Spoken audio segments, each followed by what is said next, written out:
Hi, are we all set? And we were live. Yes, we are live.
A rich legacy of curated events that enable conversations on policy issues in India. Because of the state of our cities, we have no option but to build smart and resilient cities. Digital India is more for the poor, underprivileged and the deprived. Covering a range of topics, BW Business World events look to create a strong narrative around smart cities, digital India, healthcare, Swachh Bharat, human resource issues, education, banking and finance, among others. The world is fast changing. Best practices are available now on the net. Vikas development पूरी राजनीति में ये focus बन गया है. BW Business World events provide a speaking platform to the voices that matter. Smart से ताल्लुक यह है कि हम जो बेसिक एमिनिटीज हैं उसको हम चुस्त दुरुस्त करें. You don't have to be a technologist. You need to understand how technology influences the world. Mahatma Gandhi was a great man. He was the leader of the freedom struggle. We believe that e-governance and IoT will play a very, very important role. BW Business World is an excellent exhibition platform that helps you showcase your services to the right audience. BW Business World's digital transformation went on the fast track in 2020. Marrying its legacy of credibility and robust business journalism to a technology-first world. Hosting over 250 virtual summits and webinars across its 17 niche business communities, with millions engaging with the power-packed content like BW Dialogue Series, Festival of Life web series, and custom-created webinars and hosting 20+ virtual summits.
$33 million page views on an average, 21 special issues in 2020 hit the stands, and multiple IPs scheduled in the coming months, BW has taken a leadership position in the business news segment. To become a part of our legacy, write to us at partner@businessworld.in.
Good afternoon, ladies and gentlemen. My name is A.K. Rahman, and I welcome you all to this fantastic day. It's filled with a lot of excitement. We're going to talk about something really special. Launched 4 decades ago, BW Business World today is a fortnightly magazine that has come to be renowned amongst India's largest and most respected business magazines. BW Business World, led by Dr. Anurag Batra, Chairman and Editor-in-Chief, is the fastest growing business media house in India. With a thought leadership bent in the domain and networks spanning across 15 niche business communities and 8 magazines, BW Business World is proud to be entrenched in various verticals in the domestic as well as global business ecosystem. We also curate and conduct close to 100 of our own IP events throughout the year in a focused attempt to keep our communities meaningfully engaged with each other and our rapidly growing consumer base across industries. Ladies and gentlemen, today's event is very special. It marks the 3rd edition of BW Business World Future of Design Summit and Awards 2021. So let's give a big round of applause. After facing massive disruption caused by the pandemic, using design to create solutions for problems that plague mankind is the need of the hour. We have a great lineup of speakers from across the world who have gathered here to speak about how design can be used to do just that. But before we begin the conference, I'd like to mention that the Future of Design Awards recognizes and felicitates the best prototype and finished designs by designers, architects, innovators, and businesses. We have a stellar jury, known who's of the who after lengthy deliberations picked out the winners. It wasn't easy, I can tell you. The award ceremony will take place at 4 p.m. today, and make sure that you are logged in to meet some of the most innovative design lot. The day's event will be enlivened by a series of keynote sessions that will inform us of various facets of the design industry. Ladies and gentlemen, it's a very, very exciting day. To begin the day's proceedings, may I request the BW team to cue in Dr. Anurag Batra, Chairman and Editor-in-Chief, BW Business World, to start the proceedings. Let's give him a big round of applause. Ladies and gentlemen, Dr. Anurag Batra.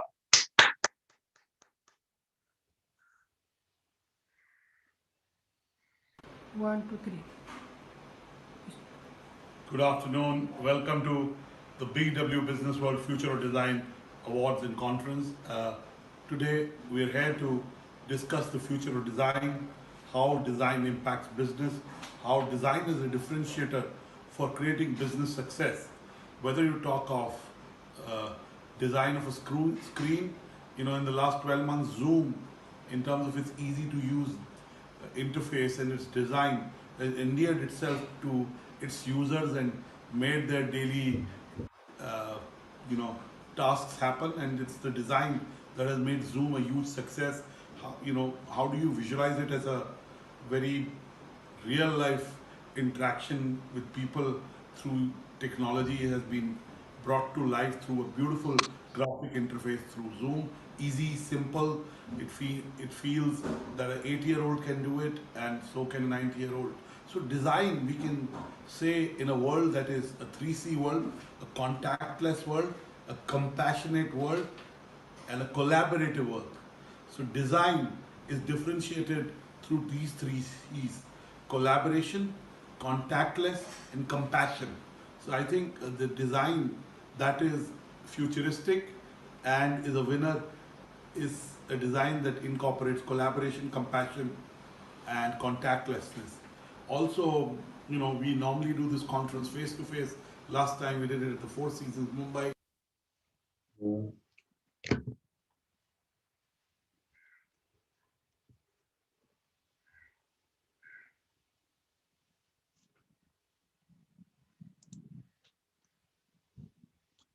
Thank you, Anurag sir. Ladies and gentlemen, it's a great start, and I have to tell you this, it's going to get exciting here on. Now, may I request Jyotsna Sharma, Senior Editor at BW Business World, to say a few words about this initiative. Thank you, AK. Soap bottles that become soap. Solar-powered phone chargers. Now, these are not just random things I'm talking about. These are things that have specifically been designed to make a sustainable world.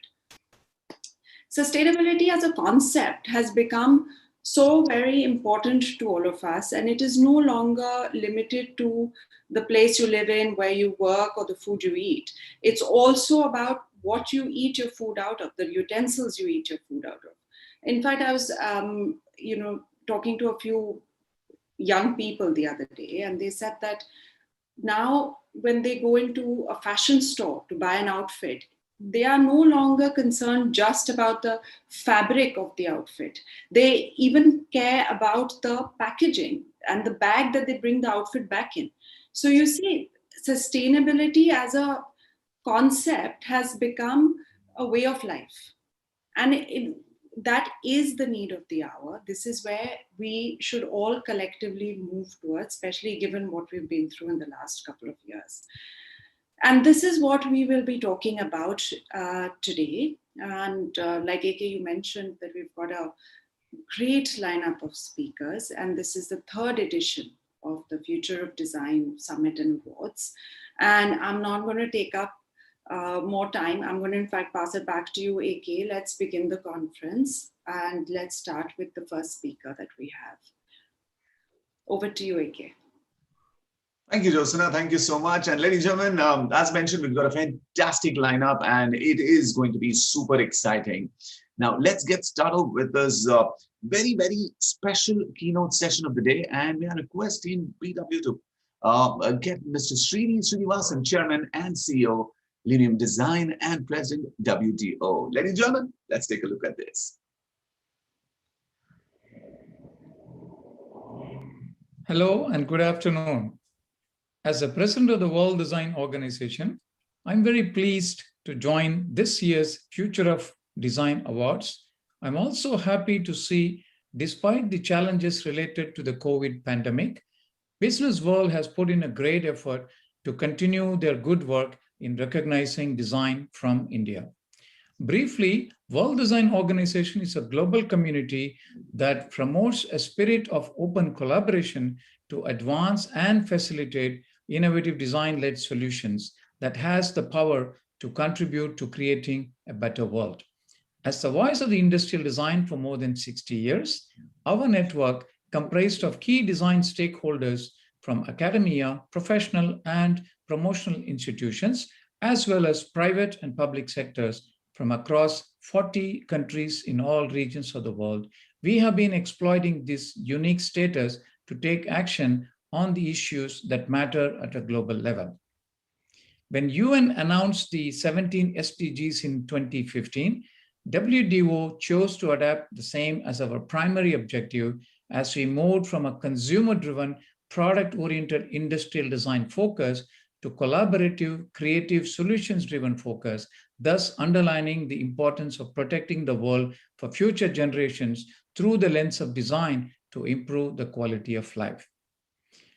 Business World's Future of Design Awards is a great platform to showcase new products and services, as well as a new development for companies in India. This year's award has its own challenges, like most awards around the globe, but nevertheless, Future of Design attracted many entries, and it was great to see all the 6 categories having many quality submissions. As it happens in most awards, the selection of best entries is a tough job for the jury, and this edition is no different.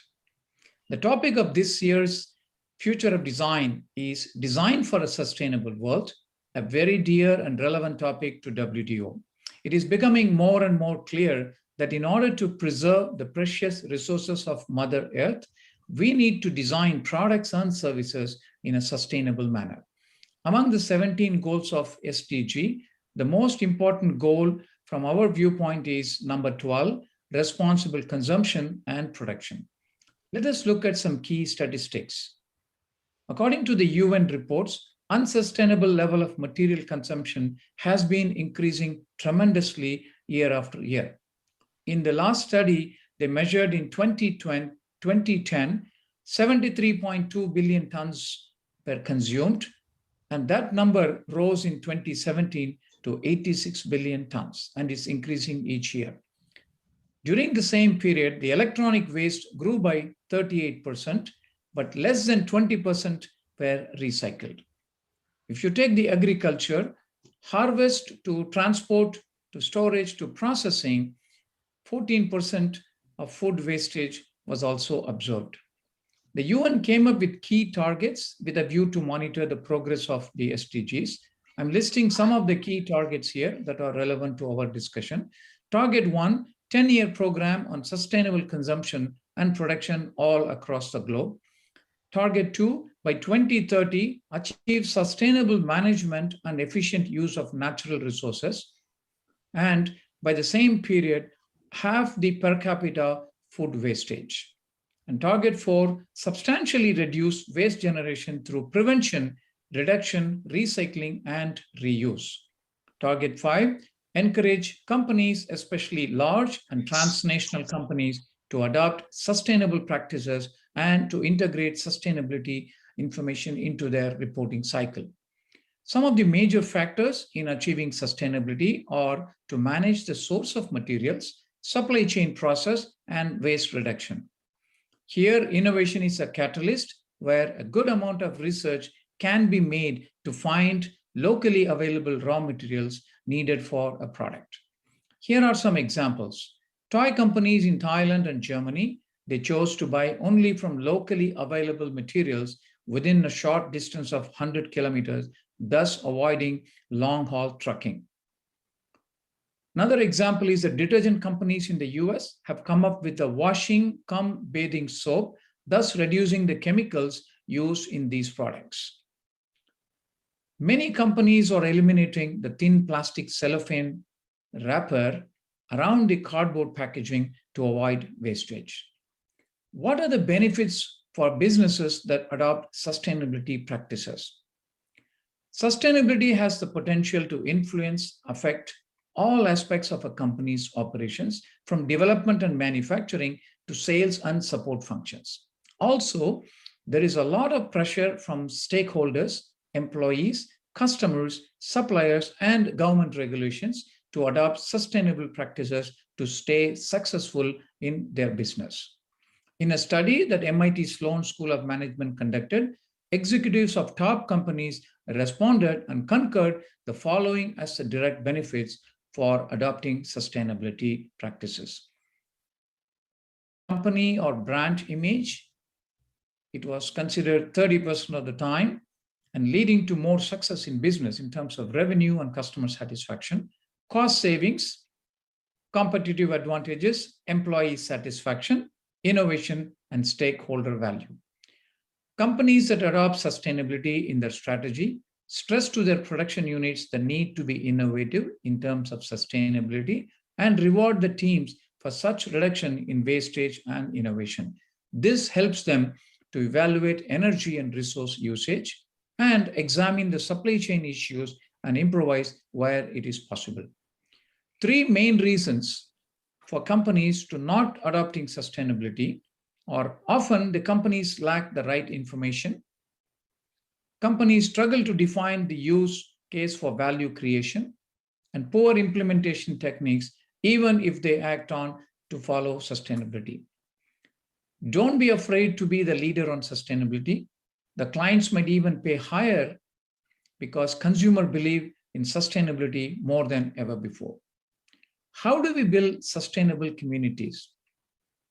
In the past, cities and communities were built by developers who used their own methodologies and also supplier-provided solutions, be it common public spaces or office buildings that included utilities and other infrastructure. But the current trend in building is totally user-driven, and the urban developers are forced to come up with completely user-centric solutions and also use smart technologies such as energy conservation, waste management, easier recycling methods, water conservation, etc. Design can bring about the best practices and make better lifestyle for the citizens. We all know about the Paris Agreement, where some 200 countries have signed a pledge to protect the environment and committed to carbon emission targets. In several countries, the government policies to support these social value initiatives have already been implemented. Therefore, the industry and the investment community are following closely to keep ESG as a key index progress. In the years to come, it is predicted the ESG index may also become a factor in the stock prices of the companies. In the US, Environmental Protection Agency, or the EPA, monitors greenhouse gas, and it requires large oil corporations and other fuel and gas suppliers to report their GHG annually, all with a view to support the ESG guidelines. What is the role of the designers in sustainability? Designers are forward-looking and problem solvers. Our strength is in our ability to conduct deep human research, collaborate across disciplines, and use technology to innovate in ways that drive our society forward.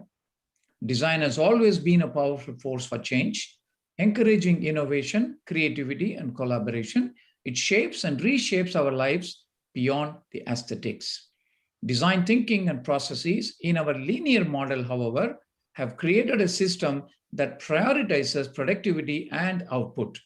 As such, the innovative and creative aspects of design often fail to sufficiently account for the entire product life cycle and its benefits. Let us take a brief look at circular economy and its relationship to sustainability. In a nutshell, circular economy is a subset of sustainability and addresses several goals of the SDG, namely the number 7, clean energy, 8 for economic growth, 11 for smart cities, 12 for responsible consumption, 13 for climate control, 14 for life below water, and 15 for life on land. Circular economy, it is based on 3 simple principles: take care of waste and pollution, keep products and materials in use, and regenerate the natural systems. The circular economy works to create a system of design that considers not only the end user, but also the entire network of stakeholders and systems that are inherent to the design process, from the selection of materials to the user experience and to the end of life. As WDO continues to educate and activate our global community of designers on the importance of sustainable design practices, we recognize the establishment of a circular economy as a pivotal step to facilitating transformative action through design. Leveraging the restorative and regenerative opportunity of the circular economy, designers and design thinkers can work to forge a new way forward, a way that enables the same level of productivity and innovation without harming the diversity of our ecosystems and communities, one that takes cues from the nature, utilizing existing biological and technical resources to design materials, structures, and services that give back, one that prioritizes evolution and longevity rather than just aesthetics, functionality, and novelty. Designers are unique in their capacity to collaborate alongside various disciplines to pioneer new solutions to our most pressing challenges. By harnessing their vast technical and human expertise, designers can work to create products and systems that support circular business models and inspire impactful behavioral change. For our part, WDO will continue to influence our international platform to activate our community towards understanding and adopting circular principles to build a sustainable world. In recognizing that design does not end once something has been created, designers bear a unique responsibility to collectively embrace sustainability. Now, more than ever, it is imperative that we act in harmony with each and every moving part, however minute, that makes design possible. I also recommend that all the designers in India to keep this focus and build a resilient and sustainable world. I wish the event a grand success. Thank you.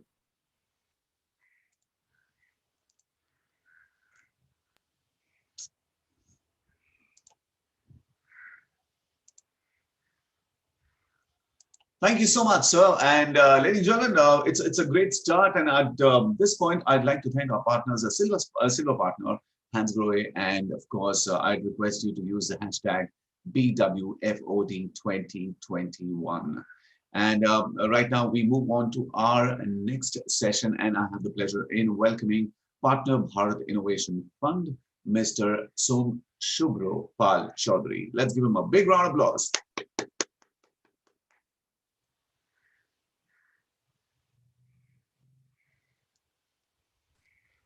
Hi, good afternoon. Can you guys hear me okay? Yes, we can. Oh, fantastic, fantastic. So good afternoon, and thank you for inviting me. So I am Shom Pal Chaudhary. I'm a partner at Deep Tech Fund, Bharat Innovation Fund. And today my topic is going to be, moving from design thinking to sustainable thinking, right? And just a quick bit of intro. I mean, before being an investor, I spent several years in the consumer electronics world in Silicon Valley, heading product management and marketing, and worked with a brilliant set of folks from the design world, many of them ex-IDEO. And well, we could not afford IDEO back then, hence the ex-IDEO folks. So today, in my short talk today, I'll give you a bit of a perspective of design thinking as I have personally experienced it, right? It's and also touch on the sustainability thinking, both in terms of applying design thinking principles to create more sustainable solutions. This is number one. And how the reverse is also true, how sustainability thinking needs to be adopted to design thinking, right? So just a kind of a step back, I think all of us, we know the history of the perspective of how these pieces started up. One of the major origins was in the architecture domain. My wife, who's an architect, constantly reminds me that. So it was more in terms of reimagining and challenging the concept of open spaces in the 50s and 60s. So now you see the applications of design thinking. Initially, it started with architecture, with industrial design. You'll see that from the wide list of speakers in this conference as well. Last 10 years or so, I would say it has moved more mainstream, be it any product, any UI, UX, any kind of experience design in business and so forth, right? Now, if you ask me, the principles of design thinking I used back in my previous jobs and so forth, even last decade, the decade before, without explicitly calling it out, right? And to a certain extent, this piece is packaging of proving good principles, right? Well-proven principles beautifully, to a certain extent, a bit of an old wine in a new bottle, but focusing on the iterative solutioning approach, the fast development and testing. Today, what agile approach, right? That is what design thinking is. And one piece is really well is challenge brainstorming on all of our assumptions, right? Thinking from different perspectives. That's what I personally believe design thinking has brought into the table. The first piece, if you see kind of the 5 stages, empathize with your customer. Yes, being in the shoes of the customer, think from the customer's perspective. Empathize is, of course, a stronger word, right? Stage 2, define, state your user's need, and that is where we used to create the user persona, the requirement specification document. But yes, design thinking has more formalized this piece. Aspect, the ideate and brainstorming is where I find most additional value with this entire design thinking. This is where design thinking has really innovated. We did this, but this was more of a consensus brainstorming with a few solutions. But now racking up multiple ideas, iterative approach, elimination, improvement is the core belief of design thinking. And then if you rapid prototype, this is where I think last 10 years has incredibly changed the landscape. The technology has changed the landscape. Right? So today we get almost a realistic product out of my 3D printer, be it any kind of materials. We used to do a lot of iterations with wireframes for UI, UX studies and so forth. But today, frankly speaking, all these custom tools, design, drag and drop, you can immediately create rapid prototype, change things on the fly, get a quick iteration done then and there, right? So those are the kind of the advantages with technology. And being a technology investor, that's why I'm talking about it. In terms of testing, right? The last piece, the testing. We used to run focus groups. We used to look through a one-way mirror, ask non-leading questions to drive independent response versus a group thinking. So that kind of questioning technique was, frankly speaking, art. But today, even if you look at one of our startups that we have invested in, a company called Entropic, they moved this from an art to a science form. How? So instead of asking subjective questions, do you like this color combination in the UI UX? Do you like this product styling? Do you like even this ad or a trailer for the product launch? Which aspect you like, which aspect you dislike? The user simply today sits in front of or the video wearing a EEG headset and a front-facing camera. And the emotion AI engine of this company I was talking about, Entropic, analyzes the EEG signals of the brain, facial expressions, and eye tracking, and maps the mood, the level of effectiveness, attentiveness, and 10 different parameters on a timescale.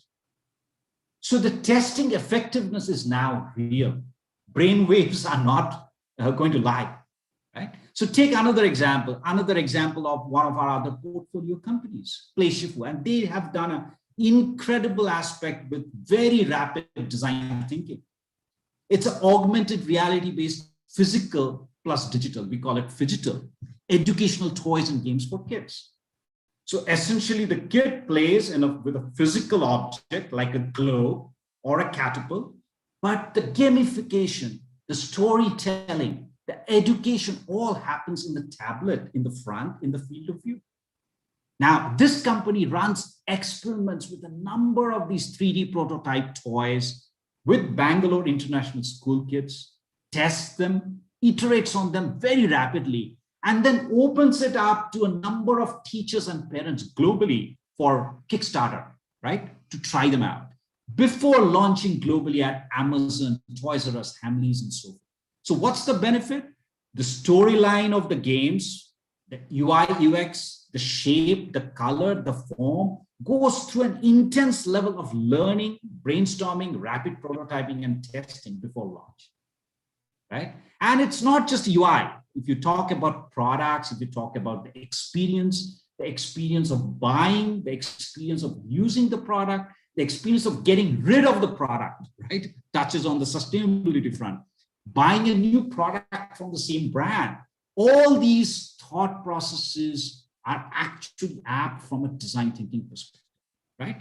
So now let me shift over to the second piece of my sustainability thinking. Why now? Now, if you look, design thinking is a cross of three major elements. You got the customer, who is the center stage. You got the technology, you got the business. And essentially what you are trying to design an experience for this customer with your product, with your UI, within the constraints and boundaries of what is possible with today's technology and what is viable with business standpoint, right? But now all of us, we are essentially proposing an additional fourth dimension to it. It's sustainability. And this is of course not new, but sustainability has now gone beyond niche of the tree huggers and the polar bear saviors. It is a reality today. Many environmental and sustainability funds have come in, even though a few of them are greenwashing. But strict guidelines are coming in, as the previous speaker was talking about, right? And most importantly, this is what I believe it's kind of starting to take shape, is large companies from Apple to Microsoft to Honeywell have taken a stance. Hey, I'm going to go water positive by year 2025. I'm going to go carbon neutral by 2035 and so on. And what does it mean for the design community, for you guys? What does it mean? I would probably broadly classify this into two things. apply design thinking to create more sustainable solutions. The role of design in sustainability. So what does it mean? How can we make it easier to adopt more sustainable solutions? How can you make it easier to measure, to articulate, to nudge people? And one of the startups from a Thai think tank IoT forum that I helped out, there's a company called FluxGen. AI, artificial intelligence, and Internet of Things, IoT-based water management and monitoring for industrial and commercial spaces, with a goal of saving 1 billion liters of water a day. And this startup is applying design thinking principles to measure, to articulate, and nudge people to action. So rapid prototype, using different dashboards, testing rapidly with customers, what moves them, what nudges them to do more, to take action, what information and in what format do they need to save more, right? So again, classic design principle thinking applied to a sustainability solution go-to-market. Right? The second aspect, which is more critical, is we talked about these 3 aspects. You got the technology, you got the business. Can we add can we embed sustainability thinking in role of sustainability in design? And of course, the first aspect we all know, the IDEO has launched the circular design guide, the cornerstone and so forth, right? So you guys are well aware, but I am talking about sustainability piece in the entire life cycle of the product. Designing the product, of course, with right sustainability materials that can be recycled. Use of the packaging materials. Where would you manufacture them?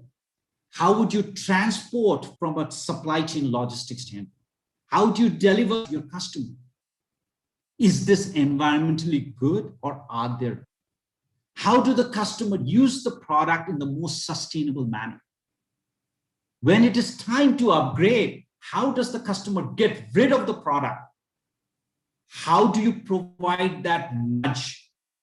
How to reduce that carbon impact footprint? And this is the role of the design community. How do we make it easier for the consumer to do so? And people are smart. They are going to make the right choices.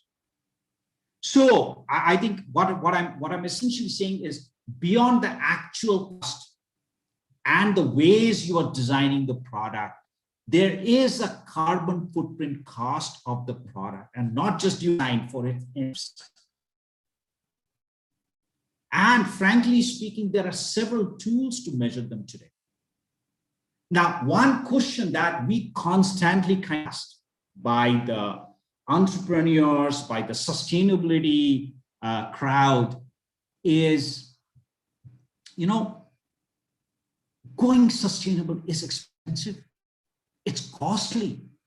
Why should I do it? It seems like only a small niche group of customers, they care. Others don't.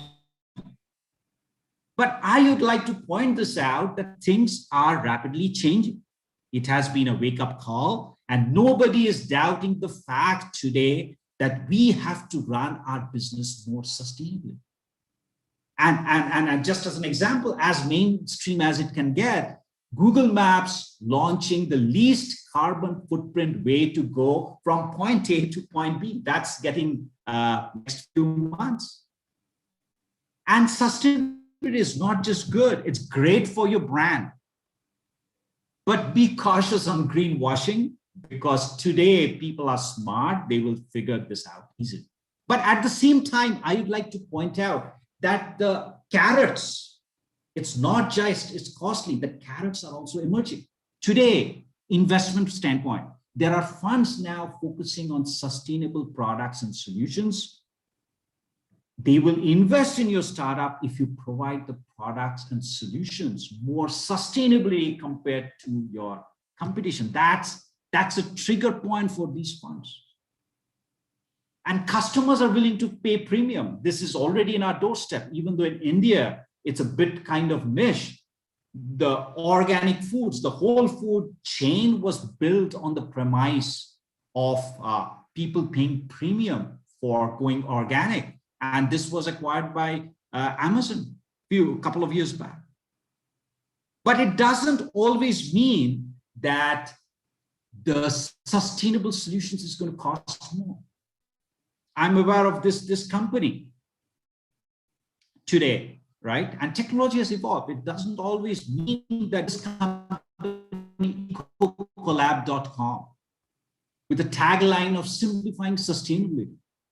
They're merging sustainability and architecture with a focus on reducing the cost of construction and reducing the carbon footprint of construction at the same time. And this is this is a double boost for the customer. It's a double whammy.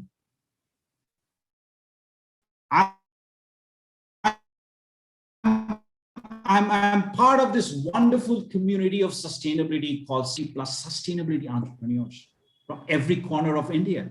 Some amazing, amazing people and some amazing solutions they are developing. Again, design thinking at the forefront, but combined with the sustainability. And I want to leave you with this message today. Embed sustainability thinking. Embed sustainability thinking as the fourth dimension, fourth cornerstone of design thinking. Thank you. Thank you so much. That was a very interesting talk, ladies and gentlemen. It just gets interesting and exciting as we move on. And we'd like to thank our silver partner, Hans Grohe. And of course, as you are watching this, we request you to use the hashtag BWFOD2021. We move on. We've got another very interesting session coming up. Thank you. Thank you so much. And we've got a very, very interesting session coming up, ladies and gentlemen. It's by the principal architect, architecture discipline. Please welcome Mr. Akshat Bhatt.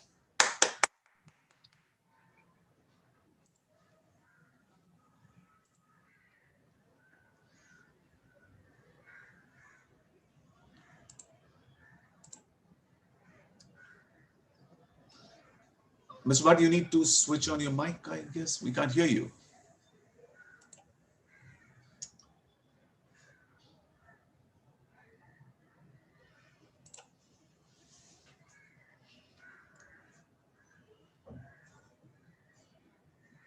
Well, I guess the audio is a little, no, we're not able to hear you. Okay, I'm going to get off. Yes, there you are. Now we can hear you, sir. All yours.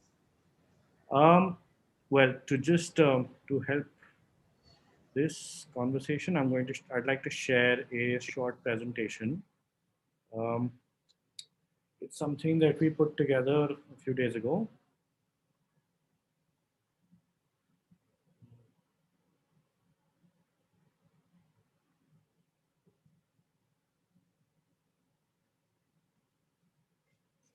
Right, is my screen visible to you guys?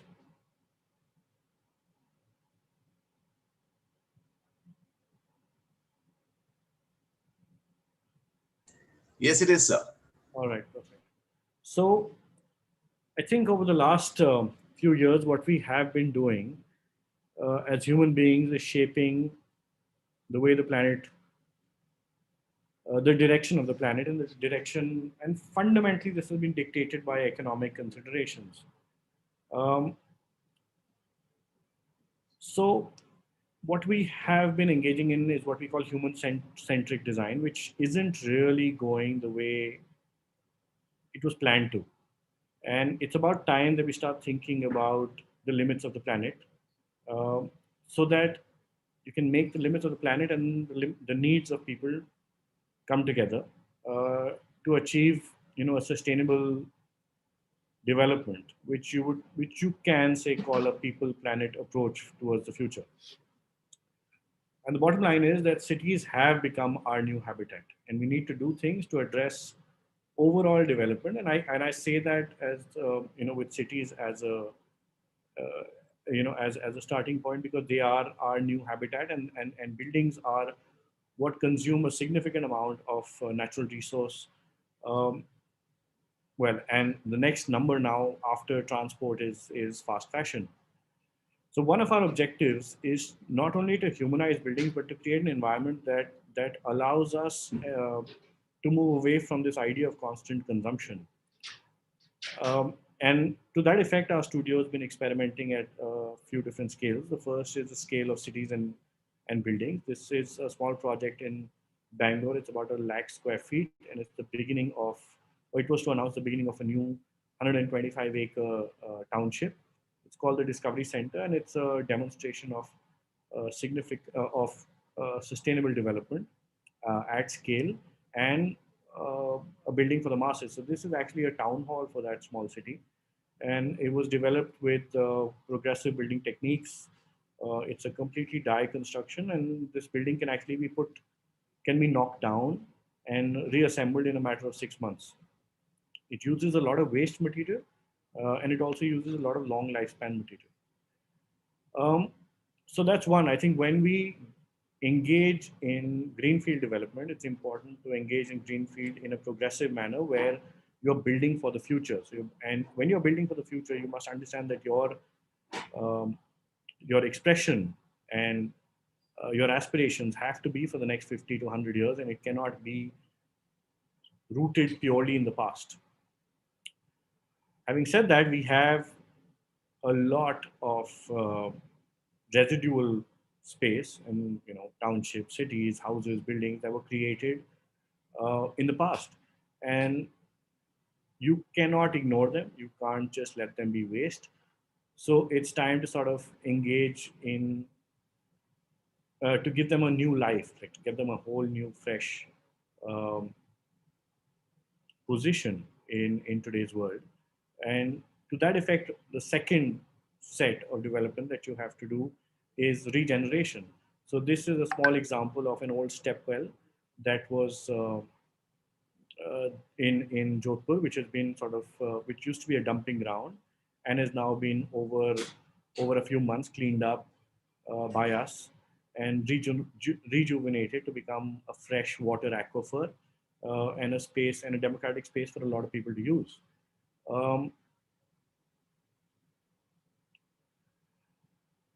So I call this the need for a new century of rejuvenation or regeneration. It doesn't have to be only be done in purely historic context like this. And these are just a few examples of what we're doing, but it can also be done in more contemporary context using the best of what India has to offer. So this is a building which was about 30 years old in New Delhi, in Okhla.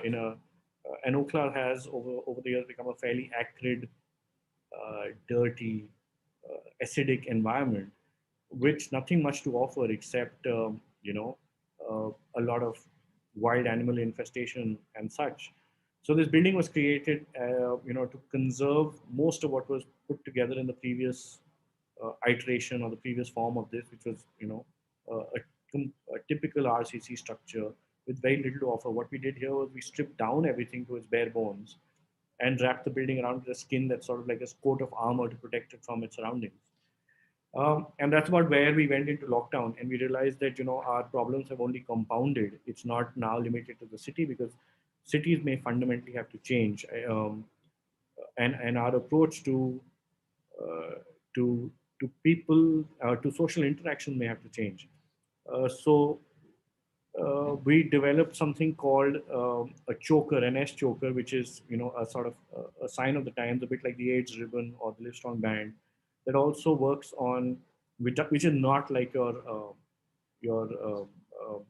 the Arogya Setu app, which is tracking you all the time, but it's a non-invasive tracking device to identify whether you're safe or not safe, and such, using something called a mesh Wi-Fi network. This was picked up, and then I believe now a lot of people, a lot of companies in China and the US have started, and some in Europe have developed much smaller form factors of this same device, which are as small as a ring. But you also have to not only innovate, you also have to see what resource you have and continue using the same spirit as what we're doing with cities at a smaller scale, where we started because there was a need for emergency healthcare, which wouldn't go away very quickly. We developed a series of modules based on containers, used containers, shipping containers, to develop healthcare setups. And those healthcare setups could then become modular assemblies, even in terms of conflict or, whenever emergency medical evacuation and such was required, and finally transform into, usable spaces such as offices and whatnot. So your overall environmental impact is reduced and can become social spaces for social use. This has now been adopted by the Delhi government uh, as a pilot project for Mohalla clinics. We'll be doing 20 of them over the next 45 days as emergency or immediate healthcare for places that don't have access to such facilities, and it's free of cost and it's free for all to use. Um, and and the initiative will eventually be multiplied into 200 odd. The objective is that you clean up the immediate area and finally piggyback it into something else. So what you see right on top is a library module. So you have a healthcare module below and you have an education module on top. So when you set up this in a squatter settlement or an informal settlement, then people can actually, who don't have access to to quiet space in their homes, can actually have access to this because it's available 24/7. And I also believe eventually that the mechanism that we use for transport has to change, for which we had developed, I'll try and share that as well, a capsule for automated transport. I hope my screen is visible on that.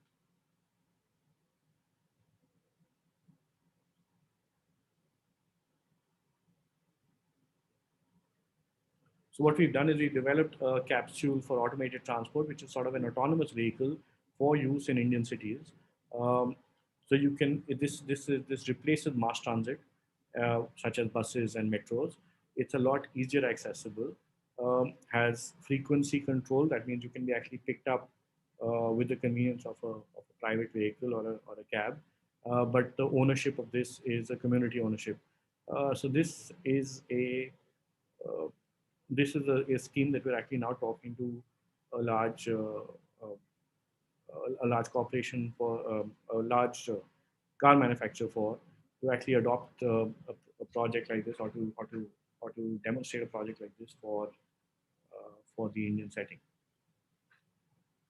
Yeah, that's about it. So I think the objective of what we're doing now is to say that you have to start the future of design and future development has to go from being purely people-centric to actually adopting methods that can work towards conservation of resource, a reduction of overall consumption, a change in the pattern of consumption, possibly a change in our economic framework and our economic paradigm, and eventually, demonstrate something which embraces both the limited natural resources that we have and human ambition. Thank you. Hi, Shreya.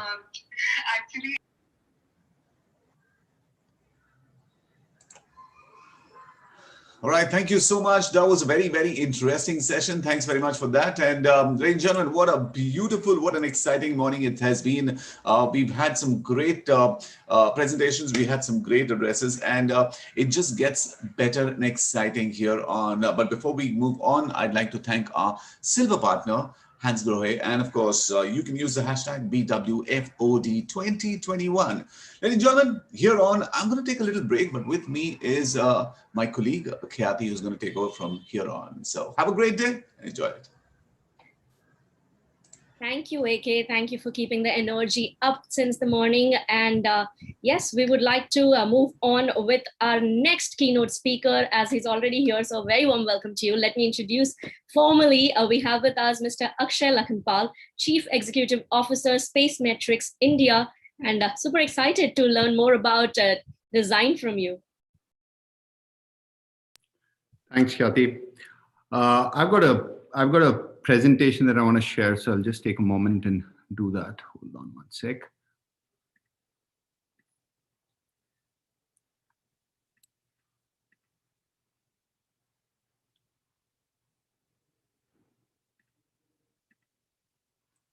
Let me know if it's visible. All right, I'm assuming it's visible. So good afternoon, everyone. Really excited to be here on this platform to share my thoughts on the new normal of workspaces and how it's going to look post-pandemic. Thanks to the Business World team for having me over. I would dive right in. Bear with me that I've got some slides with me, but the idea was that the story is more visual. So wanted to use slides to be able to present that. So we've been working from home, and it's been a mixed bag of emotions for each one of us, depending on what our work entails and how we've figured out the last 1 odd year working from home. Earlier into the year, we actually carried out a survey to figure out what was that the people were missing while working from home. So functionally, probably the workplace provided that environment, was able to give the kind of excitement from a day-to-day perspective in the initial phases, which fizzled out towards the end of the year. But what was constant across geographies, across various regions, was the fact that people were craving to have a face-to-face interaction. They were finding it difficult to be able to collaborate with colleagues. So those are the elements that are going to be the future from a perspective of doing up offices, and I'm going to talk about those in the next few slides. But I think what was very, very interesting to find out functionally, LMI is a body which actually carries out satisfaction surveys from a pure functional perspective of how offices fare, and anything above 70 for an office is considered to be a high-end office from a pure functional perspective.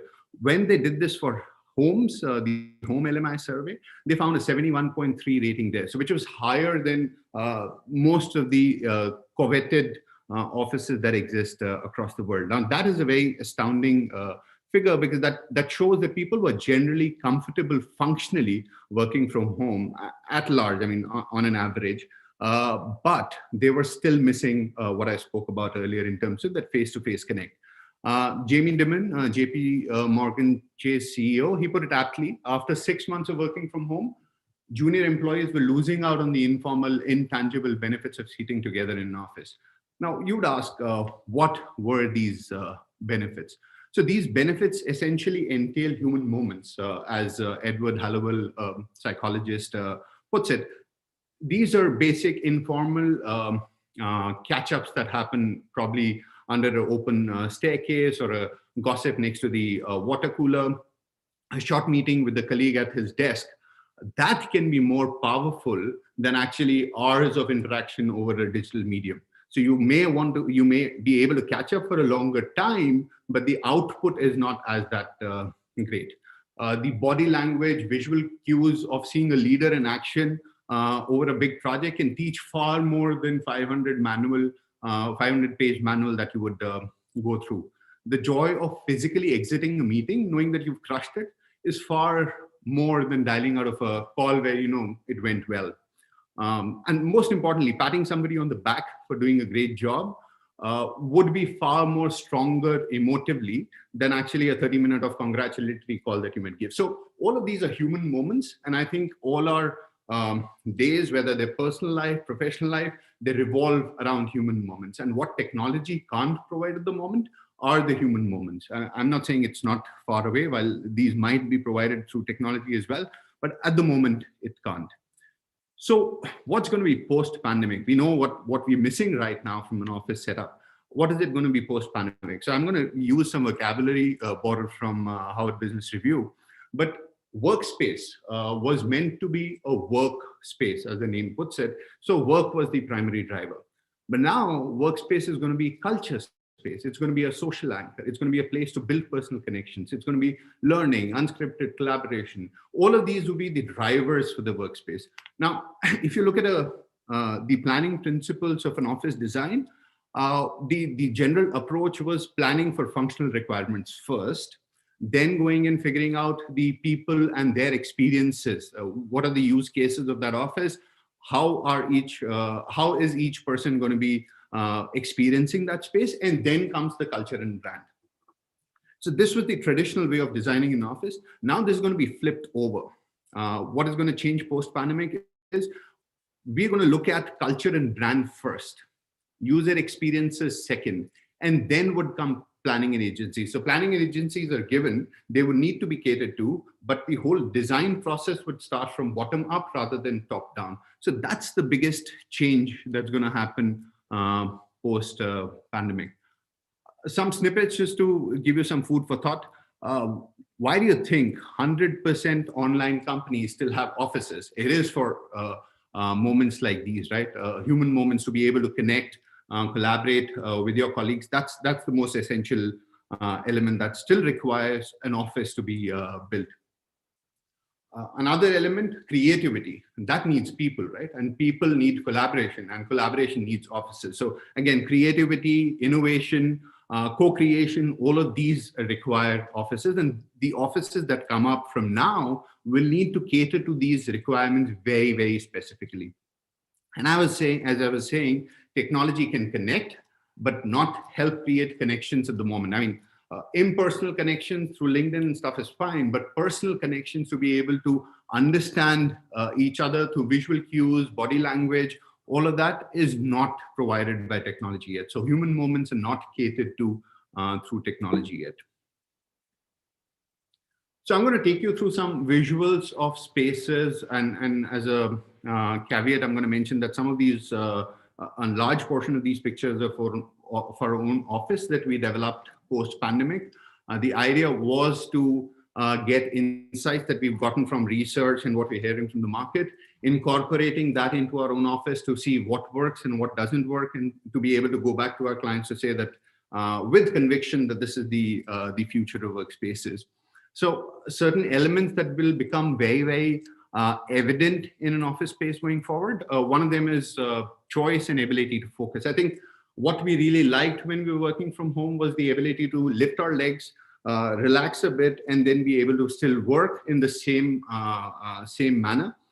Providing those kind of spaces in an office is going to be a must. And then providing for the variety of the spaces, in the sense that I could actually sit out of my balcony to do thinking kind of activities where I really wanted my time, my personal time, and I wanted to really think. That was my setting for myself. Now, is my office providing for that when I'm going to go back to the office? I could actually use my living room to be able to put my legs up and celebrate with my colleagues. Am I going to get a similar setup in the office as well? So these are the elements which are going to be the good, the good outcomes of what we could enjoy at a work from home. How are they going to be brought back to the office? Team building and co-creation, as I mentioned, that's something that was lacking when we were working from home, and hence this will become the mainstay for people to come to office. Regular stuff, if they can still go and do it from home, organizations may allow them to do that from home, but any co-creation, any team building, that will need to happen from the office itself, and those kind of spaces will need to be thought through and then provided for across the offices. As I was saying, it is a culture building space. So how do you create a sense of belonging, not just to the building or to the office space itself, but how do you create that sense of belonging to the brand, to the purpose of the brand? That will become extremely, extremely crucial for the space itself to be able to portray that. Talent attraction, when you walk into a, I mean, when you're appearing for an interview or a candidate's coming down for an interview, the amount of insights that a interviewer or the candidate can gain through that 5 minutes of waiting at the reception, figuring out how people are moving around, what kind of space it is, what is the vibe like, how people are formal or informal with each other. Those cues that you can pick up, you can never pick up through hours or months of research of finding out how a company culture is. Now, those are elements that a person can walk into a space and within 5 minutes get to know all of those. So employee experience, but also potential employee experience or the candidate experience will become very crucial from a post-pandemic design perspective. Another element which will become very, very eminent is the client interaction, ability to build brand with the potential clients, existing clients, through the space itself. How do you not explain what your organization does through a PowerPoint presentation on a still screen? How do you present what your organization represents or stands for through the space that the clients walked into? I think those are very, very different and stark experiences, and hence I think latter would prevail rather than the former. And one big element that's going to be a choice that most organizations provided earlier on, which was well-being, wholesome wellness. These were options that the organizations could choose from. Better organizations would strive for it, and the others would try and do what they could. I think post-pandemic, this is going to be a must-have, and not just from an organizational perspective, but from an employee perspective. I was reading the other day, employees have already started evaluating their potential employers by understanding what kind of policies, procedures do they have towards well-being. So a space will need to actually cater to that. Now, a space in itself cannot do that. While you can put in plants, you can still put in air purification system, you can put in all of those elements, but then unless the organizational HR policies speak to that, unless you give time off, unless you give ability for people to be able to walk in and walk out at the time that they want, all of those will get dovetailed together. So the space and the HR policies together would govern the well-being element of the workspace itself. So as I mentioned, these are a given. I think these are a must-have now into a space. How do you take care of the environment or the built environment around you? But I think what's going to be now evaluated, and we already started doing this at our office as an experiment, is to figure out beyond just graphics and colors, how can you use music? How can you use fragrances? How do you create these micro environments in the office that if you feel that you're sitting in a cafe, then your mind should shut off and think that you're actually sitting in a cafe, and you should be able to relax yourself accordingly. Music contributes to that. A coffee fragrance contributes to that. Can you add all of those and provide them in the workspace itself so that people feel that they're in a certain micro environment and they can then relax and then get back to the work with the same vigor or energy that they would after going to a Starbucks or whatever. So these are experimental at the moment, but I think it's not far away. I think a couple of months down, this should become a norm at least for a certain set of spaces within an office environment. I think from a functional perspective, from a business perspective, I think what's going to be very pertinent is the fact that no organization today knows which business will sustain, which business will grow further, where will it need to diversify. All of those are currently coming as the time progresses. So when an organization leases space, they lease it for generally 9-year period. How do you use that 9-year period smartly so that as the organization evolves, today it might be a back office, tomorrow it might be a front office, the day after it might be a development office, depending on the business needs changing or that geography helping in that perspective from that business need.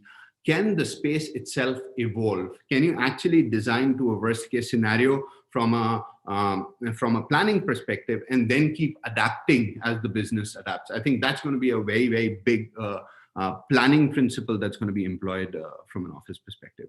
I think there are a number of elements that will go in. I just wanted to cover a few of them to give you a flavor of what's in store. But we've got a 5-point path which we feel will define the future of workplace: space planning, materiality, technology, culture, and wellness. Happy to take up questions now or later as you may feel, but this gives a gist of what we feel as an organization future holds for us from a planning and office perspective. Wonderful. Thank you so much, Akshay. We're not taking questions in the interest of time, but it was a wonderful presentation, and I'm sure a lot of our viewers have taken note of it. Employee wellness in a very holistic manner that you've spoken about. Really interesting to hear. Thank you so much once again. Thank you, Kathy. Yes, ladies and gentlemen, if you are watching us right now and have taken some key highlights from the sessions, then don't forget to comment in the chat box. And also do not forget to tweet or use the Instagram using the hashtag BWFOD 2021. Coming up next is our next keynote session by Ms. Sonali Bhagwati, President DPA Design Plus Architecture. A very warm welcome to you, Sonali. Can I have you on screen, please? We'd also love to know. I'm not able to. Yes, Sonali, just give us a moment. Team, can we quickly have her video on? I was not asked to give this video, any video, so I have it with me. No, I'm just asking to switch on your camera. Yeah, okay. Yeah. Okay. There we are. We can see you now. Okay, so I need to share my screen. Yes, it's at the bottom of the screen. I just need to figure this out. I'm not so good at all this. No problem. I could guide you. It's right at the bottom. There will be a green tab saying share screen with a upward arrow on it. One sec.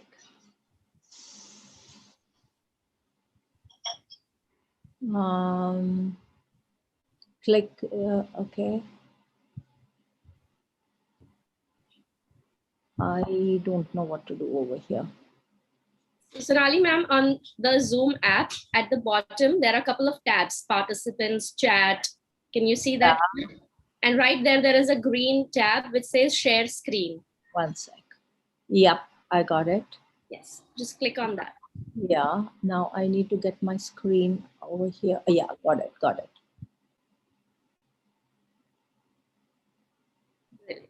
Can you see my screen? Yes, it is zoomed in. Yeah, you can just have the presentation play. Is that okay? Yes, you can have the slideshow on and that should be working fine. It'll come as a full screen mode. Okay, so hi everyone, and thank you for having me over here for this talk. Design and designers have a very, very crucial role to play in today's world. May it be lifestyle, may it be sustainability, may it be any aspect.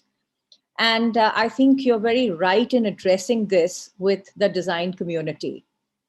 What does designing for a sustainable world mean?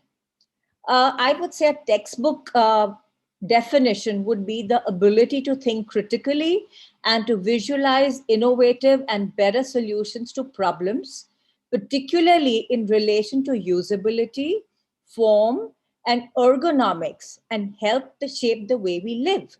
So this is, I would say, is like a textbook sort of a definition.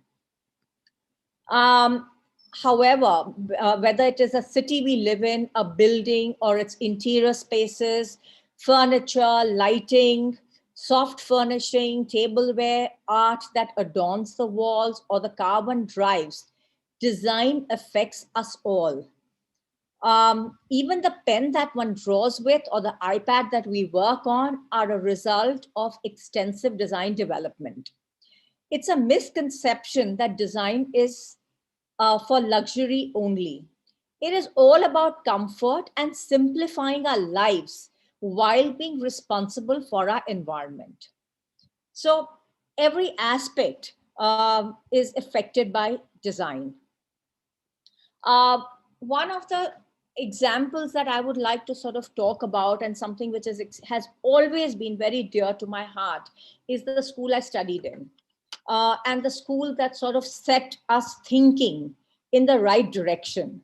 And I would say this is a great tribute to the founder and the architect of this building, Mr. Doshi. The way he designed this building, when we went to SEPT, it just sort of grew on us. You know, it's the simplicity of this building, the simple materials. I would say it was sustainable by default. I don't think in early 60s, sustainability was an issue or it was a topic for discussion, but the right thought process and the right attitude is what brought about this building in a default manner. You know, when you dig out earth to form a semi-basement, to use that earth around locally to create landscape, or to have north light because we are in the northern hemisphere, or to have, deep shaded areas which promote a lot of student activity, a lot of greenery around it, verandas, student areas where your studios sort of just come out into these verandas, large heights, very, very deep shading.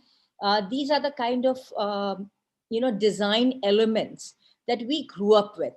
And these are the design elements which I'm so fortunate to say that we have always imbibed in our way of working. Deep shading where there is on the south side in order to sort of cut the southern sun. So these are the kind of design principles which were adopted here and we grew up with, and we started by default adopting them as a part of our work. So responsibility for us as architects came from where you studied, and that became part and parcel of one's ethics. These are some of the visuals which I feel were very, very meaningful in shaping our thought process and the way we practice architecture from then on. The kind of forms that were there with two basic materials, which was brick and concrete. And the only other material was a split face quota, which was also very, very local. So this was a great attitude in our formative years. And it's a tribute, as I said earlier, to Mr. Doshi. Coming to the bigger issues, I would say I would call it the elephant in the room. While we are all very sensitive architects and designers, and we all think through our projects in terms of what we do within the controlled domains, which is, I would call the private domain. So whatever we do within that is something which is very much in our control, which may sort of portray our attitudes, our sensitivity, etc., etc. But what happens when we step out of our little cocoons, when we step out of our little sort of controlled areas and we step into the public domain? And this is the binary that defines our cities today. The ubiquitous, uncontrolled public domain and the controlled and sensitized private domain. And these two are really at two different ends of the spectrum. While we would look at sustainability and in every aspect in what is on the right side, the left side completely negates all the efforts. And it's a left side which is dominant and left side which is not looked at. And I think as a designer, it is our duty to be able to address this sort of addressed issue. Lack of design has led to, uncontrolled garbage, chaotic vehicular sort of circulation, parking, encroachments, streetscapes, and all this collectively is not only visually disturbing, but it is extremely wasteful. We have landed up creating a wasteful city. And that is something that when we want to talk about a sustainable future, a sustainable world, this is the issue that we need to address. We need to, before creating new smart cities, we have like 500 cities to fix with all these issues. And that's what I'm going to talk about today. I hope my screen has been visible to all. Yes, Sonali. Okay. So we are talking about a couple of projects that I've been involved in with my thank you and appreciation to Delhi Urban Arts Commission for enabling these studies. Design intervention in the urban heritage. We are talking about two urban heritages that we have, which is the two main areas, which is Old Delhi and the definition of New Delhi, which is Connaught Place. Taking both these areas, we have Old Delhi, which is, we sort of identified the problems if you walk into any of the cities. I said, why don't we go to Old Delhi? Why is it just relegated to, wholesale businesses, or if you want something, you get an errand boy to pick it up? Why should it be that way? Why don't you want to go there? Why don't you want to go and spend time there? And that's what we were trying to analyze. I said, let's make this into a place where you want to go. So if you take, a simple thing, you want to start creating walking areas and want to create walking areas with good experience. So what are the issues that really plague these places? Things like uncontrolled facades, random additions and alterations, encroachments, use of, materials which are completely out of sync with the old city, lack of signage or lack of systems, in short. How do you sort of, looking at it in a very simple cosmetic way, what does one do? So let's say we tried a little photo montage without touching any private properties. If we try to just bring into account the basic forms that exist, try and restore some of the beautiful elements which are still there, try and use materials which were synonymous with the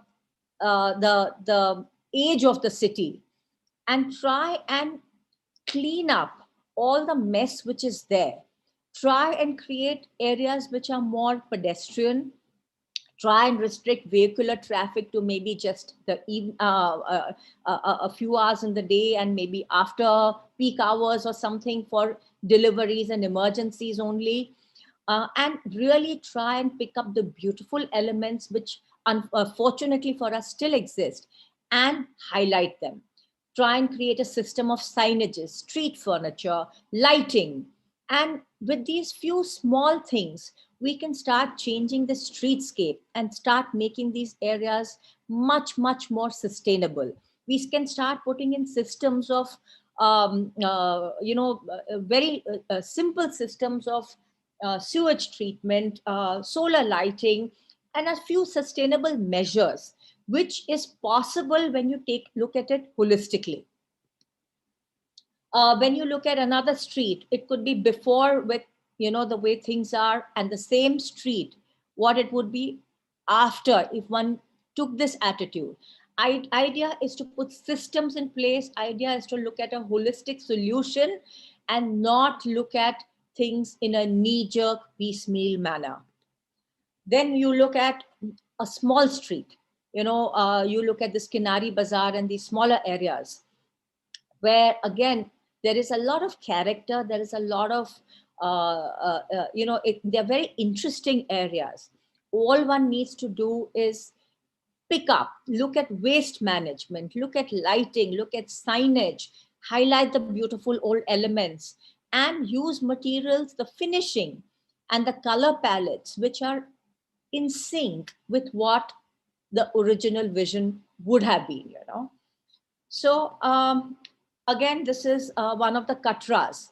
If you see, there are still beautiful old doors, lovely jharokas that still exist.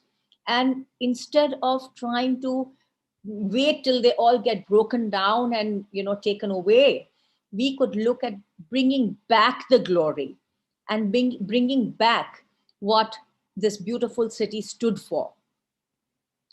The little courtyards, instead of making it into, warehousing and storages, we just highlight the elements of the courtyard and make it into lovely places. Maybe you could bring in F&B, maybe you could bring in beautiful, display areas, museums, all sorts of things, generate public activity.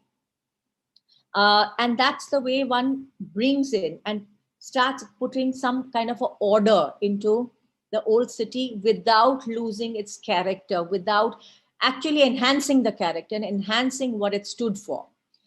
Now, when we come to, let's say, our modern heritage, which is Connaught Place, well, not so modern, it's 100 years old, but still.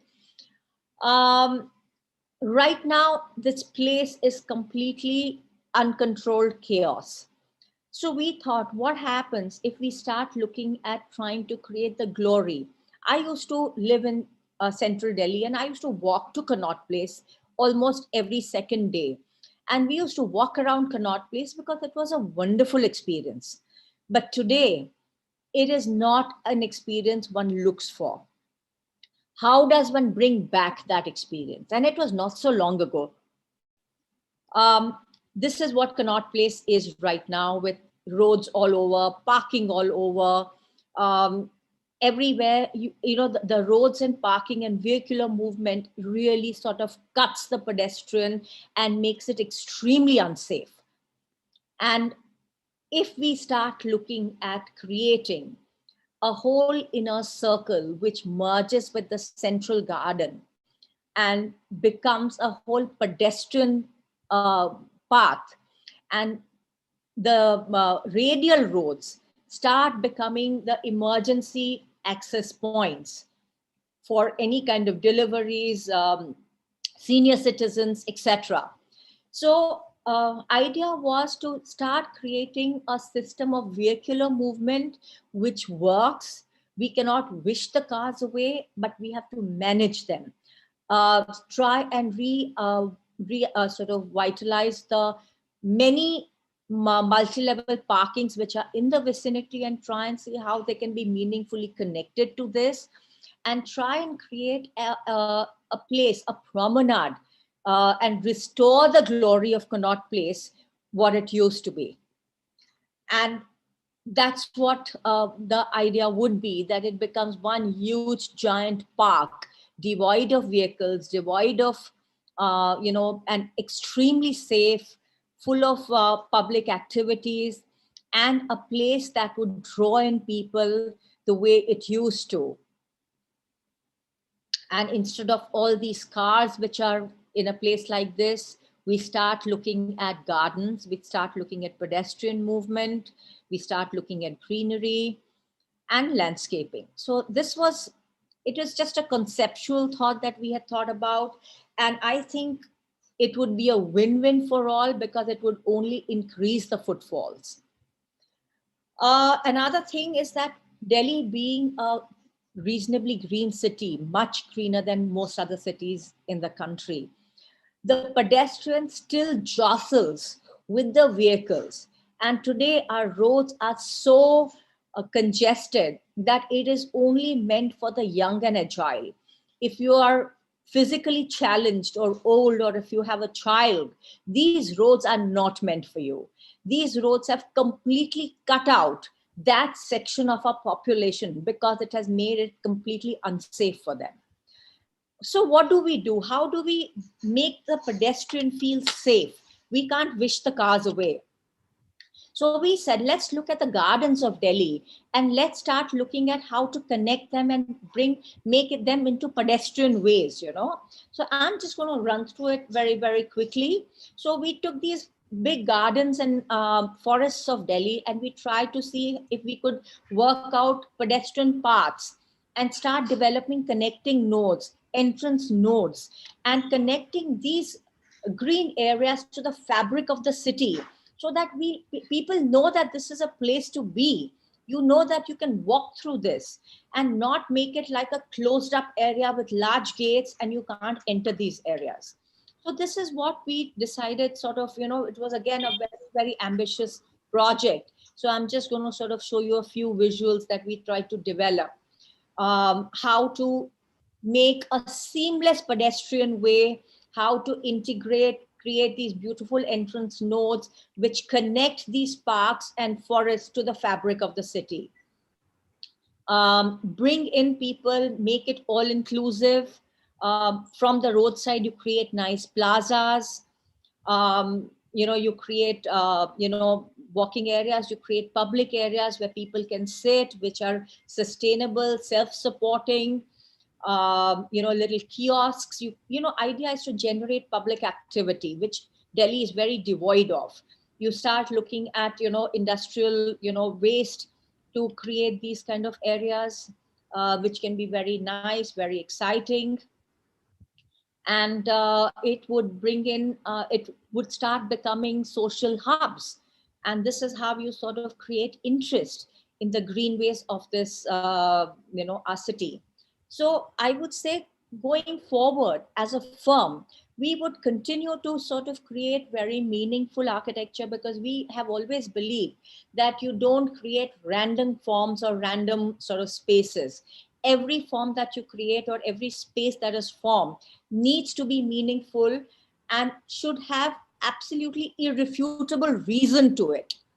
And while we would continue to do so, which we have done for the past years, starting from our formative years at CEPT, me personally would like to really dedicate myself to bringing in the pedestrian back on the streets of a city and actually trying to, I would say, fix our public domain. There is just so much. I think we as designers can take up pilot projects, and if only the government bodies would support us, and if the private sector would finance us, I think we can do a lot. And one pilot project will be a win-win for all. And I think it would show what the strength of design can mean in a city. Thank you. Wonderful. Thank you so much, Sonali. Your presentation gives us hope that one day we will see a city designed like this, where pedestrians and cycle movers can move around easily. There are green spaces, open spaces for public as well. Thank you so much for your presentation and your time for being here. Thank you so much, Sonali. Thank you. Ladies and gentlemen, if you have any key takeaways to share with the rest of the wider audience, don't forget to put it in the chat box or on Twitter using the hashtag BWFOD2021. We'd also like to thank our silver partner, Hanspro. And can we have our partner AVs before we move on to our next speaker? Let's have the audio visual.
Hello?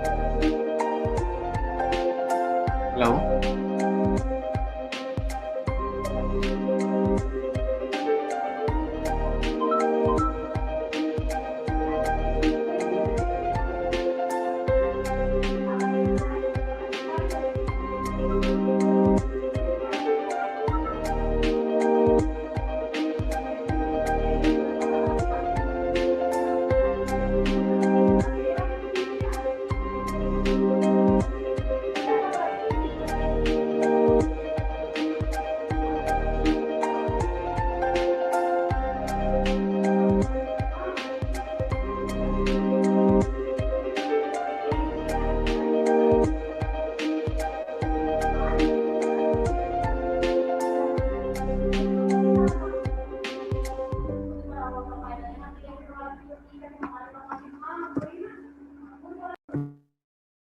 I request everyone to stay on mute, please.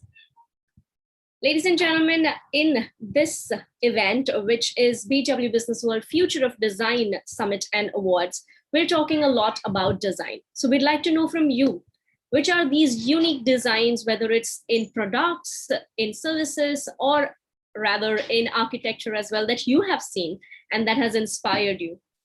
Like Josna mentioned, sustainability is not just a concept, it's a way of life. It's a lifestyle that we definitely need to take into account, especially in these COVID times. In these times when we want social distancing, when we want cleaner spaces, when hygiene is so very important, I think sustainability and smart designs that helps us move towards sustainability is so very important. Ladies and gentlemen, we'd love to know your thoughts on it. So go forward and put it in the chat or the comment box. Or if you'd like to tweet about it, go ahead and use the hashtag BWFOD2021. We'd love to know your thoughts and love to know some of these unique innovators, smart designers who are coming up with unique designs, unique products that help us move towards this goal. Ladies and gentlemen, we are going to be moving forward with our next speaker in just a bit. Before that, we'd also once again like to thank our partners, our speakers, all the eminent speakers who are part of this event. And also, I would love to tell you that BW Business World is one-stop solution for all your business needs, your news, analytics. Even if you'd want to attend different kinds of events, Business World has it all. We have different IPs that are coming up each and every month into different domains of business. And yes, if you'd love to partner with us, you've already seen the audio visual. Can we have the BW audio visual to be played again, please? Where you can get in touch with us. BW Business World presents a rich legacy of curated events that enable conversations on policy issues in India. Because of the state of our cities, we have no option but to build smart and resilient cities. Digital India is more for the poor, underprivileged and the deprived. Covering a range of topics, BW Business World events look to create a strong narrative around smart cities, digital India, healthcare, Swachh Bharat, human resource issues, education, banking, and finance, among others. The world is fast changing. Best practices are available now on the net. Vikas development पूरी राजनीति में ये focus बन गया है. BW Business World events provide a speaking platform to the voices that matter. Smart से ताल्लुक यह है कि हम जो बेसिक एमिनिटीज हैं उसको हम चुस्त दुरुस्त करें. You don't have to be a technologist. You need to understand how technology influences the world. Mahatma Gandhi was a great man. He was the leader of the freedom struggle. We believe that e-governance and IoT will play a very, very important role. BW Business World is an excellent exhibition platform that helps you showcase your services to the right audience.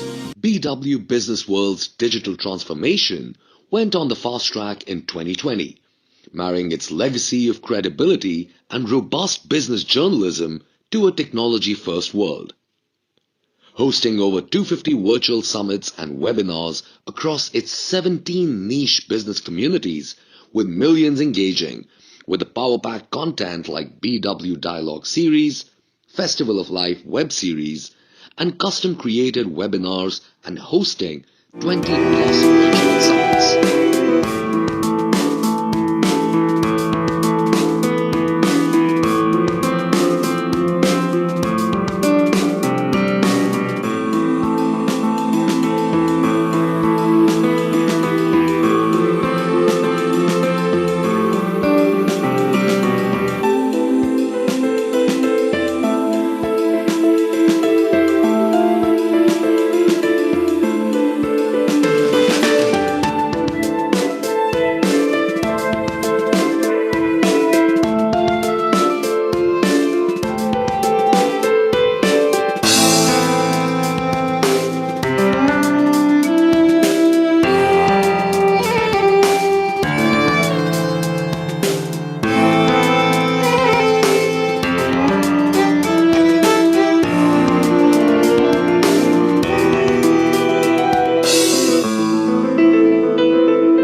33 million page views on an average, 21 special issues in 2020 hit the stands, and multiple IPs scheduled in the coming months, BW has taken a leadership position in the business news segment.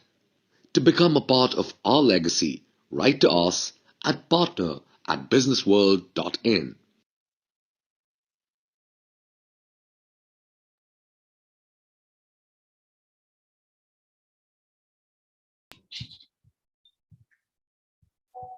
Thank you.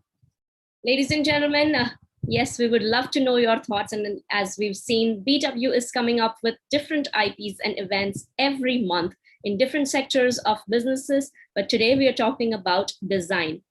I came across this really cool concept in psychology. It said there is a circle of concern which has almost every thoughts, worries about different things that we worry ourselves with. We put ourselves through stress through that.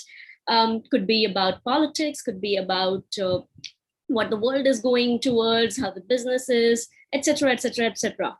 But in that circle of concern, we also have a smaller inner circle called circle of influence. Here are the things that you can do something about, some things that you can change, some things that you can influence. And this is where you need to pay all your attention, because that is where you can make a difference. So I would like to know, what is your circle of influence? Mine is communication. And I'm so glad to be communicating with you through this technology and also through this summit, which will talk about design. And we have from the circle of influence designers, so many eminent speakers here with us. So I'm going to call in our next speaker amidst us. Ladies and gentlemen, join me in welcoming our next keynote speaker, Pleasant Philip, Country Head Design at 3M India. A very warm welcome to you. Hi, Kaiti. Can you hear me? Yes, I can hear you and see you. Yes. Oh, nice. So my circle of influence is design, and that's how I try to make a difference in this world. Wonderful. We'd love to know more about that. Great. Let me get started. I'll share my screen. Can you enable the screen sharing, please? We'll do that right away. Team, can we allow screen sharing to Philip, please?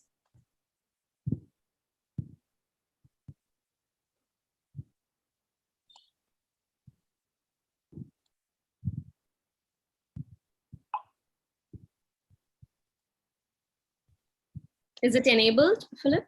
Can you just check? No, it says host disabled participant screen sharing. All right. Deepak, can we please allow quickly? The chat says done, but I'm still getting the same message.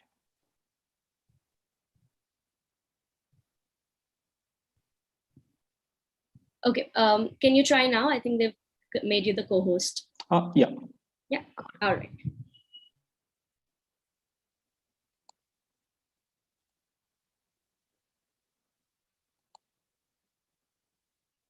Okay, can you see my screen? Yes, we can.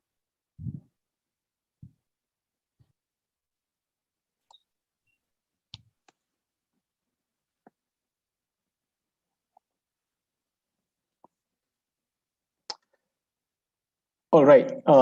Good afternoon and greetings from 3M India. My name is Pleasant Philip. I am the Senior Design Manager for the Global Design at 3M India. First off, let me thank you all for taking time to attend this webinar. I would like to also thank Business World for organizing this virtual conference as we live and thrive through this pandemic. 3M is a 118-year-old global material science company committed to improving lives. 3M leads with a science-based approach to solving world's biggest challenges.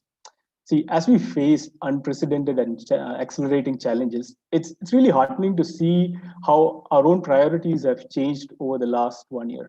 As a company, we have started focusing on the safety and protection of our employees, ensuring that our critical products reach our customers, and building the right partnerships to combat this pandemic. We have not just been focused on protective equipments alone, but also helping our customers and communities navigate the complexities of the new normal. We use the power of empathy and a keen focus on understanding our customer needs and aspirations to to create great solutions. And this is core to how 3M innovates. Now, imagine a world where every life is improved. At 3M, we look at sustainability in terms of a shared global need. The challenges we must solve for sustainable future don't always follow a clear rule or methods, but we see them clearly. And we understand the impact we make in improving our business, our planet, and every life can be far greater if done in collaboration with customers, communities, and government partners. 3M's ongoing effort in sustainability and environmental stewardship dates back decades and include the creation of pioneering pollution prevention PACE program in 1975. And this has prevented over 2 million tons of pollution and saving nearly $2.2 billion for us. We take a holistic approach to sustainability, including the products we manufacture, the process, and the infrastructure used to manufacture them, and also bring together our community intervention programs to advance our societies towards the UN Sustainable Development Goals. Now, in February this year, our CEO, Mike Roman, made an important announcement around the company's new environmental goals to achieve carbon neutrality, reduce water use, and improve water quality. The company is investing $1 billion over the next 20 years to accelerate new environmental stewardship goals. These goals are part of the company's broader ESG strategy. We work to solve the world's challenges with application of science to advance our goals for a circular economy, responsible consumption, climate change, and our communities. Now, building on our global capabilities and diverse technologies, we established a strategic sustainability framework. This is to focus on 3 priority areas. Science for circular, designing solutions that do more with less material, accelerating a global circular economy. For example, our sustainability value commitment requires that every product that enters our new product commercialization process to have a commitment to driving sustainability. Second, science for climate, innovate to decarbonize industry, accelerate climate solution, and reduce our environmental footprint. For example, we are committed to renewable energy. Our global headquarters are powered by 100% renewable energy, and we aim to have 50% of our global operations powered by renewable energy by 2025. The third one, science for community, create a more positive world through science and inspire people to join us. For example, we help spread science by supporting STEM education through a variety of programs. These priority areas guide business decision and strategy, as well as how we focus our efforts on local and global community impacts. Let's look at our first focus area, which is the science for circular. I'm happy to say that we have made significant progress in this category through a variety of recent partnerships, commitments, and product innovation. Some of the examples are how we increase circularity within 3M and beyond, moving more than 30% of our plant to zero waste to landfill status, including chemical recycling programs and funding circular economy programs through our charitable foundations like 3M Gives. Our second pillar on science for climate, we saw a lot of success and progress in this category this year. This includes multiple products and innovations that actively help in fighting climate impact of climate change. An interesting one here is a new partnership with the international NGO Clean Air Asia to create healthier, more livable cities in Asia. And specifically, we have New Delhi in that. Through our third pillar, science for community, we aim to create a more positive world through science. And this is done through inspiring people to join us. We do this by highlighting the importance of science and its crucial role in improving the life of people across the globe, as well as ensuring a healthy future in the field of science for generation. An example of this is committing an additional 300,000 hours of skill-based service through our 3M Impact program by 2025. I personally have been part of this program. In 2019, I got a chance to work with an NGO in Vietnam on green energy solutions for them. And this year, we are doing it virtually, and I'm supporting an NGO in Mumbai to help cancer patients in the healthcare space. So let's now look at why design is so important for sustainability. That's because of the role design plays in the development and commercialization. Designers have a unique opportunity to influence change. and make sustainable choice. They basically work in the future, visualizing and crafting solutions of the future. They also are in a unique position to explore new material possibilities. Let's look at how we facilitate that in 3M. See, at 3M, we work closely with our customers and our stakeholders. Right? So designers facilitate this collaboration. We bring people to the core of what we do. And through that, we gain insights about our market and our customers. And then we tie that back to our technology platforms. We have 21 technology platforms, and this becomes our one of our core strengths. And we basically are able to connect our design partners and designers at our customers' place to these possibilities, where we help them understand what are some of these goals and then help them to make those right choices. Let me share an example of how we have been designing for the new normal. When the pandemic set in, we are all kind of lost on how exactly we could really help our customers. A route that we took was to connect with our designers at our customer's place and really understand what are some of the challenges that they are facing. And we realized that it's not just with the products, right, or availability of the products, but also just coping with what's new and what are some of the things that they could do to make their spaces safer, create safer environments for their employees and also their customers. So we started deep diving into understanding what these spaces mean and how to make them safer, how to disinfect and clean, how to create spaces that enable social distancing, how to create spaces that are much more welcoming and safer, so that you don't dump the current furnitures and all in landfills, but refurbish them so that they are much more cleanable and easy to maintain. So we took a holistic view of how exactly we could transform these spaces. And to help these designers, we identified a couple of areas. Refurbishment was one, but also the safety of employees who serve their customers. We then looked at how sanitization and hygiene could create better spaces. And all this is just not enough, because we also need to communicate the importance of a clean space and also the social distancing norms. So we went ahead and created touch points for our customers to identify what are some of the areas where our customers are facing problems in terms of understanding how to navigate through a space, or some of their anxieties, and what are the different ways to overcome them with material solution. And we came up with a huge set of solution sets that we could suggest and work with designers at our customers' place. These are some of the examples that we have done where we collaborated with our design team in Japan and also other parts of the world to create and curate solutions that our customers could use, like an office space, or having safer spaces like cubicles and the materials that could be used there, which is easy to clean. Also thinking about how airflows can be controlled in a public environment. With this, we not only focused on the retail space, but we looked at multiple different spaces like rail stations and coaches, airports, quick service restaurants, commercial spaces, toll plazas, industrial facilities, urban spaces, and also schools and colleges. And these solutions are now being used across the globe.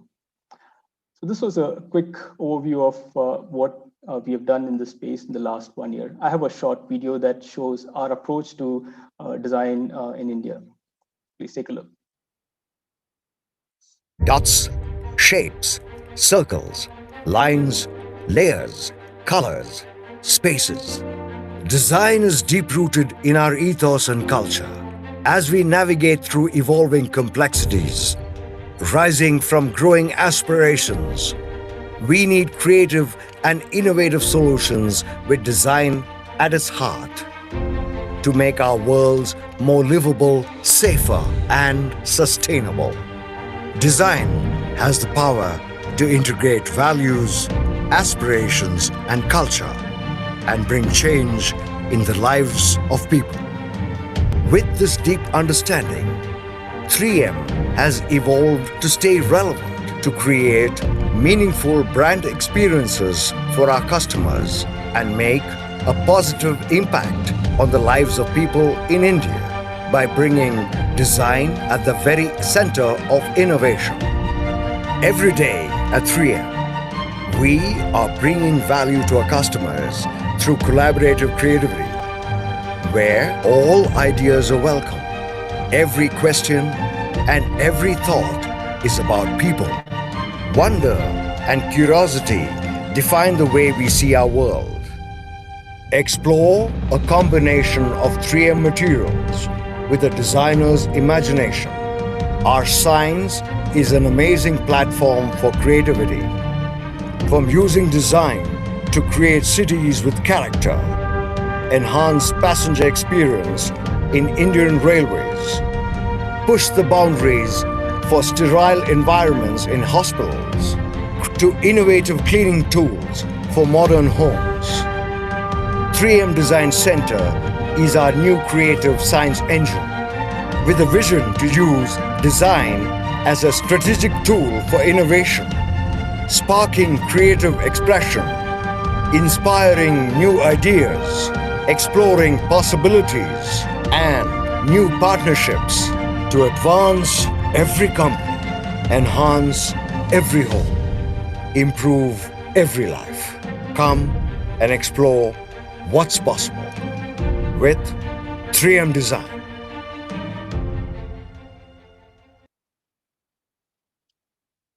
We truly believe in the power of collaboration, and we invite folks to come and work with us and discuss your sustainability challenges with us. We might have a solution for you. Thank you. Thank you so much. That was a wonderful presentation. And yes, I mean, this is an open invitation, guys. If you'd like to work with them, go forward and connect with Philip through any of the platforms that he'll be available on. And we'd love to see how science is applied to life in every nook and corner of our country. So thank you so much for your time and sharing your insights here with us. Ladies and gentlemen, we are moving quickly into our next keynote speaker's presentation. I'd like to welcome on screen Mr. Rahul Kadri, partner and principal architect at IMK Architects. A very warm welcome to you, sir. Thank you.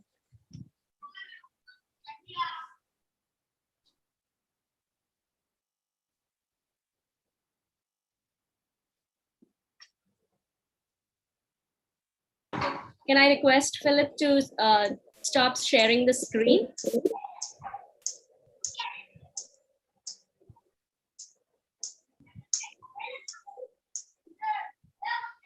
I think his connection has dropped. From BWT, can we stop the screen sharing? Thank you. Mr. Kadri, over to you. Would love to hear your thoughts now. Thank you so much. I'll just share my screen.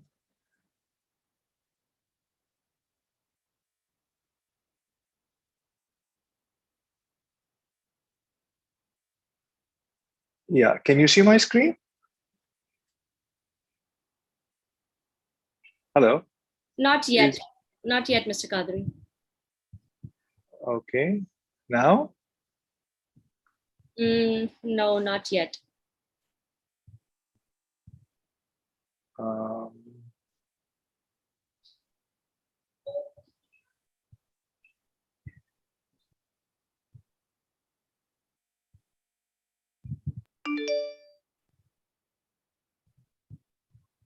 Okay, can you see it now? Yes. Okay, super. Yeah, so I'm going to be talking about something very different from products. And thanks, Philips, for your wonderful presentation and what 3M does. I'm going to talk about places we inhabit and how our places affect us fundamentally. The fast-paced contemporary lifestyle has led to a sense of isolation, created a great disconnect with nature. So this sense of isolation and connection with nature is what I'm going to talk about, how to bring it back in our cities. Density is always seen as a problem. It's overcrowded and the kind of the problems it leads with green spaces, air, vegetation, sewage, we pollute our water. So a lot of issues to do with density, traffic jams, lack of spaces.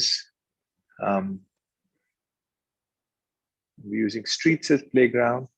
So really a key to better understanding of our health lies in our connection with nature and fostering interaction with human beings. These are the two pillars on which, if we can design our cities, I think it'll make a huge difference in the way we live and the joy that will be available in our lives.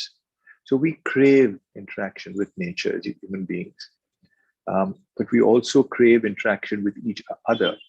So wouldn't it be wonderful to have cities, portrayed here, where you have your buildings, but you also have courtyards in which you can meet, etc., and not courtyards like this, which because no corridors and there's no, they're essentially dead by the way they're designed. So there's a great difference in the way courtyards need to be designed.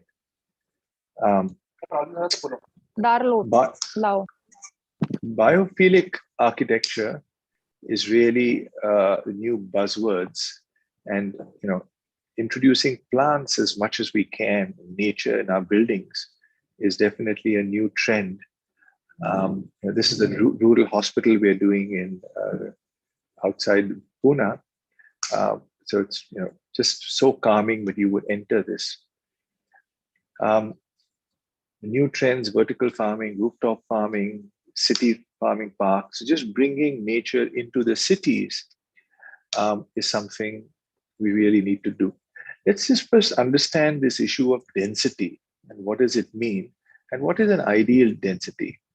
So, Mumbai has a density of 32,000 people, but across the world, there's different densities. What we found is a density of about 10,000 people per square kilometer is something that really works. And if you take all the people in Maharashtra and the ones who are also going to move into cities in the next 30 years, about 78 million people, you'd need only 2.4% of the land, which means there's more than enough land in the state to accommodate everybody really well. So, and if you see how our land is used, forest is 20%, fallow land 8%, unutilized 30%, pasture land about 17%, and urban areas is already 4.3%. So we already have almost double the land urbanized from what we need. So where is things going wrong? So my hypothesis is it's about planning. It's how the city is used and planning for it. So the 5 principles I'd like to introduce for healthy cities so that they connect us to nature and to humans is 1, having a transport-led development. Then, and I'll explain this later, having city and country fingers where the country and the city really join as fingers together. Then having a rural transect where you have a range of typologies in a city, and coming down to the level of neighborhood, making it walkable, and then how the edge of the building is designed is important. So, we all know that transportation is an issue, and public transportation is really the key. Focusing any money on private transportation, it'll never work. You can never solve the traffic problem. No country in the world has solved the traffic problem, even by spending billions and billions of dollars. But you can solve it by public transportation. And I think metros and bus rapid transportation, BST buses as well, is a key answer to this. So investing in public transportation is one of the key things in making a city more livable and freeing up space to be used otherwise by sorry. This is the kind of this is the kind of images we'd like to see in the city. So you want various things. You want a natural reserve, you want agricultural fields, you want a rural zone, you have a general urban zone, an urban center, and an urban core. This is what I meant by city and country fingers, wherein the countryside should come into the city, and the city should be only 1.5 meters, 1.5 kilometers wide and linear, so the transportation networks can also work extremely well. And wouldn't it be lovely if, 750 meters away, you could be in rural area or in a forest area. So these are the kinds of different zones that should be available to people. And instead of saying urban and rural, we really need to have a mix of all this. So natural reserve, agricultural field, a rural zone, general urban zone, urban center, and urban core. And if we use this to plan our cities rather than the way we do it now, where there's the same FSI everywhere. In fact, we should have FSI of 6 or higher right in the urban core. And then as you go out from the urban center, general, urban, rural zone, to agriculture, natural, the reserves, the FSI should go down to 0. And the width of this needn't be more than 1.5 kilometers or 2 kilometers. So from the center, you can reach a nature reserve very easily. You could even just walk there. And to do this, and to use, we just need FSI 0.9 on an average in a city. You don't need FSI 4 everywhere, because that will create densities which are way too high. So you just need an FSI of 0.9 on an average, but it's on a sliding scale. So that's one of the key things that we need to have a variation. Our neighborhoods need to be compact so that we can walk and land use. So far, the land use plan of the cities for the last 30 years has been, this is a residential zone, and then that over there is an office zone, and that over there is an industrial zone, and that over there is a retail zone. That needs to change. It needs to become mixed use so that you can walk to work, you can walk to school, you can you don't have to commute long distances. It should all be available between a 15-meter walking distance. And we need our blocks, which can house up to 200, 300 families with a common playground, car parking, etc. So you have a block of, say, 60 meters by 90 meters or 90 meters by 120 meters.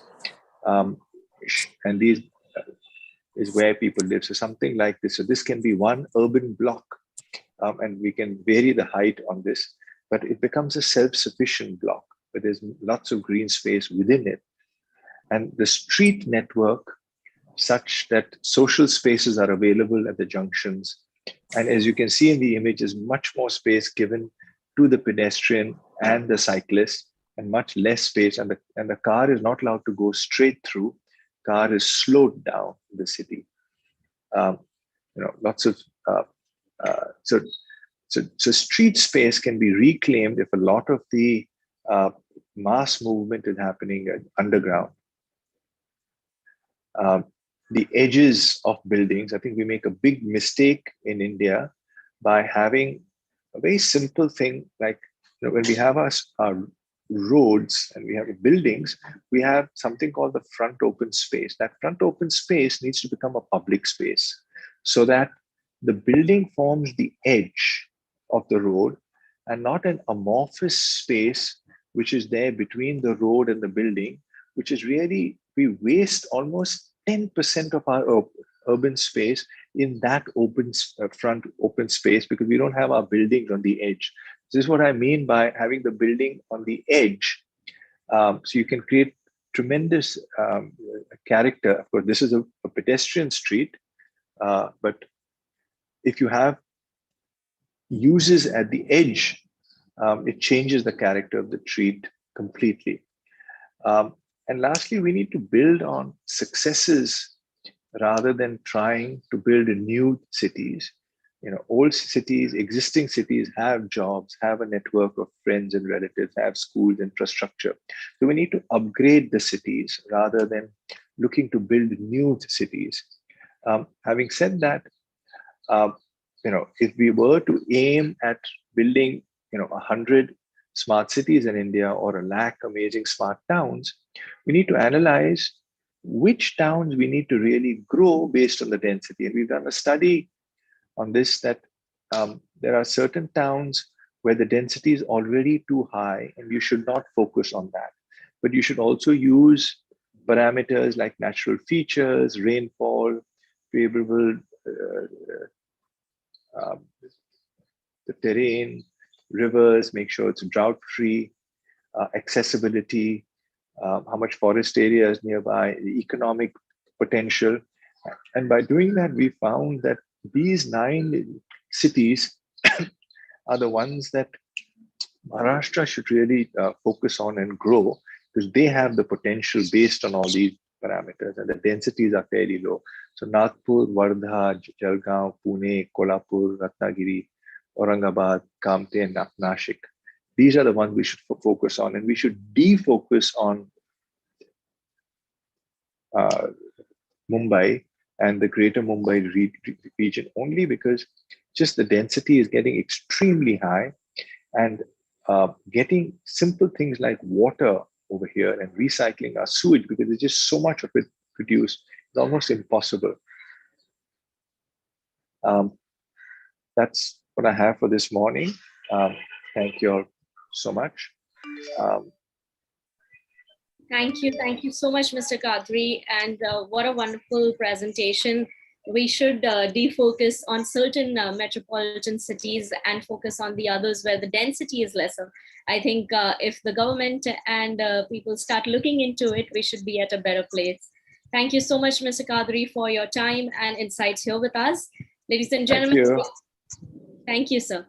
If you have any key highlights to share with the wider audience, then don't forget to use the hashtag BWFOD2021. We'd also like to thank our silver partner, Hans Krohe. With that, we're moving forward to our next keynote speaker, Ms. Pallavi Paranjpe, Senior Regional Planner, Mumbai Metropolitan Development Authority. I'd like her to join us on screen. Ma'am, if you please switch on your camera and mic.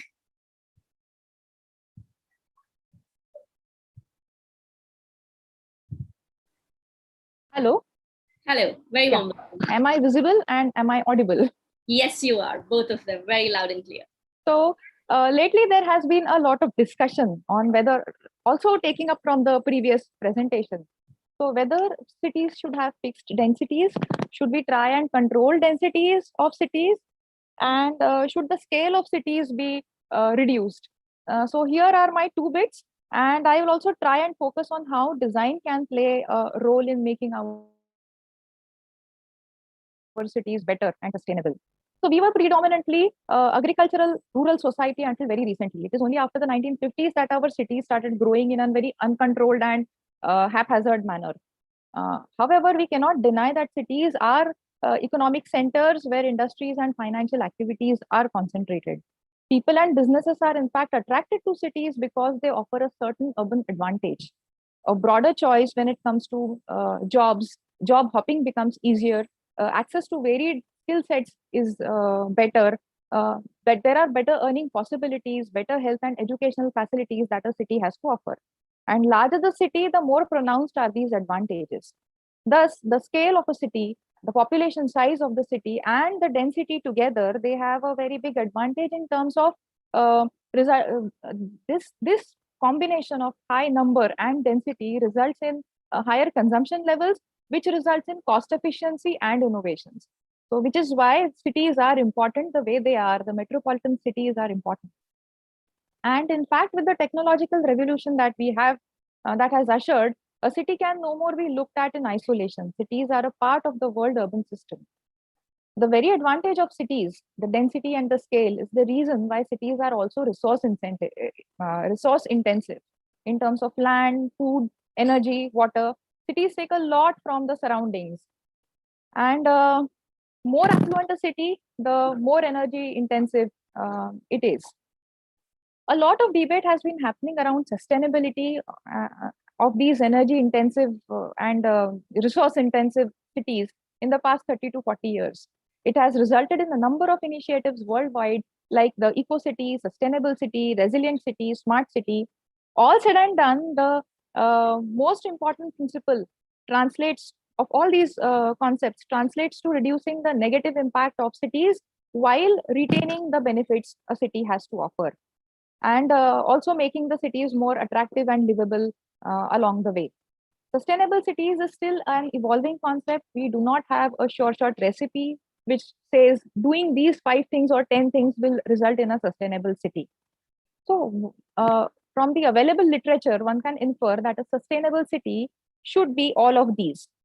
Reduces its energy consumption. A sustainable city is one that reduces its energy consumption, is more reliant on the renewable sources for meeting its energy requirement, causes little or no damage to the environment, is free of traffic congestion, promotes self-sufficiency through urban agriculture, water harvesting, recycling, and reduction of waste, is culturally vibrant, is people-centric, and has an efficient information system. In short, is smart. So that is a lot of things that a sustainable city should be.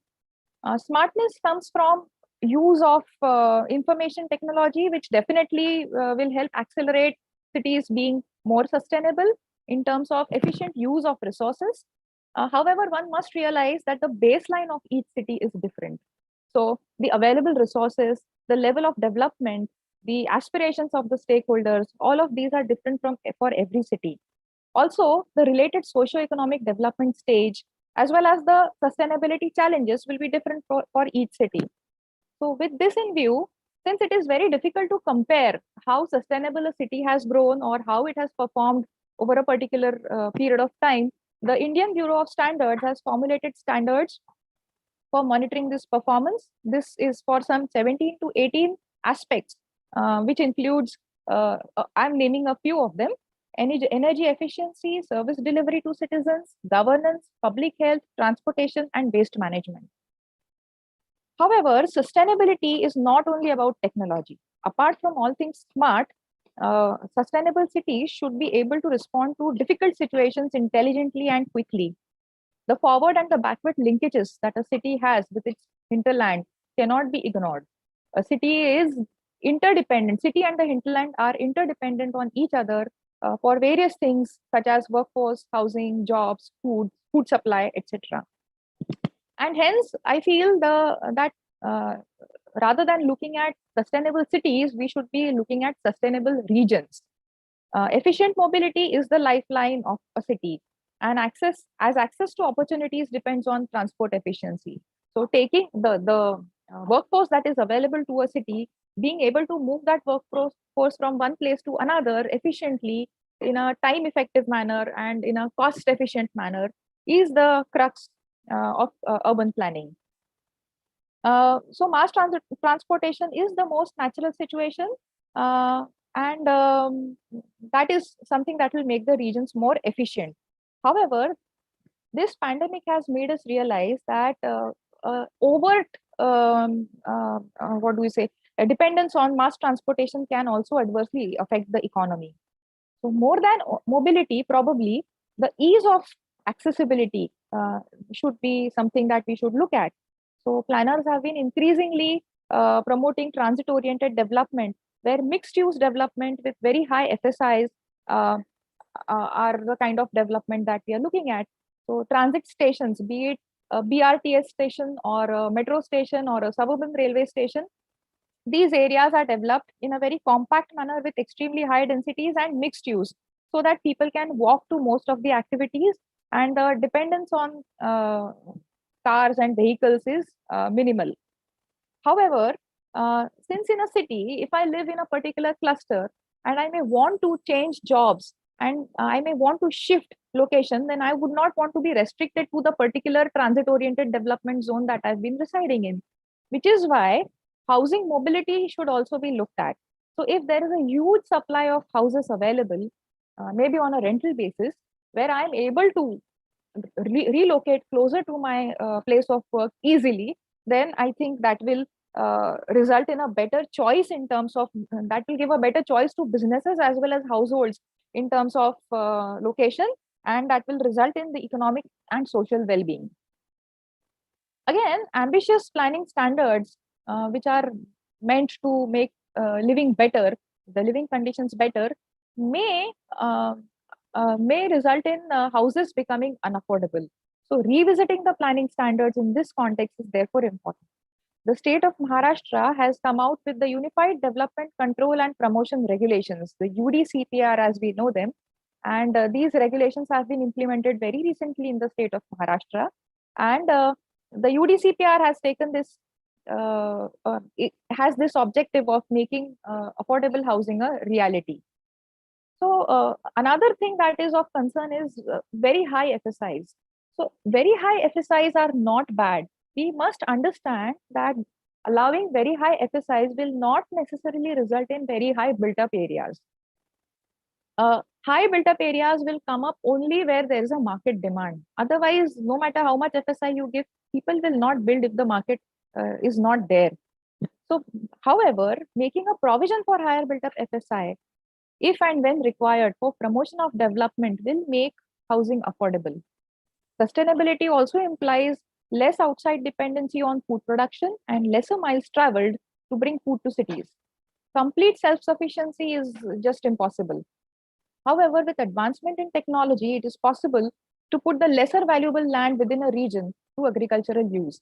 With technology like the hydroponics and other such comparable technologies where the fertility of the land does not matter and where agriculture can happen on top of the other. Multi-level agriculture is possible. Such lands should be used to make city regions more sustainable. And I think design can play a very crucial role in making this work optimally in as little space as possible. And this can be taken also to a more local level where people are able to practice such hydroponics and such other possibilities in their flower beds, balconies, building terraces, of course, where there are no solar panels installed, but design can play a role here. Historically, planning evolved in response to epidemics and abysmal living conditions that the Industrial Revolution brought in its wake. And today, again, we are at a very peculiar junction where we have realized that being self-reliant is important. Self-reliance at all levels is important. Here, I agree with my previous speaker, where he pointed out how neighborhood planning, sector planning, city planning. He spoke about neighborhood planning, but I think neighborhood planning, sector planning, city planning, and metropolitan region planning has a lot of wisdom to it. Sustainability cannot be brought about unless the statutory planning embraces this principle of sustainability. When I say statutory planning in India, we mean by statutory planning development plans or master plans for cities and regional plans for metropolitan regions. The plan period typically in India is of about 20 years. It is next to impossible to foresee what will happen in the next 20 years and what will be the requirements after 20 years and provide accordingly, which is why plans should be enabling rather than prescriptive. And they should be flexible to accommodate changes as and when required, and which also means that plans should be adaptive and responsive to the market requirement. Data sharing with organizations, within organizations, amongst organizations and agencies within the region is a prerequisite for that kind of responsive planning. A consolidated information system is necessary for effective planning, performance monitoring, and better integration. Smart cities, rather regions, have a better chance of becoming sustainable. This entails an extensive system for data capture, data storage, assimilation, and sharing at a regional level. A regional level information system with multiple agencies on board will help monitor the development trends. Since forcing development maybe 5 years, 10 years, 15 years down the line is not possible, such kind of data, if available to agencies, will help them, enable them to take timely and informed decisions as to what infrastructure needs to be provided, what kind of intervention needs to happen, where at what time. That will become easier. However, the scope of such regional information systems should extend beyond information gathering and should also include data assessment and research on various important aspects that may help the agencies take important decisions. At a micro level, rather than merely copying the architecture of developed countries, our development control regulations should make it mandatory to use to reduce the use of glass. A lot of urban heat island effect is happening in our cities, and extremely large use of glass on facades is also responsible for it. We have very little permeable surfaces left in our cities. Most of the surfaces, soil surfaces, are they have cladded. They have been cladded. So the cladding material could be porous. So the regulations could go a step further and say a certain area should be left free of any coverage, so that percolation happens and the surface runoff is reduced. That will also go a long way. Apart from traditional core functions of municipalities, they also have an important role to play in terms of implementing the green initiatives. In order to be resilient, public spaces should be multi-purpose. So a certain public space can be used as an as a temporary as an emergency as an evacuation area for an emergency, or as a temporary water holding pond during excessive rainfall and flooding. This is very important for a city like Mumbai, or a temporary healthcare facility in case of an epidemic or a pandemic. A lot of innovation can be brought about in designing these open spaces. And since the open spaces are in the purview of the public authorities, the planning authorities, it is not a very difficult thing to do. If one decides, it can be easily done. And so designing these public spaces can be really innovative. And ULBs also will have to play an important role in retrofitting our cities. Everything cannot be raised off and started again. So if sustainability has to be brought in, then certain amount of retrofitting has to happen. Also redevelopment that is bound to happen with time. How can it be made more sustainable so that it fits into the entire city in a nice jigsaw? The jigsaw puzzle fits well. Jigsaw puzzle of sustainability fits well. That can happen through the urban local body or the municipality. The development plans that we have at each city, these are mandatory documents. And the development plan takes a broader view of the city. However, if very local area development plans are prepared, then they will also help and push the sustainable kind of development. The past pandemics have played a very important role in how the planning practices have evolved today. The pandemics, this pandemic has also resulted in our increased dependence on information technology. The pandemic made us realize how day-to-day, face-to-face interaction on a daily basis is not necessary. A lot of work, much of work can be done sitting at home. However, face-to-face interaction cannot be also avoided completely. It is important for better productivity and improved creativity. Interacting with peers with complementary skills may also result in enhanced work quality, help building relationships, and is crucial for innovation. Hence, though the frequency of work-related trips may drastically reduce, but office spaces and education institutions are definitely here to stay. However, if the current pandemic prevails for a long time, our dependence on artificial intelligence, be it at home or be it in our factories, industries, and workplaces, that may happen, that may increase. And this will bring a substantial change in our society. In short, the pandemic is unlikely to affect the size or density of our cities. The economy, growth opportunities, diversity, and culture that we associate with our cities are because of the population and density that they have. Secondly, sustainability cannot be superimposed. It has to be built into the strategic, plans, into our DPs and RPs. Thirdly, a lot more attention needs to be paid to the way our cities will redevelop. And we also need to see how retrofitting can be done to make them better sustainable.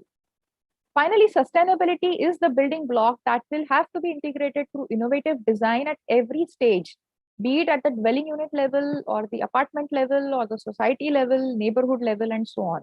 So the scope of design is wide, right from designing efficient spaces that fit in the cultural context to making cities and regions energy efficient and vibrant. That's all. Thank you.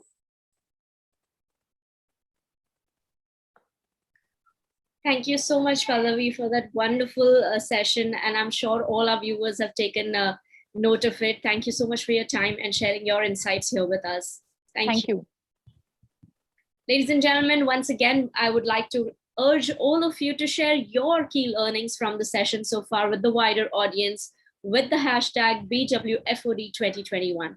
Here, I'd also like to take the opportunity to thank our silver partner, Hans Grohe. Ladies and gentlemen, moving forward to our next keynote speaker, I'd like to welcome on screen Jyoti Malhotra, Managing Director of Volvo Car India. A very warm welcome to you, Mr. Malhotra.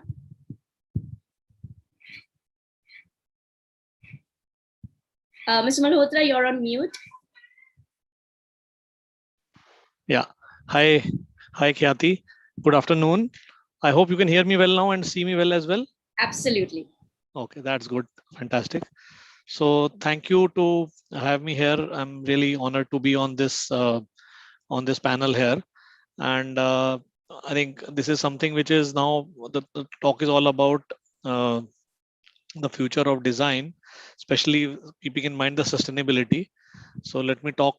I represent Volvo Cars, and I think, as you know, Volvo Cars globally is known for safety, and something which we really take a lot of pride in many places, including India. When it comes to safety related to cars, Volvo always sets up the standards for the same. However, we understand that sustainability is as important for us as safety, because going forward, we are responsible for the climate. Another thing very, very important when it comes to sustainability, first thing always is going to be how do we acknowledge our role in that. And as a mobility provider, as a car maker, we don't hesitate in recognizing that we are probably part of the problem of this climate change, and therefore we have a very strong sense of responsibility to act. And that, I think, is a really good beginning, because if we don't acknowledge, if we don't really understand, we won't be able to make the changes that we need to make. So we start from that recognition. Having said that, one of the things that we did, I would sort of go back. Volvo Cars, as Volvo Cars, we are proud to be the founding members of the UN Global Compact, which is a voluntary initiative to implement universal sustainability principles.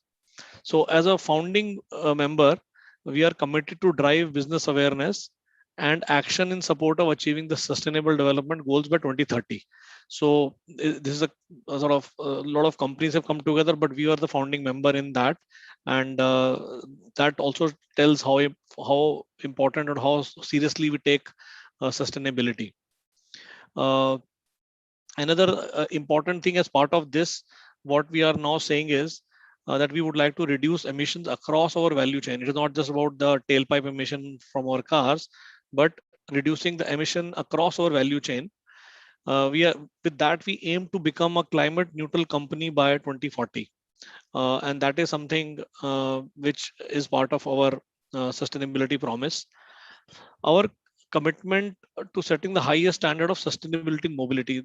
We want to take a lead. We want to be like in safety. We want to be recognized and seen as a company who sort of sets highest standard when it comes to the sustainability with respect to mobility. And I think, as I said, one of the key things for us is to become climate neutral by 2040. And that is going to be made possible by embracing a circular economy and conducting our businesses responsibly. We want to really be serious about this and help protect the planet and contribute to a more sustainable society. This is something which is our background as we go into this discussion. Now, let me tell you some of the on-ground actions that we have done globally as well as India towards this sustainable future. So, one of the commitments that we made was that from 2019 onwards, whatever new car that we launch will have some sort of electrification, and we have sort of now living that. All our cars from 2019 onwards has an electric motor, and we call them as mild hybrids. So they are not pure electric cars, but there is a electric component in form of electric motor, which we believe will really help us move towards a better sustainability solution. Already, our global plants are powered by over 80% climate neutral electricity. So, as towards our larger goal, our plants are already moving towards that direction. 80% are already climate neutral. Our Volvo cars Daching plant is already powered by 100% climate neutral electricity. So this is something which is really a great achievement, which we believe which will propel us towards our sustainability goals. Another initiative for us, which we are very much committed, because as we said, when we talk about a circular economy, it is very important how do we look at old parts and materials and how they can be reused in production of new vehicles. And that is going to also impact us in a big way, and we are doing it in that sense. And this is where our design comes into play. We design all our cars to minimize waste and make greater use of recycled and bio-based materials. So in the very design stage, we are committed to sustainability. At the time of production of cars, creating our new plants, we are committed towards sustainability. So this is a much larger context when we talk about designing and sustainability. So when we are designing a new plant, or we are redeveloping a new car plant, or we are developing a new car, the sustainability is always there at the back end.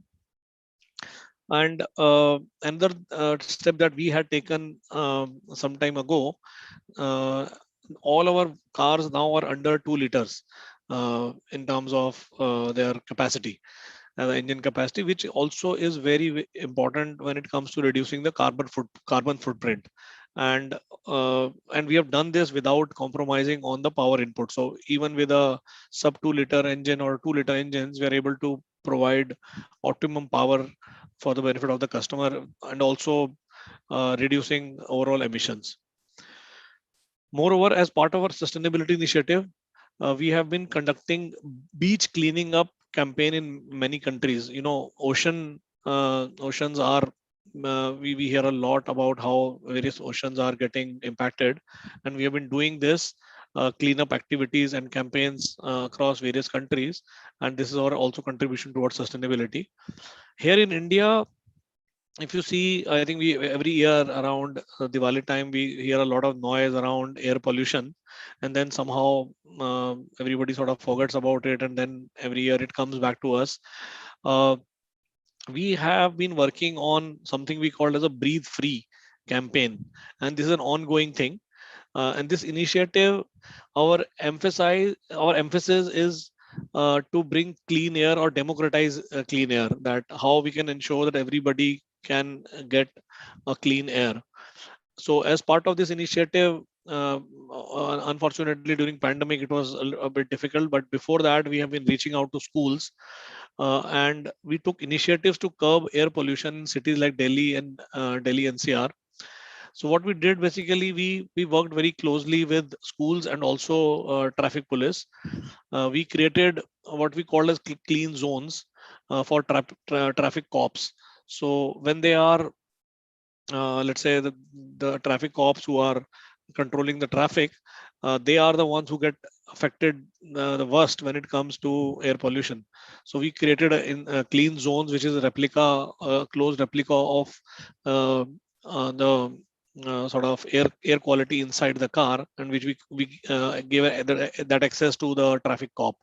And we also went to the schools and help them and help the children create small air filters, which can be used with the let's say something as simple as a table fan, which can be then used by and this can be then distributed to people in society who cannot afford it. So we went to schools where children come from privileged classes.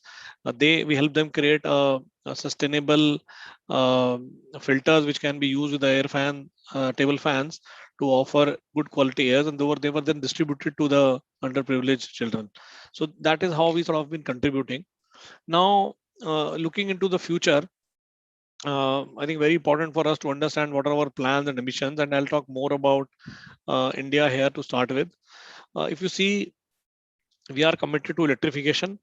Globally, we are saying that we will be selling almost 100% electric vehicles by 2030. However, in India, probably we believe we can do it even faster.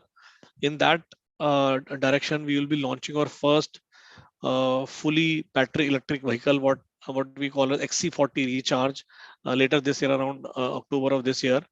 And thereafter, we are planning to launch one electric car every year towards our objective of becoming a almost full electric vehicle car company. This we believe will really push us towards our sustainability goal. But as I said, I think it is not just about the products. We need to create an ecosystem which is also sustainable. In that direction, we are working with our dealer partners and converting them into what we call as green dealers, which means every dealer will have to take some initiatives which will help them to support climate and support sustainability, and they will then be rated every year. And I think this is just a starting point, and we will over a period of time make all our dealers into a category what we call as a green dealer. We are also aiming to significantly increase the share of recycled and bio-based materials which are used in our cars as part of the design. So I spoke about it earlier, so I will not repeat. This is more part of a circular economy that we talk about. And we are also committed to responsible sourcing our batteries. I think that is also important, that from where we source our batteries so that they can be disposed of in a way that it does not impact the climate. So as part of that commitment, we are the first car manufacturer to use blockchain technology throughout our entire cobalt supply chain, allowing us to monitor and trace the cobalt used in all our batteries. So these are some of the sort of plans and ambitions that we have, and we are committed to become a climate neutral company by 2040. And as I said, this is all by design. This is something which does not happen that we think about something and then this has to be designed, whether it is a designing of the car, designing of the plant, designing all our ecosystem. So we are very much committed to that, and that's how we are going to take into future. So with that, I would like to sort of end my talk here, and thank you so much for patiently hearing about our approach. Thank you.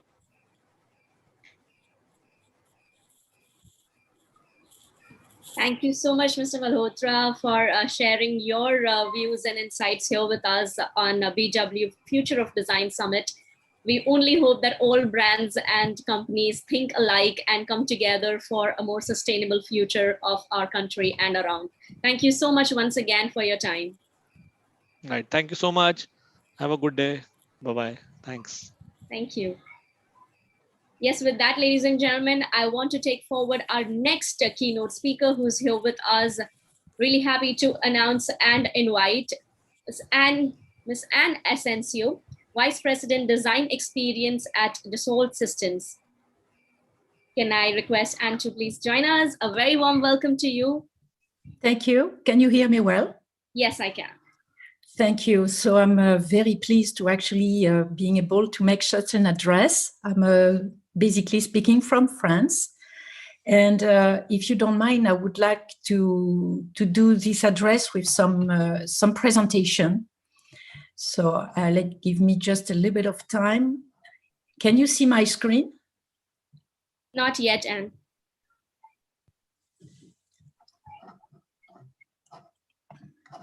So let me go back.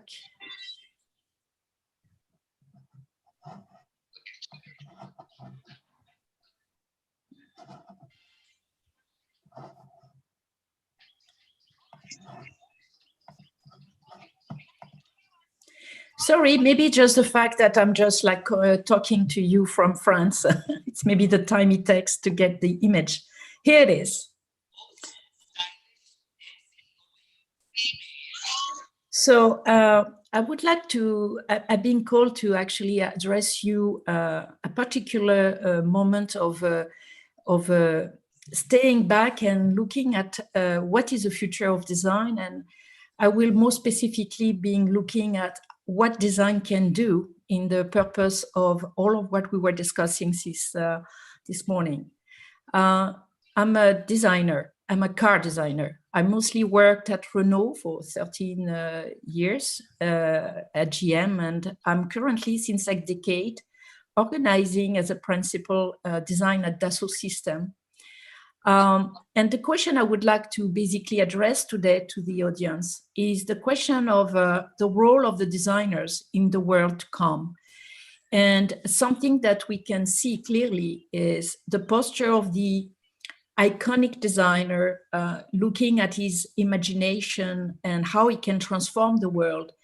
If I still consider it's a very important one, we have to consider that technology today are making this task much, much more complicated because technology are dematerializing everything around us. And also it gets even more complicated for designers to embrace a systemic and holistic view. And so we call it sometimes also the dematerialization or the disappearance of the designer. So I work at Dassault Systèmes. Dassault Systèmes is a French leader in software. We like to say that software in English doesn't translate as we say it in French, that is called logiciel. It comes to logic as a semantic. So it means that is the way you think.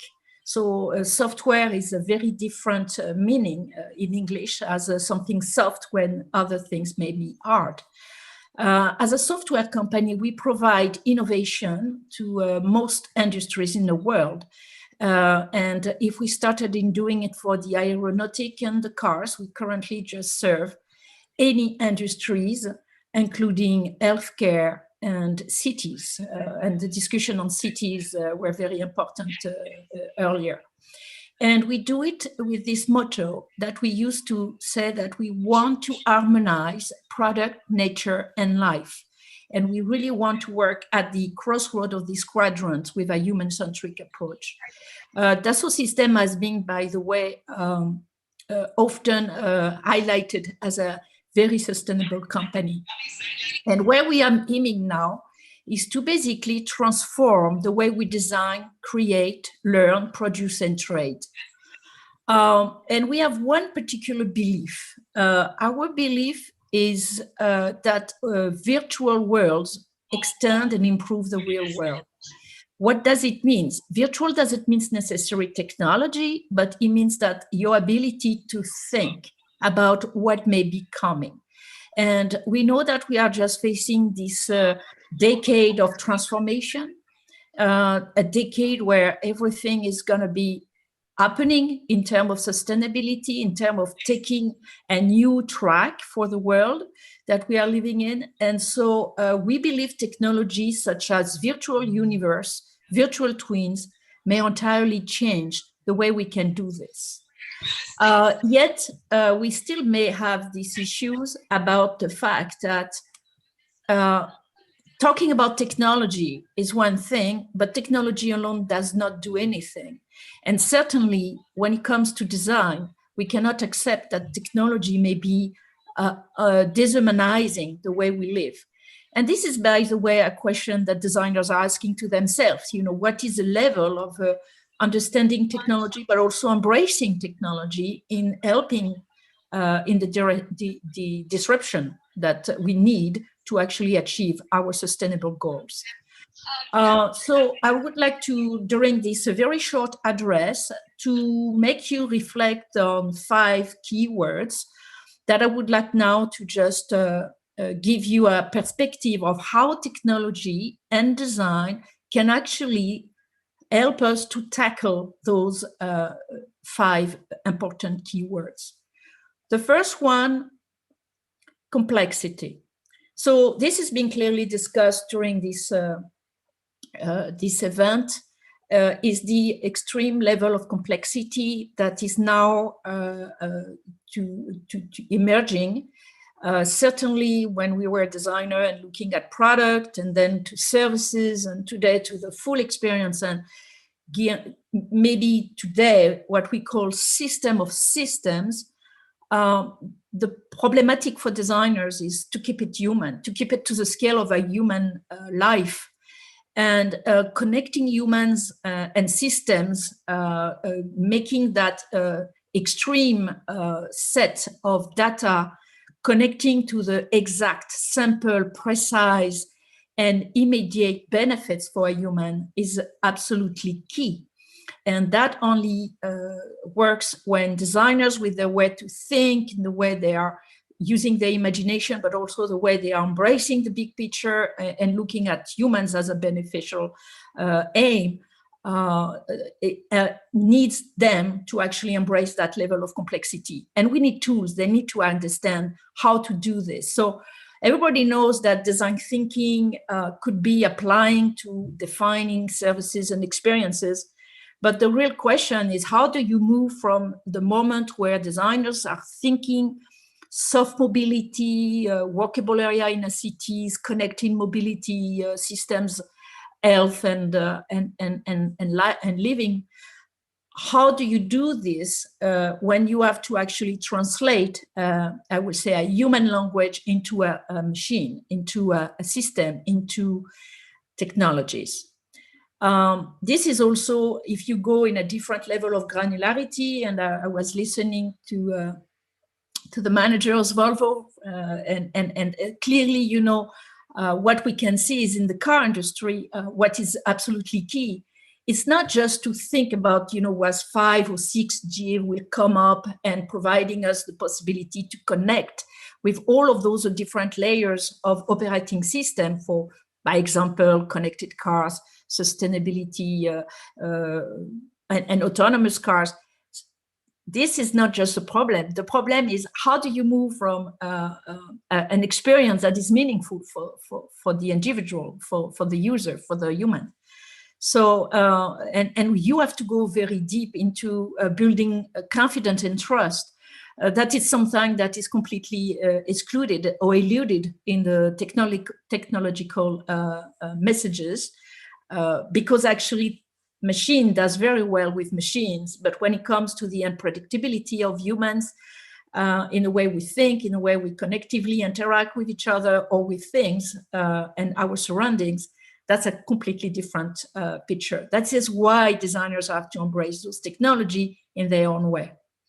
And their own way of design is basically to create science, not science fiction, but sense fiction, creating emotional, desirable place to live, to basically reflect on what may be our habitat tomorrow. So it's a little bit broader than just like trying to connect and bring some of the things we know, like great ideas as bridging, you know, rural and urban settings to keep our consistency in the way we live. But designers have the duty now to project, to imagine, to give us a sense for where maybe the way we may or would like to live in the future. That could embrace also heritage. I'm from Paris, so as you can imagine, how do you create this journey from the past to the future in a very nice, smooth, and desirable way? To do that, I would like to get you into ubiquity. A great idea needs a lot of people to spread and being effective. So we need to first consider that due to the complexity, we need to work as transdisciplinary teams. We need to work anytime, anywhere. You know, I'm in France, and now we know with the digitals and the COVID crisis that it looks quite obvious that ubiquity is becoming our new way of living. Ubiquity of space, ubiquity of time, ubiquity of what is real and what is virtual. This is really the new setup for design and the way we may conceive the future.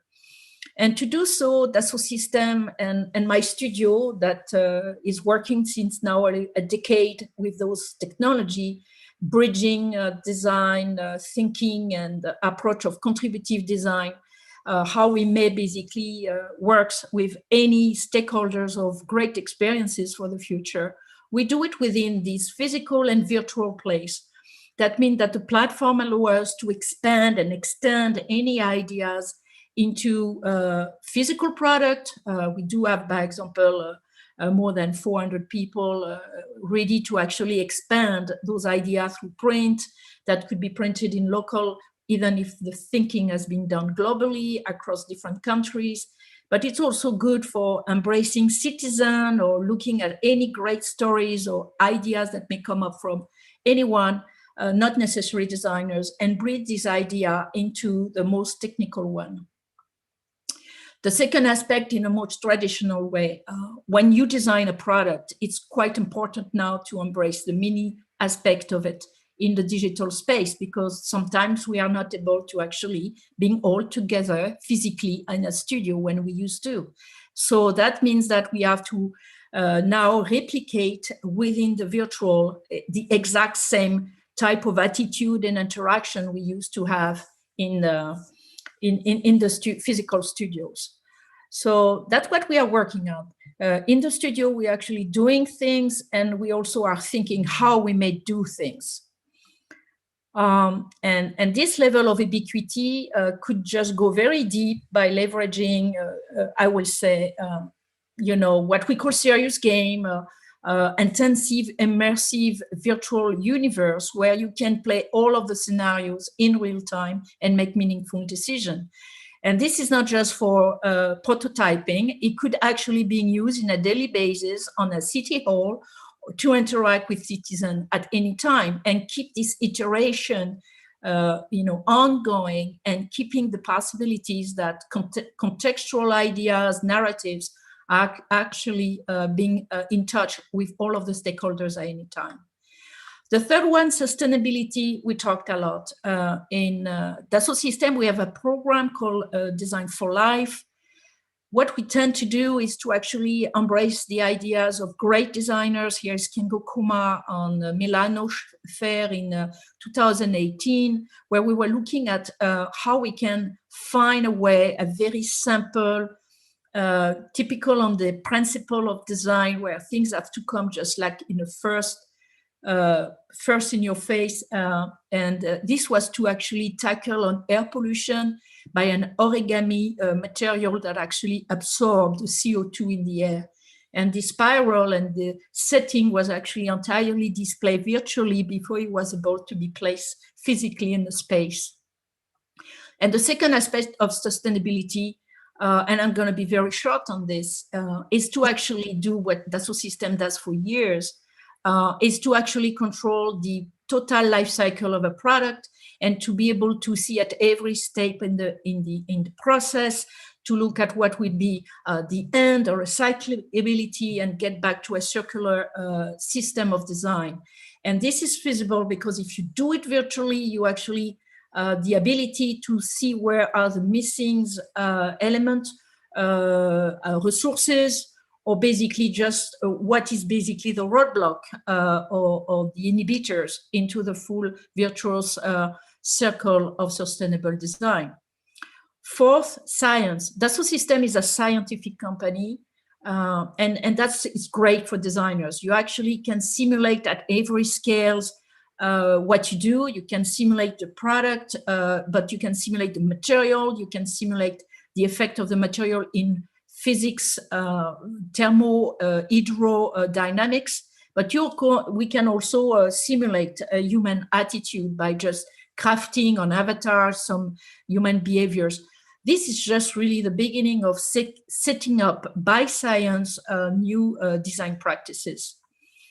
Generativity is quite an very important one, is the one where we can use science, algorithm, and artificial intelligence and data, but not as letting data and artificial intelligence to do by their own, by replication of the process, but actually by creating a dialogue between designers and artificial intelligence. I'm telling you, this is an exercise we did with Patrick Join, and we were looking at artificial 3D printed fabrics. On the left, you have some imaginative new materials for plastic bottles. The point here is this is just the beginning of a great era where we can, within the disruption that is needed, find solution if designers embrace this notion of data-driven design and artificial intelligence as a dialogue. Last and not least, inclusivity. If you want to access to technology, what is very important is to not miss the fact that we as humans need fun, emotion, and physicality. So inclusivity means that if you work in technology and with technology, it has to be done in the most simple, ease of access, and it's a condition for collaboration. It's a condition for all designers and everyone may work and operate together. And this is basically to create what I'm really aiming to, and I will let you with this final thought, that we need to put designers in the art of what I call incubation of knowledge and know-how. And this is how we may basically do it. Thank you. And if you are interested, you can check on Design Studio Dassault System, and I will be also very happy to take any questions if my talk was not clear enough. Thank you for this opportunity, for this address. And now I can give you back the mic. Thank you so much, Anne, for that wonderful presentation. And we'd like to thank you for your insights and your time for being here at PW Future of Design Summit. Thank you so much. Thank you to you for inviting me. Absolutely our pleasure. Thank you. Ladies and gentlemen, we'd here like to take the opportunity to once again thank our silver partner, Hans Grohe, and also request all of you to share your key learnings from the session so far so that a wider audience can gain experience through it as well. Please go ahead and use the hashtag BWFOD2021. Coming up next is another eminent speaker who will speak about design here with us. We have with us Ashwini Deshpande, co-founder and director, Elephant Design. A very warm welcome to you, Ms. Deshpande. Thank you so much. I'm not able to start the video, so you might have to give me the just give us one moment. Team, can we please switch on Ashwini's video? Yes, I'm here. Thank you. Thank you so much. Hi, Khyati. How have you been? Very well, ma'am. So allow me to share the screen in a moment. I again need to be allowed to share the screen, please. Yes, just give us one moment. Sure.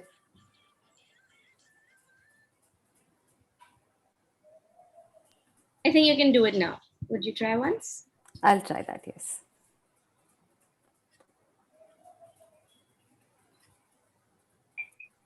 So have I managed? Yes, we can see the screen. All right. Okay. So it was fantastic listening to the earlier speakers, and I think each one of us comes in with our own perspective on sustainability and good design. And so I'm going to actually begin with a little story. And that story also is basically about how all of us have our own perspective and how each of them is very, very important. And yet together we can make the big picture.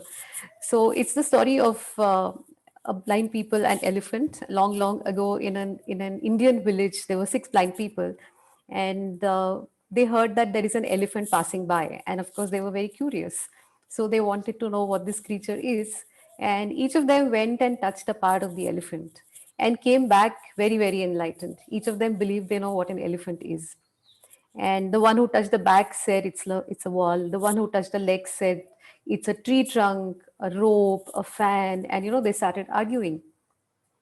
And then came by somebody who could see, and he said, you know what, all of you are right, but what you really need to do is put all your pieces together to see the big picture.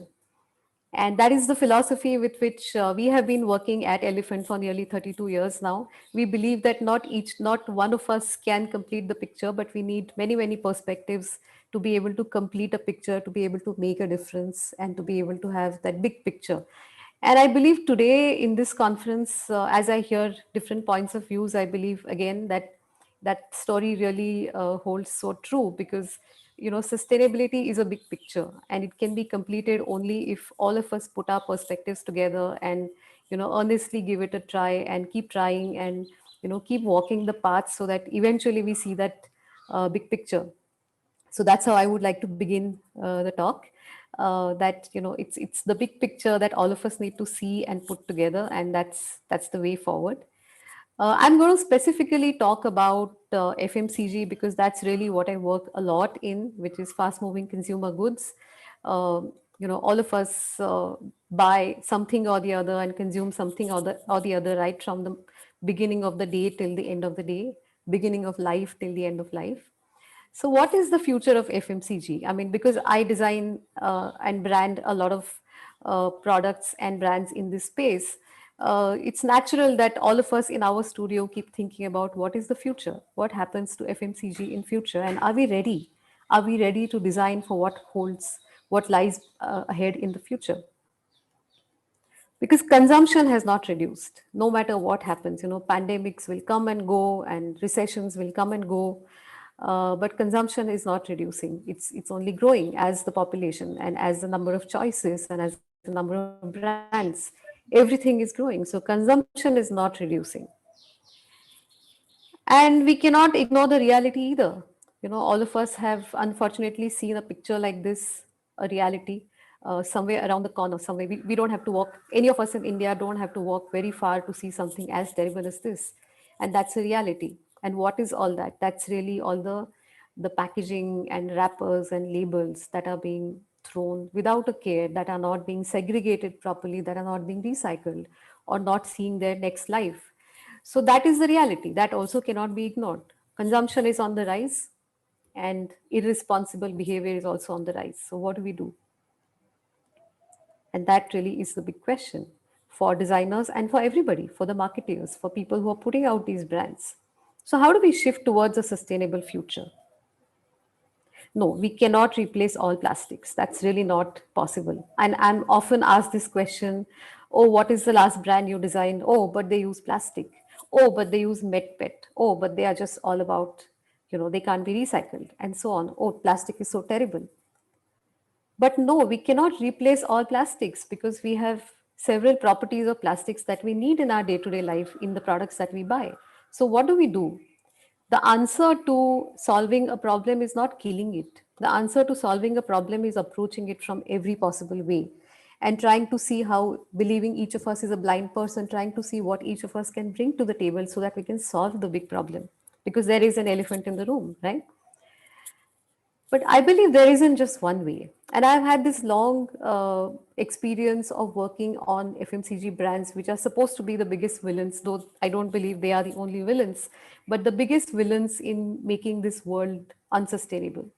And I believe if we were to look at just one solution, like replace all plastics or use only recyclable material or whatever, there isn't just one way.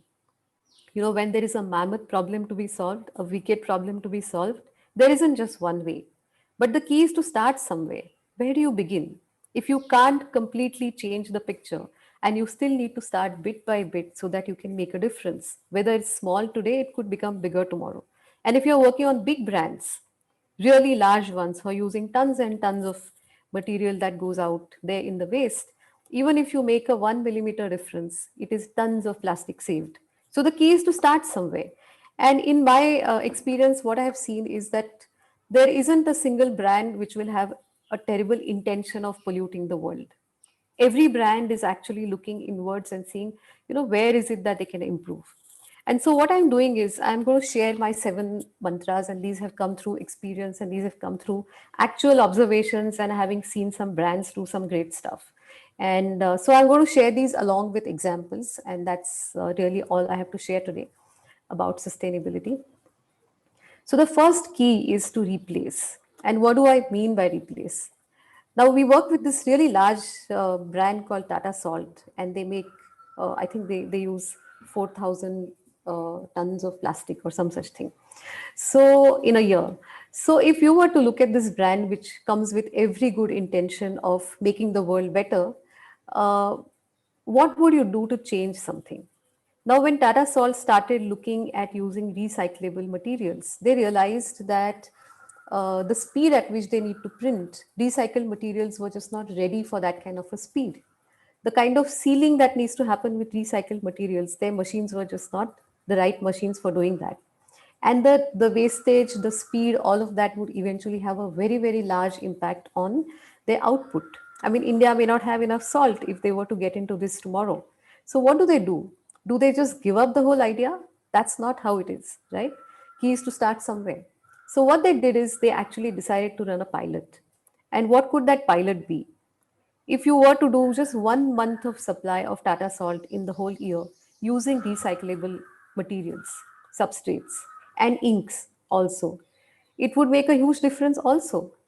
You may not be able to do all 4,000 tons, but you can do 300, 400 tons. And that itself makes a huge difference. So you begin somewhere with a pilot, then you understand what is this whole ecosystem that's going to work, not work, what are the problems, how to solve those. And eventually you'll be able to move towards, who knows, maybe 10%, maybe 20%, maybe 50, and tomorrow 100%. But you have to make that beginning. And this brand has done that. The other brand, which is again has been really large in the last, especially in the last year, and of course has been a very big brand, tried an experiment last year, which is they use recycled plastics for creating a bottle. And again, what is the whole point? If you can't replace every bottle with recycled material, do you just give up? You don't do that. What you do is you make a beginning. At least put your intention out there. So all the vendors, all the suppliers, everybody in the ecosystem gets aware that a big brand like Dettol is moving towards sustainability in a big way. And then, of course, there is a whole lot to be developed and researched and achieved. But you have to make a beginning by replacing some of the stuff that may not be so good for the earth. The next one, and you will be surprised to see this combination on the screen, but the second one is reduce. So what is Paperboat Reducing? Another very favorite brand of ours that we've created. What did they do? What is the choice that was made? The choice that was made was that we will not use PET bottles, we will not use cartons, but we will use pouches. Now, does that mean that we have done everything right? Not so much. The pouches are still made of plastics, MedPet actually. So there is still a carbon footprint, but it is much lower than having used a PET bottle or a carton, Tetra Pak carton. How is that so? It not only is easier on the earth, but transporting these pouches from the packaging vendor to the factory uh, probably consumes 1/6 the space in the transport, in shipping, which means you're saving 5 times the fuel. And transporting back the waste after it is consumed is also like a flat pack. And again, there you're saving fuel.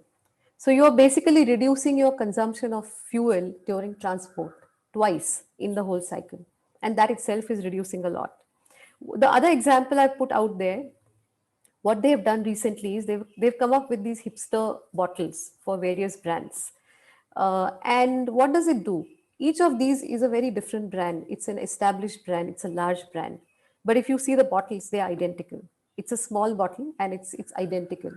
What did that do for them? They could have developed different bottles for different brands, but that means different molds, different packaging lines, different patterns, and so on. Instead, what they have done is they have reduced the number of molds in the whole system. That too is saving. That too is moving towards sustainability. So when I say there isn't only one way, I'm just trying to show how many ways there are. The other one, resize. Now, this is a very simple thing. It's actually a no-brainer, but it's not really being done. So if you look at this thumbs up bottle, the two bottles that you see on the right side, what is the difference between one to the other? Is there any less branding? Is there any less visibility between one or the other? Not really, right? But the right side one probably uses 1 centimeter less height of label. Now, Thumbs Up is a really large brand. If all Thumbs Up bottles start using even 2 to 3% less material on their labels, it's tons of plastic saved.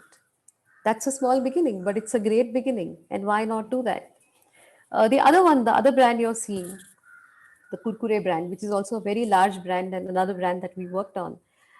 When they started looking at their sustainability practices, one of the things they realized is that some of the packs are oversized and some of the packs actually can be reduced in their size. And that can be done by reducing the air that goes in for preserving the products inside and by actually reducing the size of the pouch. Now again, Kurkure Masala Munch, the orange pack that you see in the middle, is a huge, huge brand. It's a snack that's bought across India and loved across all kinds of age groups and demographics. So if they reduce even 1 centimeter from their pouch, that goes a very, very long way. So start somewhere. Put out your intention and then see how things go. Another one, my fourth one, which is Remove. Now, what does Remove mean? Again, another brand that we work with, Organic India, all things good, conscious, healthy brand, would try and do everything that is perfect and right. This brand was finding a difficulty in making their tea bags fully recyclable. So the whole focus went on seeing how could those tea bags become completely recyclable. And you won't believe how many things they could remove from what was going on. So firstly, the paper that was being used for tea bags had some plastic in it.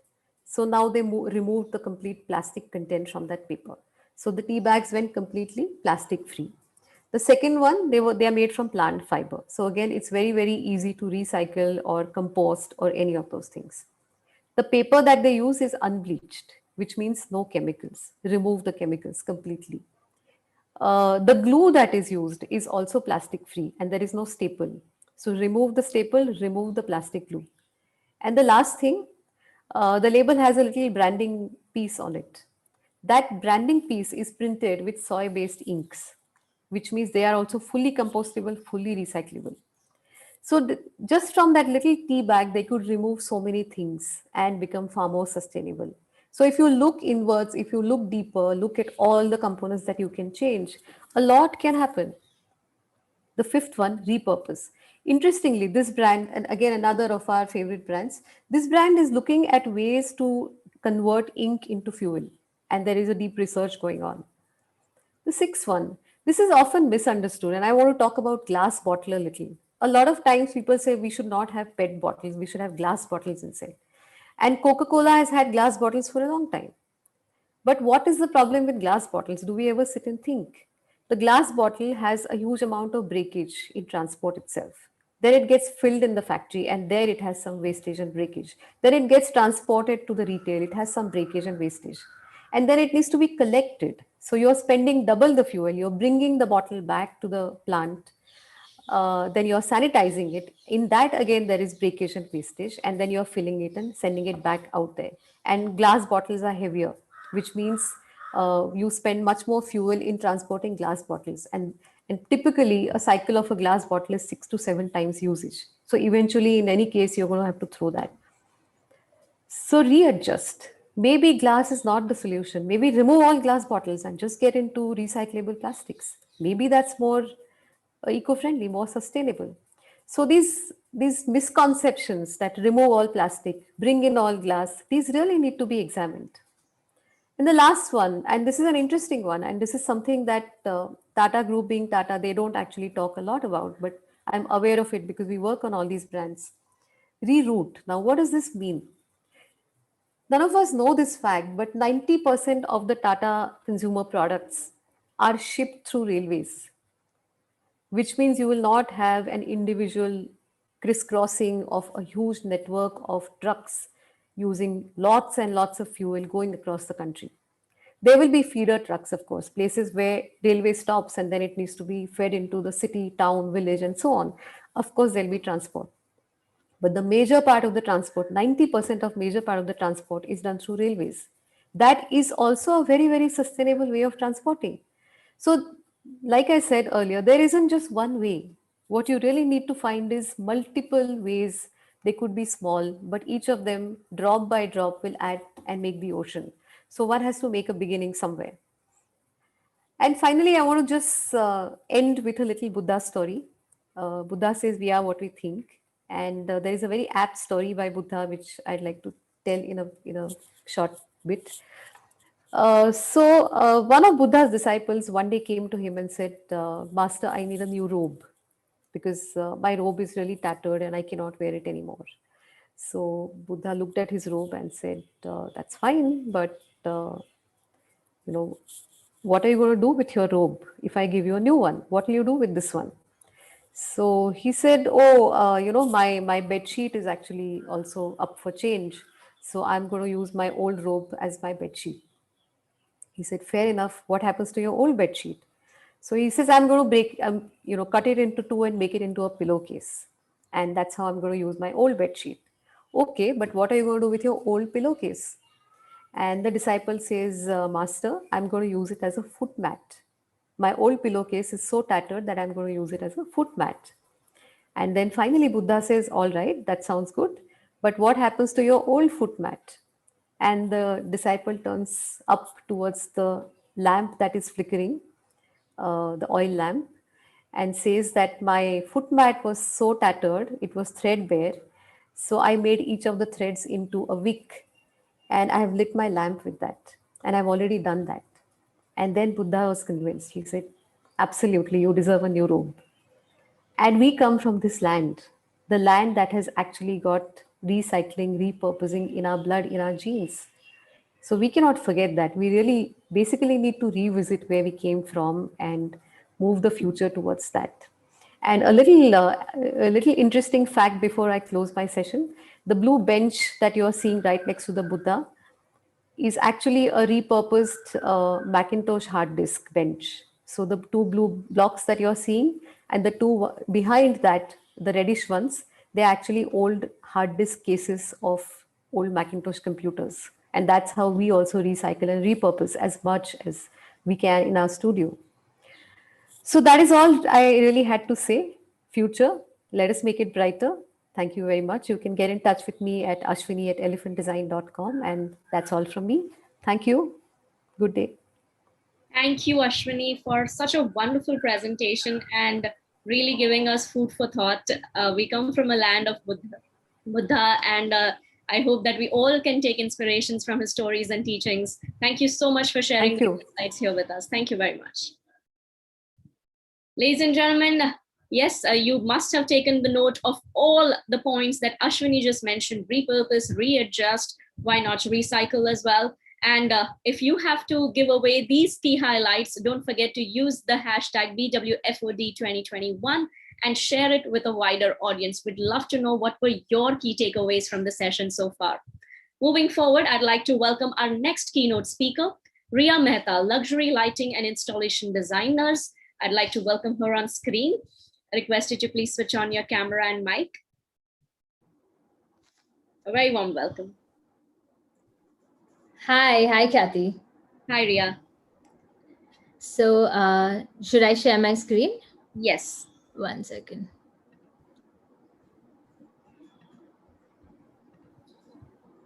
Can you see it? Yes, we can. Okay. So, hi guys, this is Riya Mehta. I'm a luxury lighting and installation designer. Thank you, Business World, for having me today. I'm excited to share what I have to say with you. So, yeah. Basically, this is the kind of stuff that we create. Just an introduction to what we do. We create from small scale lights to large scale installations. This is one of our first pieces inspired from the waves of Arizona. This is another chandelier that we made. It's 5 feet with 100 chains, each chain having light from within. This is made for Hrithik Roshan's office. The next one is inspired from the Queen's necklace. The chandelier has 30,000 crystals and 20,000 pearls. And the form of the chandelier is inspired from the waves of the Queen's necklace and the skyline of the city of Bombay, entangling in one another. we basically customized this for a building lobby. And it's because the building lobby faced the Queen's Necklace, and that was the USP of the building, that we created this particular design. So what we do is we basically see a space, we would like suggest or recommend a design that works especially for the space, and we don't repeat it. These are the details. And this is another piece very close to my heart. We've made this for the Taj Ahmedabad. It's a 35 feet long metal ghagra and odni. If you see on the left, there's a metal ghagra, and that's the odni flying.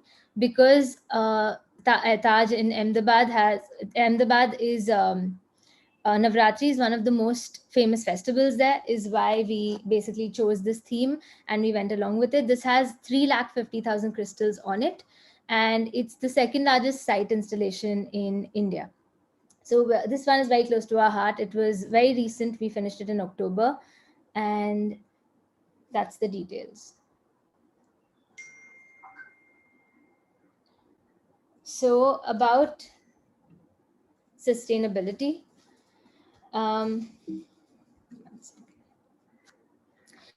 So because I'm into luxury lighting and into installations, we work with a lot of material.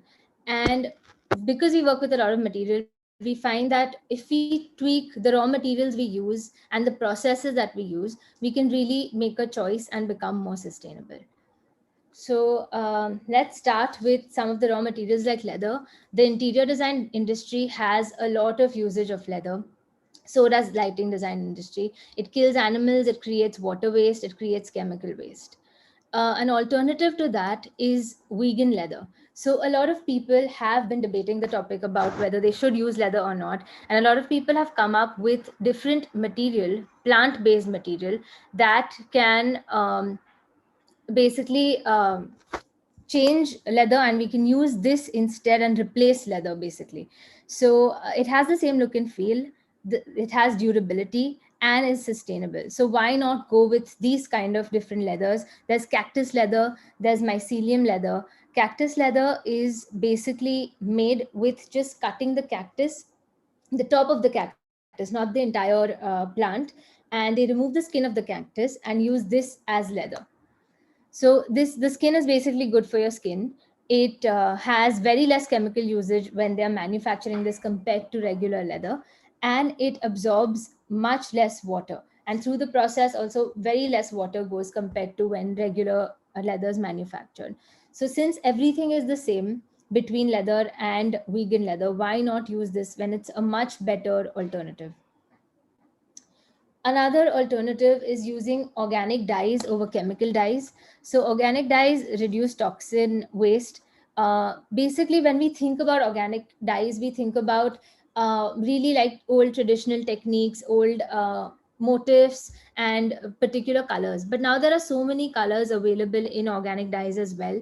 And we don't necessarily have to stick to the traditional motifs. We can use the same techniques they have been using for years in the process of creating these sustainable fabrics. But we can use these techniques with a modern twist, with our own forms, with our own motifs. And that will really create and reduce the negative impact that regular fabrics and regular dyes have on the environment.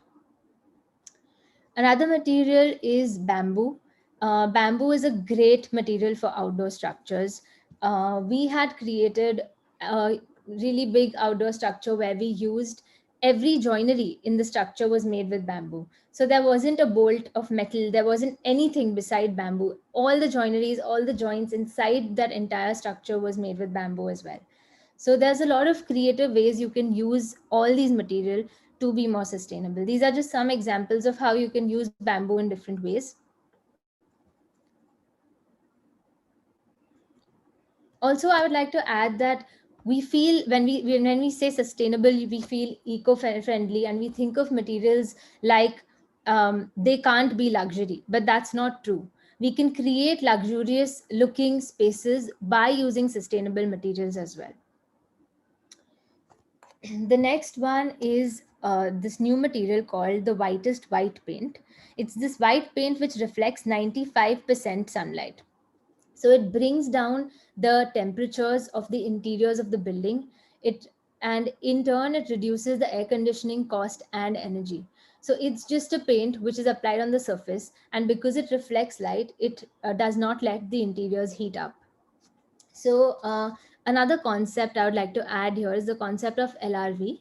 LRV is basically the right reflective value. It's the index which shows how much light a particular paint on a surface would reflect. So if you open any catalog or any swatch where you see different paints, there'll be an LRV written right under it. The LRV, basically, it's like an example for that would be if you enter a room which is fully white, and the same room which is fully black with just one bulb on top. The same bulb in the white room will perform much better and be more efficient, and the same bulb in the black room will be way less efficient compared to the one in the white. That's because the surfaces and the walls and the ceiling will reflect the light from that bulb. So that's how important even basic paint is in terms of energy and efficiency. Another really amazing example is how these guys have used terracotta to reduce heat. So this project is called the Terracotta Valley. It basically, terracotta is a very porous material. It's a material which, if it has water from the back, it'll absorb water and it'll evaporate water. And through the process, it'll cool down, and it'll cool down the area around it as well. So in this project, they've basically put cladded terracotta on this entire subway. And the terracotta, and they have a water supply at the back. So the water supply basically supplies water to this terracotta. The terracotta absorbs it and evaporates it, making the area around it cool. And when the subway comes and swooshes across this place, the energy of the train basically takes the air and spreads it across the entire station. So they're using the same energy from the train, which is anyway going to be used. They're not using any extra energy. They're not using any extra material. They're just using this with zero wastage, zero energy, and creating this huge impact and reducing the temperature of the subway station. So it's really very simple techniques. It just takes a little thought to create a huge impact. So now I'd like to also talk about sustainable luxury, since I am in the luxury segment. Basically, there's a huge paradigm shift that's happening right now in the luxury design industry, because millennials are getting well informed and well aware of the crisis that is happening in terms of sustainability in the world. And they have now become the financial decision makers. So before they make purchase decisions, they're adhering to their ethics and belief systems before they are investing in a product or a brand. So only if the companies are in line with their thinking and their values is when they are investing in those products. And these companies basically need to also make a change if they want to still be relevant. So the companies that aren't making a change of being sustainable will also not be relevant to the new generation anymore. And just to be relevant and for their own future and for the future of the planet, sustainability is extremely important. And like I said, all it takes is simple techniques and a little bit of thought. So sustainable luxury would be aesthetics and ethics. Thank you. Thank you, Ria, for such a wonderful presentation. I'm sure all our viewers have taken great notes from it. And sustainability is the word of our times now, right? Everybody wants to do something around it. While we want to be conscious and aware of it, I think there is still a little need of creating more awareness around the concept. Thank you for companies like you who are making that effort and doing such tremendous work around the concept. So thank you so much. And thanks for hosting this wonderful talk today. Thank you, Ria. Thank you very much. Thank you.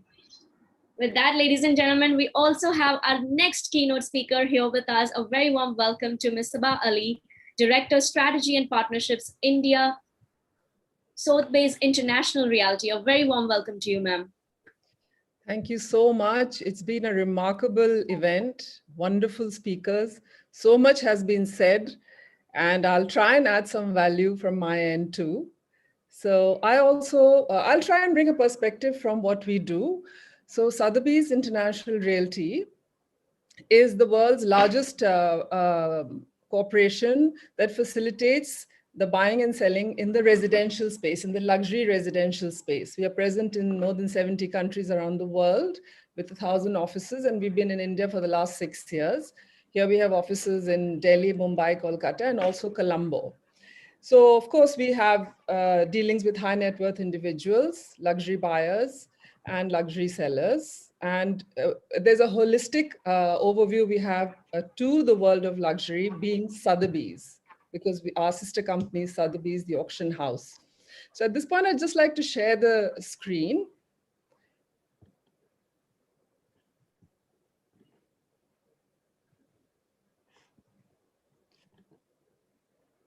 So are we on? Okay. Right. So basically, what we have garnered this year is a wonderful report called the Luxury Outlook Report 2021 by Sotheby's International Realty, where we have tried to understand the trends that are driving the real estate market globally, because we're able to have a global perspective on this particular sector. And without fail, in every market, we've seen that the demand for sustainability is there for the future of luxury goods, and the same thing for homes. And because the built environment, the home is the ultimate aggregator of all things luxury, the integration of a home also is an extremely, extremely important aspect of sustainability.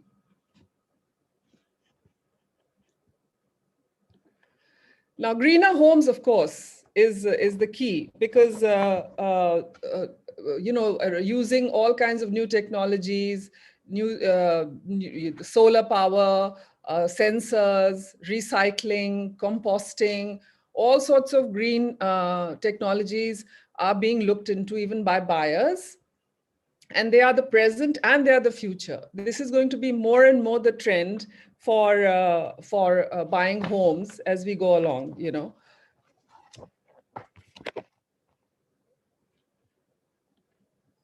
Now here you see the typical requirements that people of high net worth are seeking. So the kind of amenities they seek are, as you see, an increased demand for private outdoor space, nearby parks, lots of connectivity, security and privacy, and a lot of in-home amenities. Now, the point is that people are preferring to move around physically a lot more outdoors. So walkability, good access to places like parks or public spaces which are safe are very much in demand. The other, of course, like my predecessor, the speaker who spoke before me, the brilliant Rhea, she mentioned, is the role of the millennials. The millennials are becoming an extremely important group also in the real estate buying segment, because so many of them are doing so well. They're now coming into their own. They are the brilliant people who are creating the new tech companies, the new innovative companies. They're coming into their own. They are able to liquidate their stocks. They're able to put money down on down payments on homes, and they are extremely sharp about the kind of homes that they're seeking. So they are the ones who are seeking all the sustainable elements in their homes in terms of scalability, again, light saving, energy saving, connectivity, and shared spaces which are congenial and safe. Even in terms of ultra high, value luxury projects, design which is inbuilt for renewable energy, solar, wind, water harvesting, water recycling, and waste recycling is becoming integrated also from the developer's side. So here what you see is this spectacular project that we are associated with in Colombo. You see the waterfront, the blue waters of the Colombo ocean front, and this incredible 52-story ultra luxury residential project, which is coming up and which will be completed possibly by next year. This is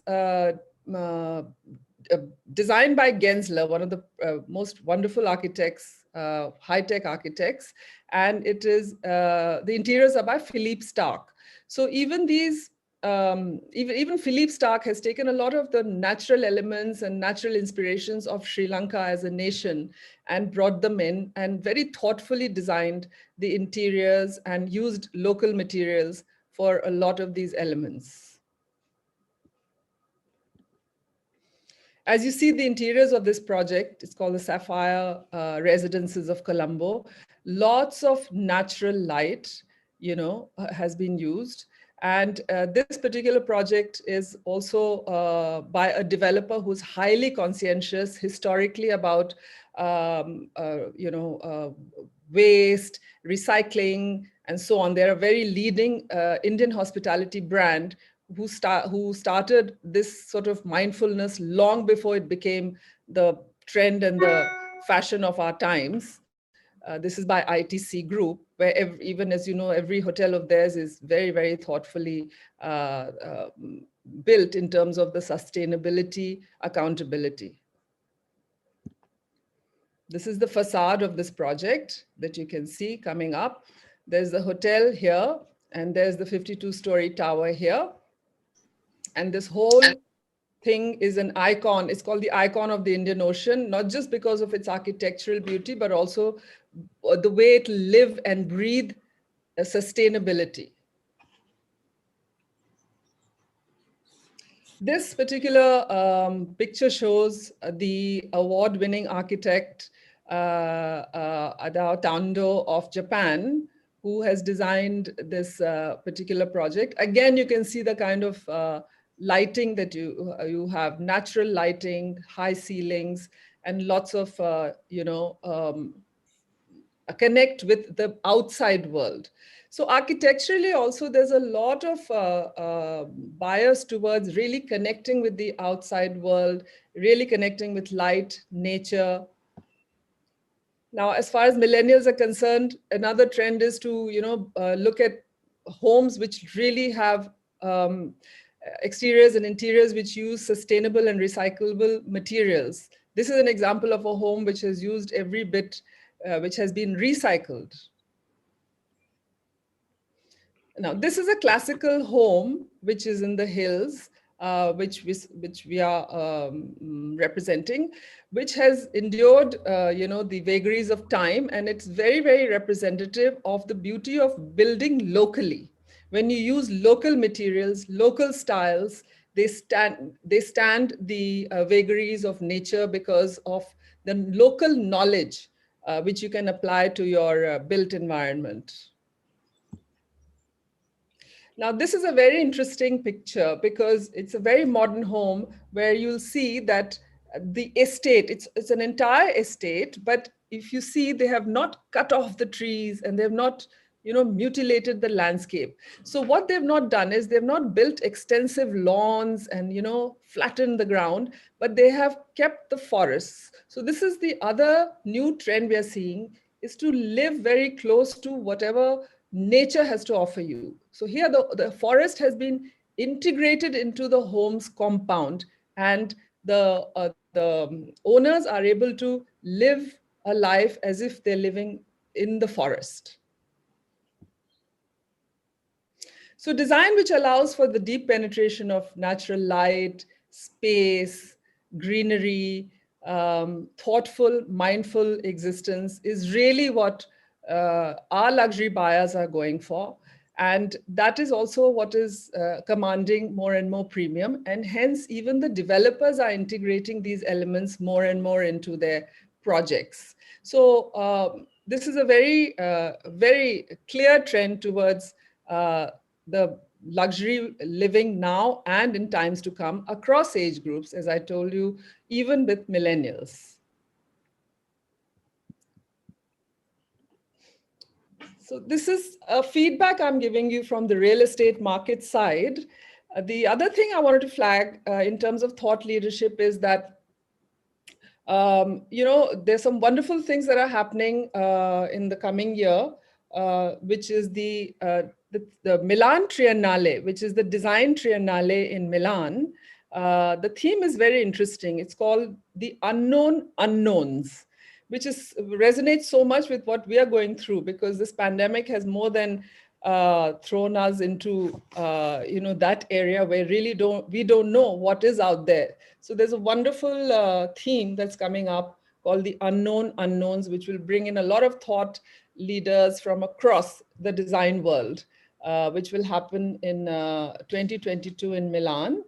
And later this year in Venice, there will be the Architecture Biennale, which will happen in Venice, which will also again be very, very oriented towards rethinking our physical spaces, how we can, meet the challenges of this world, both in terms of a wounded planet and maybe in many ways, very challenged society that we have around us. So I would encourage all of us who are lovers of design and who are eager to know more and more of how our world is changing and how we can materially and intellectually connect with these challenges, to keep track of events like this. Thank you so much for this opportunity. And here we would be very happy to connect with all of you. My details can always be had whenever you wish. Thank you. Thank you so much, ma'am. That was a wonderful presentation. And thank you for being so open to also inviting people to come and connect with you. Thank you very much for your time and insights. With that,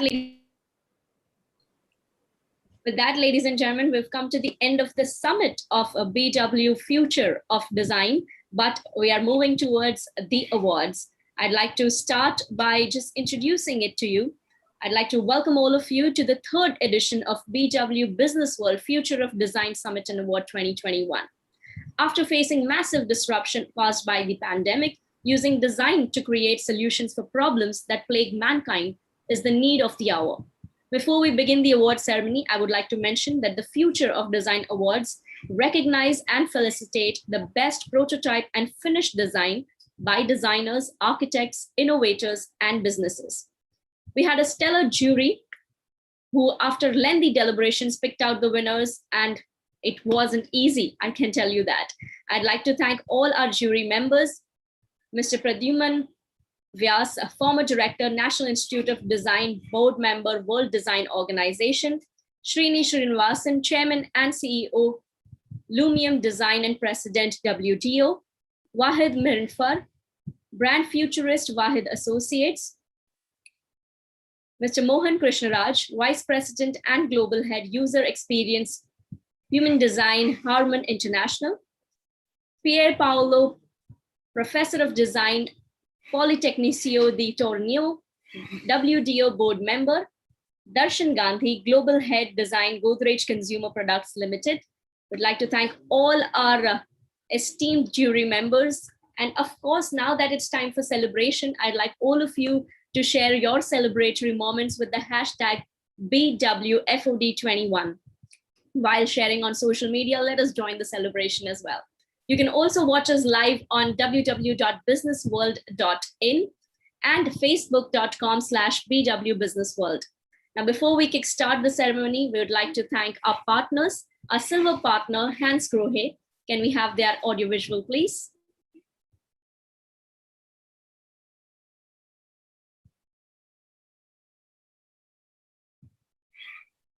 Team, can we have our partner AV, please?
Once again, thank you to our partners.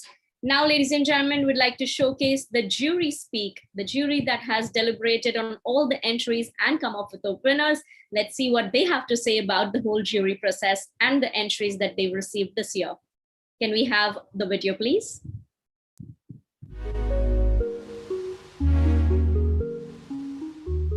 While the world is talking about sustainability, there are many versions to this. If you go online and look for what sustainability means, for different people, it means different things. But if you look at more from a human and nature connect, it's more a symbiotic relation. There is a relation between the human being and the nature. And most often, when you see the nature, whatever it creates, the way it ends is always a new life or new birth to another life. But as we human beings, we create something that doesn't end well. When I say it doesn't end well, we are actually hampering the situation for the environment. And we are actually not safeguarding the required amenities for the nature. Hi, I'm Mohan Krishnaraj from Harman International, a Samsung company. I'm the Vice President and Global Head of Digital Design at Human Design, which is a strategic design agency of Harman International. So nature is the biggest teacher. We learn from nature. It has been evolving over time, but even today, when we have to redesign something or design something new, we look at nature, we learn from nature. Biomimicry is mimicking something that we learn from nature. Those concepts have helped products sustain a lot and also give back to nature.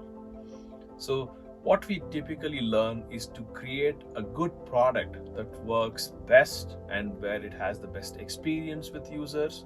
But what we don't think is by the end of its life, how does it really get eliminated? That is the most important aspect of this biomimicry. Look at the millennials. Your Netflix binge watching is also a lot of CO2 production. And to give you an example, if you look at one website or one page of a website loading is almost emitting about 1.76 grams of CO2.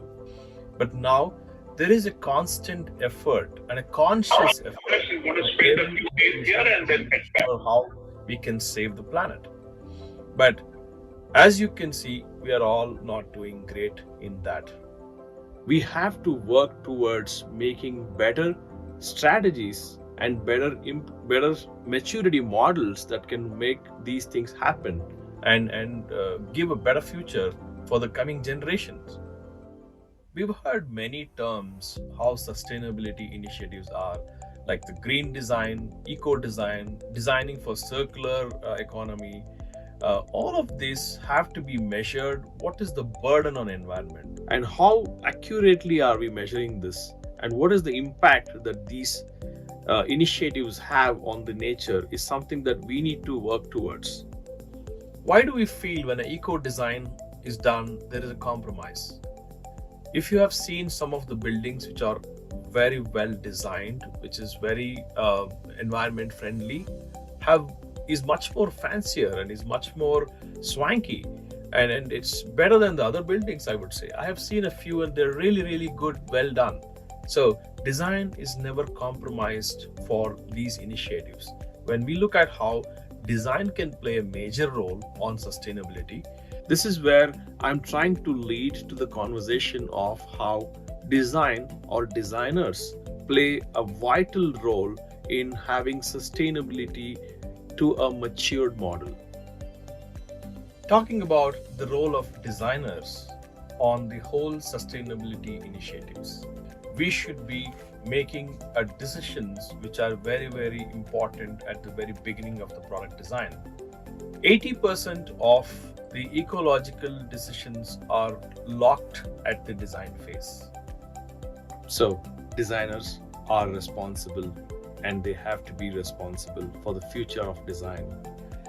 And whenever we design products, most often there are many facets that we look at. And when you design a great product, first you look at what's the utility of the product. how can it best be designed for the most utility? When I say utility, there's a nice framework from Clayton Christensen, who made this framework called jobs to be done. And there is one single job to be done for any product. And as long as we can address that one single job to be done well, the product is always successful. We can give him a lot of features and additional functionalities that can help him do that one job better, but not outside of it. Like, he also gives an example of a drilling machine is bought by a carpenter to drill a hole. And we can give him a Bluetooth speaker, we can give him a lot of other features and functionalities with that. But what he cares is it lightweight that I can carry around? Is it wireless that I can move around which is charged? And not really worried about having additional features which do not serve the purpose of his one job to be done. So when we design products, utility is one aspect. Products have to be designed for different cultures. Obviously, different cultures come in with a lot of information for us to look at how products needs to be designed well. Another important angle would be the emotion. People have to connect with an emotion to the product, and it's very important as designers we also take care of those emotions. It's the process of creating a product, but at the same time, such products comes in from great companies and great minds thinking of a larger initiatives on giving back to environment and saving the burden on environment. These have to be an overall organizational belief that will automatically transpire into the user base or the consumers that these companies would have. As companies, do not encourage siloed geniuses. Everybody has so many brilliant ideas, but when it doesn't come as a collaborative thought, then the idea is not well nurtured. So I would urge every company to look at establishing more collaborative geniuses. So it is about co-creating.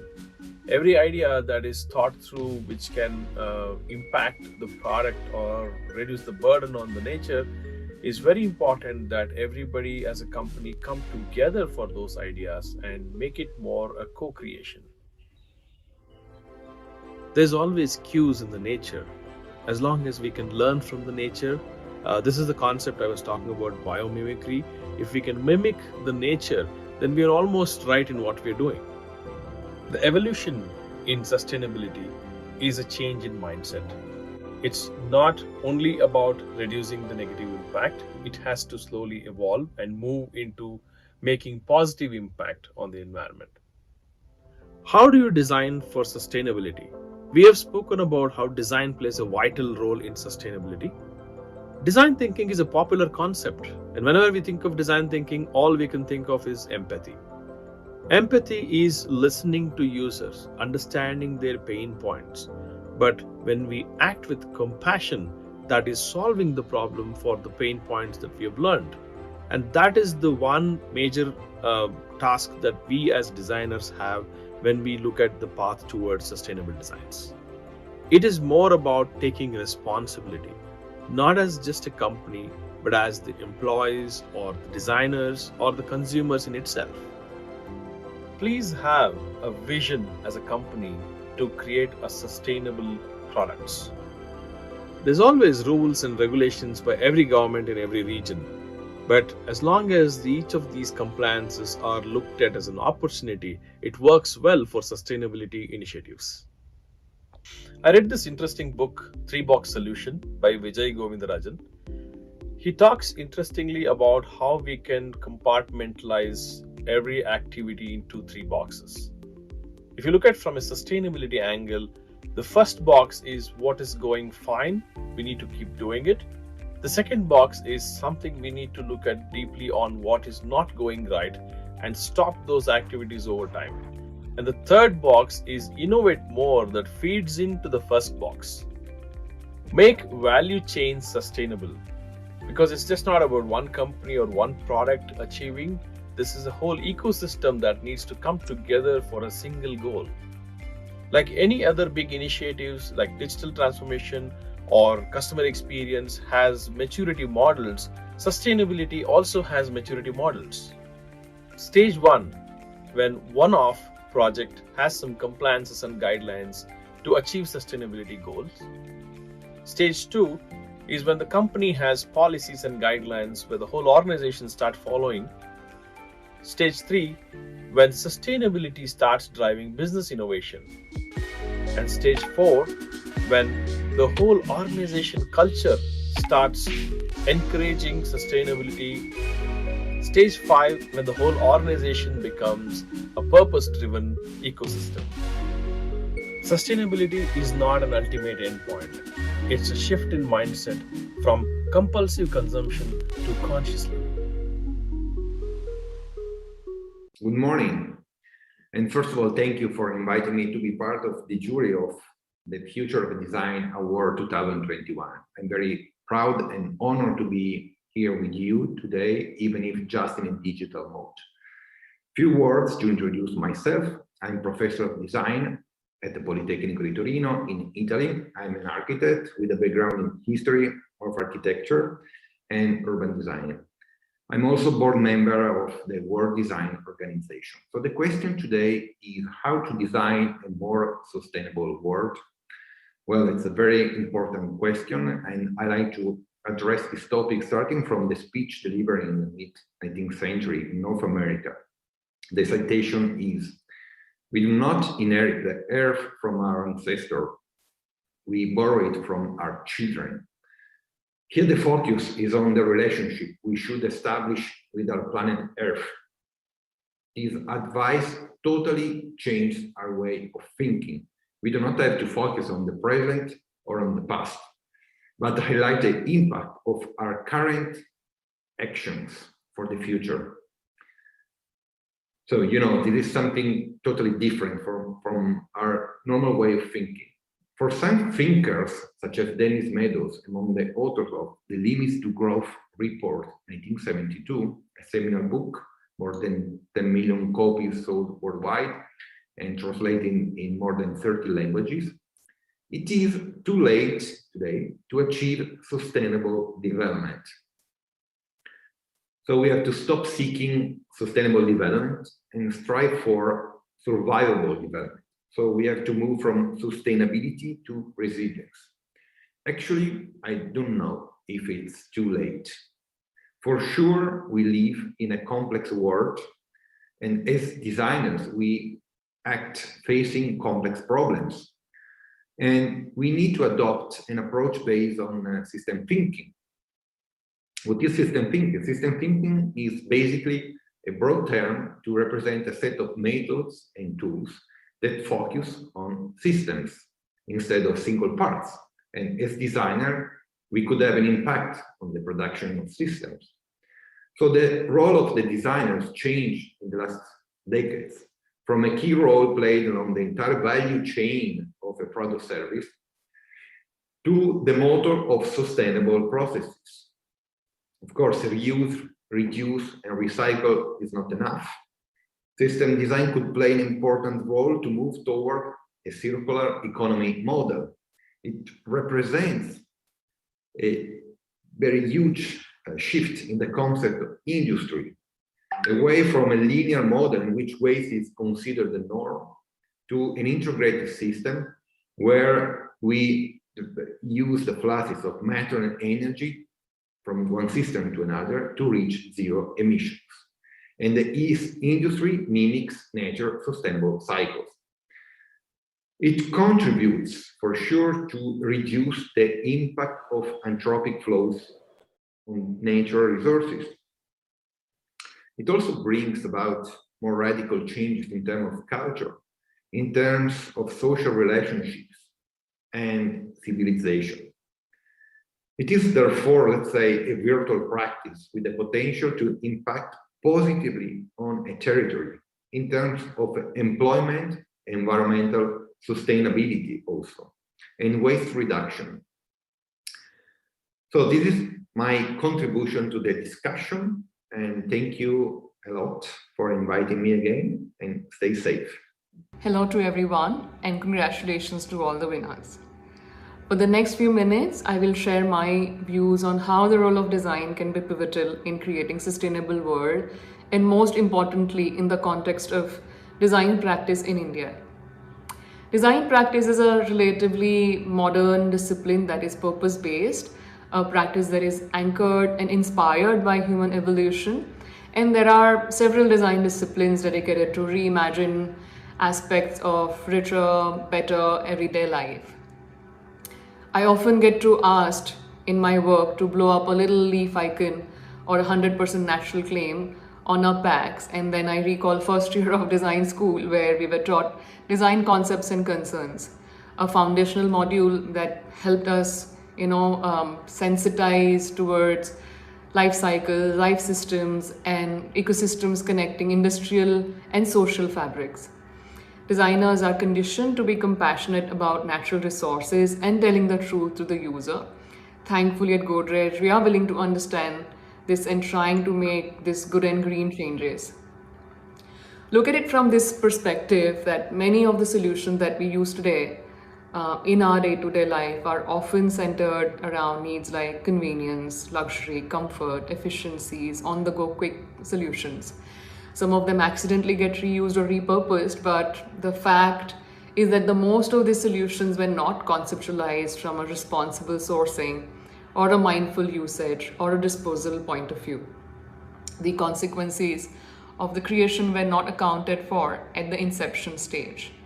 And we all know that habit change for creator or a user have never been easy.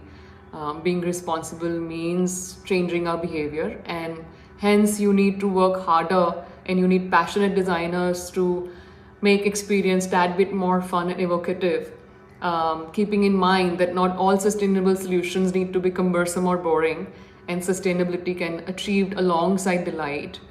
That brings me to many good reasons to think why design can play a critical role in creating these green solutions. Number one, design thinking offers specific tools, methods, frameworks to map the ecosystem and life cycle customized around one's domain. That tremendously helps in identifying where can one optimize resources, material, processes, people, energy, time, creativity, innovation, and most importantly, user experience. Eventually, this leads to reimagining alternate green working systems that can be holistic.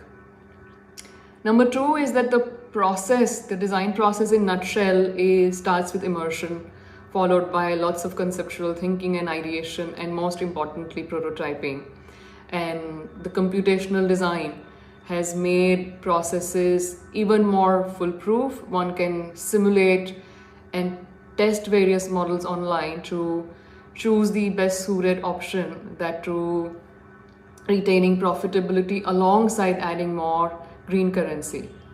Number three is that the design is a highly participatory, transdisciplinary practice that borrows cross-functional intelligence, seeking genuine pragmatic solutions to make operations and services as sustainable as possible, and hence the outcome will always be implementable or close to realistic. Number four, while you can use design to achieve incremental green goals or the policy goals, I insist use designers to rethink systems radically, to visualize alternative scenario, to gain higher impact. These exercises don't cost much. You can get help from design institutes, hire design interns, or employ a designer. Number five is that use design thinking to unfold power of subtlety, break down your life cycles into identifying the subtle most impacts, because in my experience, those many subtle junctions are where the higher impact is residing. The best opportunity lie at the interconnections, and designers are trained to do so. Well, sustainability is vast. Managing user expectations alongside green goals is not always an easy ask. Saying reduce plastic waste is one, but what plastic, what shape, single layer, multi-layer, what manufacturing process, how many components, transportation, shelf life, disposal, alternative material, user habits, and all these variables can have an impact on carbon footprint as well as your ideas. So think about this as that the fact of the matter is that the answers are not so obvious.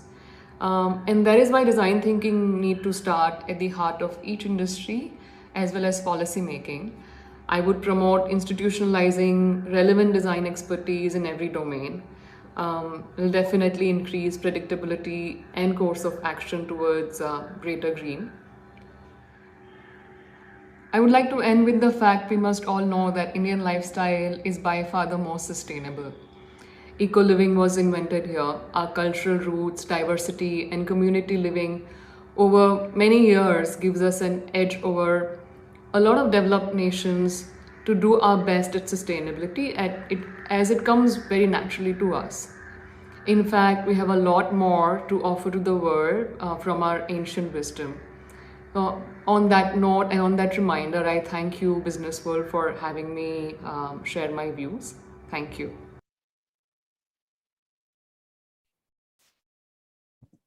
Thank you so much to all our jury members. And ladies and gentlemen, without further ado, I would like to now invite our jury chair, Dr. Pradyumna Vyas. Please welcome on screen, former director, National Institute of Design, board member, World Design Organization. A very warm welcome to you, Mr. Vyas. Request you to please switch on your camera and mic and join us. You will have to permit the camera because camera is not allowing me to. I will do that in just a moment. Team, can we quickly do that? A very warm welcome, sir. Thank you. Thank you, Khyati. Thank you very much. I think it was a fantastic summit and very good deliberations that happened in the morning. I must say each one has spoken very well, and some of the points which were very unique, that the luxury is also getting into sustainability, was a very interesting learning today. But nevertheless, my jury colleagues have mentioned, Mohan, Pierre, and mentioned very well actually about Darshan, explained very well about how this whole sustainability and design is moving forward. But coming back to my compliments to Business World Design Magazine, I feel really privileged that I'm part of Future of Design Awards last 3 years. And I really compliment and congratulate Dr. Anurag Batra, for his passion that how design can really become a very strong ingredient for the business growth. And here you see that this is the magazine, the first time who put the designer on the cover page. I don't think any business magazine has ever before put a designer, an industrial designer, on a cover page, meaning that business and design integrating very strongly and taking it to the future. This award was announced 3 years ago. We did the pandemic has happened now, but post-pandemic, actually the future, which is totally everybody is looking into, the business world could think about that what is the future of design. So again, my compliments to Dr. Batra for taking such a wonderful initiative. And we saw that pandemic has how brought this entire world in some kind of halt, and how we all are struggling with looking into the future and discovering ourselves. And sometimes I also feel that the Zoom was there before, WebEx was there before, but we have adopted it so well after this crisis had come. And it happens that the situation comes, then we adopt the technology and we take it forward. Coming to this sustainability and design, you see the design discipline has emerged during the second industrial revolution. And the economy was a linear consumption based, that you produce more, use more, and then finish the life of the product. And that is the way the growth pattern or the linear economy actually worked on take, make, and dispose. And suddenly you realize when take, make, and dispose philosophy you are taking forward, you are getting into wicked problem. The wicked problem is that not knowing what are the results which are going to happen to the take, make, and dispose thing which we are doing. We all know wicked problem of plastic. We all know wicked problem of pollution. We all know the sustainable development goals have come because of the wicked problem. We can't drink water. We can't breathe fresh air. And if you can't breathe fresh air, where the development is what we are talking about. So I think resetting the button for development has to come, and design certainly become the strategic goal. And that's why people are saying from linear economy to circular economy, we have to move towards not only looking into the take, make, dispose, and take, make to reuse and recycle. But I think beyond that, whether we need it or not, what is the expectancy of the life or not? What is the responsible consumption in the morning? Srini was talking about responsible consumption, one of the sustainable development goal. And I think those are some of the very key aspects which we have to shift. Unfortunately, as I mentioned, the economy was totally on the consumption-based thing, and with the wicked problems, we all are facing problem. The hope which is there for sustainability is that strategic design thinking or the systems thinking, and only systems thinking can keep the balance between planetary system and human development index. Because one side you develop the development activities take place, there is a conflict in sustainable environment. And if you really look into forcing more to have a sustainability in the environment, the development start getting hurt. So how will you balance between the human development index and sustainable environment sustainability? I think that requires a systems thinking, and that requires the total kind of strategic design thinking, and one can really achieve that aspect. Now we can say that we are in a VUCA world, VUCA world, and this is true that V stands for volatility. It's very volatile world, means you know that what is happening around. U is for uncertainty. We are very much living in an uncertain world. Complexity, we are living in a complex world. And ambiguity, it's really, we don't know what is going to happen, how these things are happening. There is an ambiguous thing, and future is fiction, that is what we say. And to address all these issues, I would say that again, design becomes a very, very important aspect. Good design is good business, is always been told. And to say that for jury members, my all colleagues, it was not an easy task for them, because the competition, the applications which were there of a very high standard. And also people in this difficult time, it was not easy, but still they made attempt to submit the entries, and the level of this whole competition is going up. And Dr. Batra's initiative actually is having an advocacy of better design in India. And I think that movement, which is started through Business World Future of Design Award, is certainly focusing all businesses that how to raise the standard of our design products and design services and design in product, service and systems. And surely this award is going to go places in future. That is what I feel. But it will not be fair on my part to thank Jyotsna and her team, who have really worked very, very hard to put things together, to connect with the participants, to also connect with jury members, and continuously feeding the data and all. So thank you, Jyotsna, and thank you, your team, and thank you, Business World, for taking this design agenda forward. Thank you, Kathy. Thank you so much, Mr. Vyas. It is really special to have you on the jury as our jury chair. And as you mentioned, that take, make, dispose is no more a system or a strategy that we should adopt. I think I heard a saying that says, throwing away, there is never an away. So where is all of that going? It's going into the landfill. So thank you so much for professing those concepts as well. And as we already have Dr. Anurag Batra, Chairman and Editor-in-Chief, BW Business World and Exchange for Media Group here, I'd like you, sir, to please say a few words and kickstart this award ceremony. You know, I just don't want to stay between the award winners and Dr. Pradyumna Vyas' speech. I think he's been a he's the perfect person to be the jury chair and to be able to chair this whole initiative, which we, as he rightly said, started 3 years back. And when we started it, he was the first person we called, and under his guidance and leadership, we've done these awards. And we have a bigger vision for the design community. We believe that design makes a difference to work. He talked about the fact that a lot of tools and apps that we use today were in existence earlier, but now only in the last 12 months we've adapted to their existence, and we've kind of embraced them wholeheartedly. And the apps that have been embraced are because some of them are because of the design. You know, we use a lot of event tech platforms, Khyati.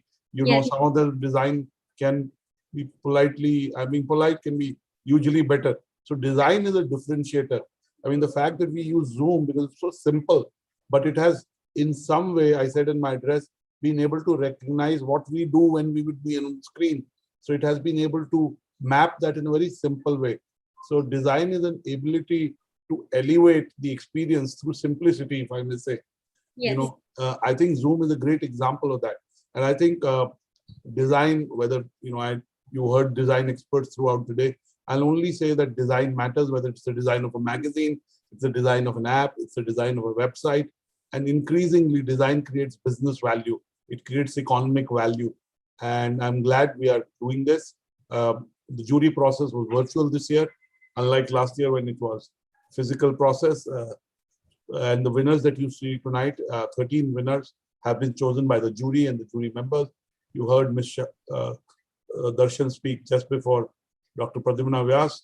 So clearly, congratulations to all the shortlisted entries and congratulations to the winner. I am sure that next year we'll be able to grow this initiative even bigger than what it is. And my gratitude to the jury members, especially to Dr. Pradyumna Vyas. I'll leave it at that, and back to you for the award, so that really that's the high point of the evening. We're able to get to that. Absolutely, sir. So as you've heard, we've been speaking about the future of design through the summit. And here are certain people organizations, brands who've done brilliant work in the past year in the field of design. They say design is intelligence made visual. So let's see how our first category of awards, which is the visual category, and find out who the winners are in this category. Can we have the audio visual, please?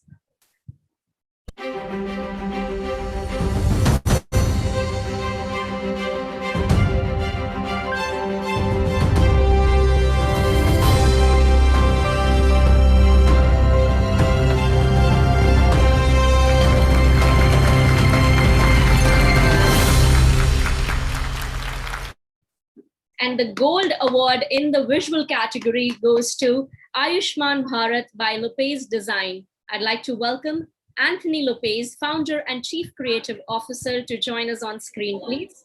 In the visual category goes to Ayushman Bharat by Lopez Design. There's a playback request, everybody, to switch off the speaker of the next device. Thank you. Very warm welcome and many congratulations, Mr. Lopez. Thank you, everybody.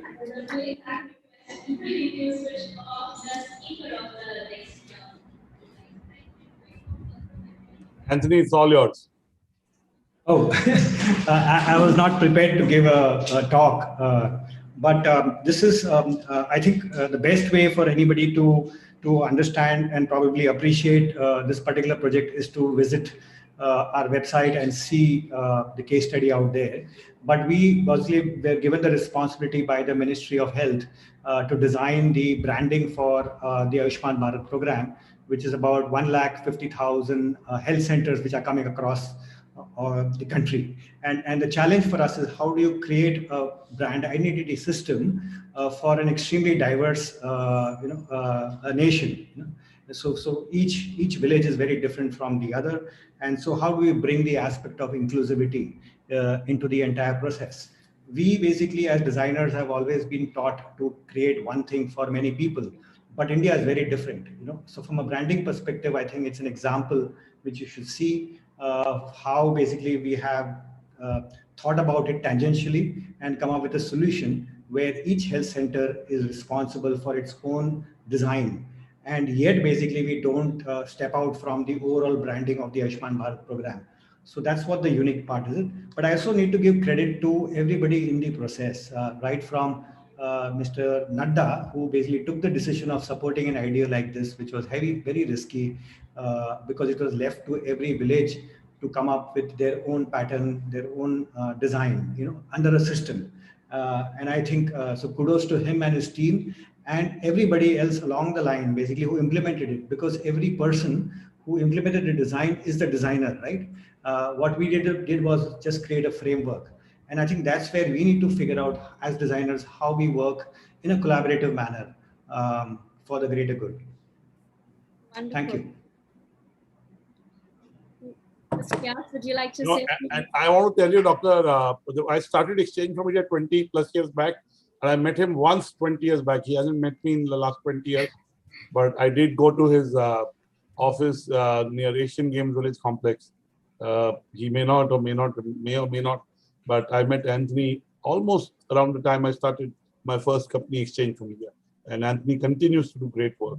So congratulations, Anthony. Congratulations, Anthony. Congratulations. Great work. Thank you. Again, the effort is a teamwork, so congratulations to the team. Thank you so much. Absolutely. Well said. Congratulations, sir.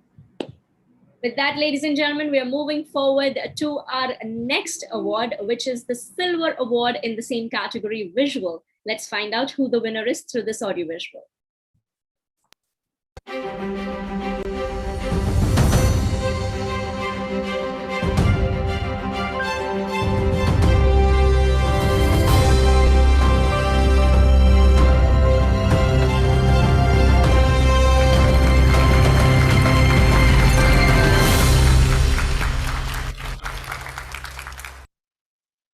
So yes, ladies and gentlemen, the Silver Award in the visual category goes to Bobble AI for categories. I'd like to welcome Rupanshi Guliani, Communications Manager here on screen. A very warm welcome.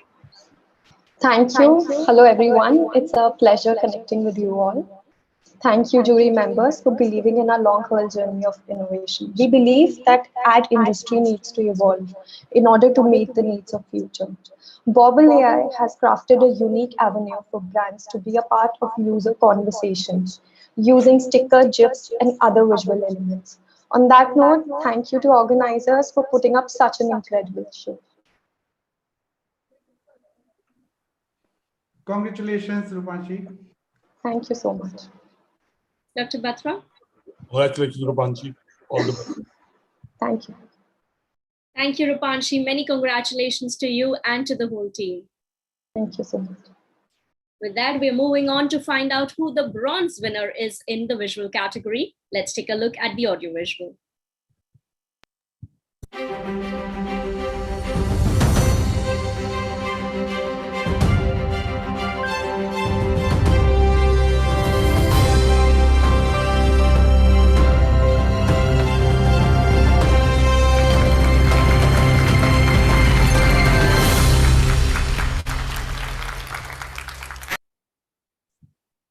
So we'd like to congratulate ABP News for the Special Recommendation Award in the visual category. I'd like to welcome Twinkle Sharma, Brand Manager at ABP News, to join us on screen, please.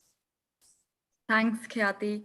Unfortunately, Mehraj and Rama couldn't be here, so I would like to extend my heartfelt gratitude to Mr. Batra, jury, and entire team of Business World for this honor. Thank you so much. Very elated. Thank you, Twinkle. Many congratulations to you and to the whole team. Thank you so much. With that, I want to remind all our winners and viewers to not forget to screenshot their special moments and put it out on Twitter, Instagram, or whichever platform you'd like, and use the hashtag BWFOD21. Moving forward to our next category, which is lifestyle. Let's find out who the gold winner is in lifestyle category. Can we have the AV, please?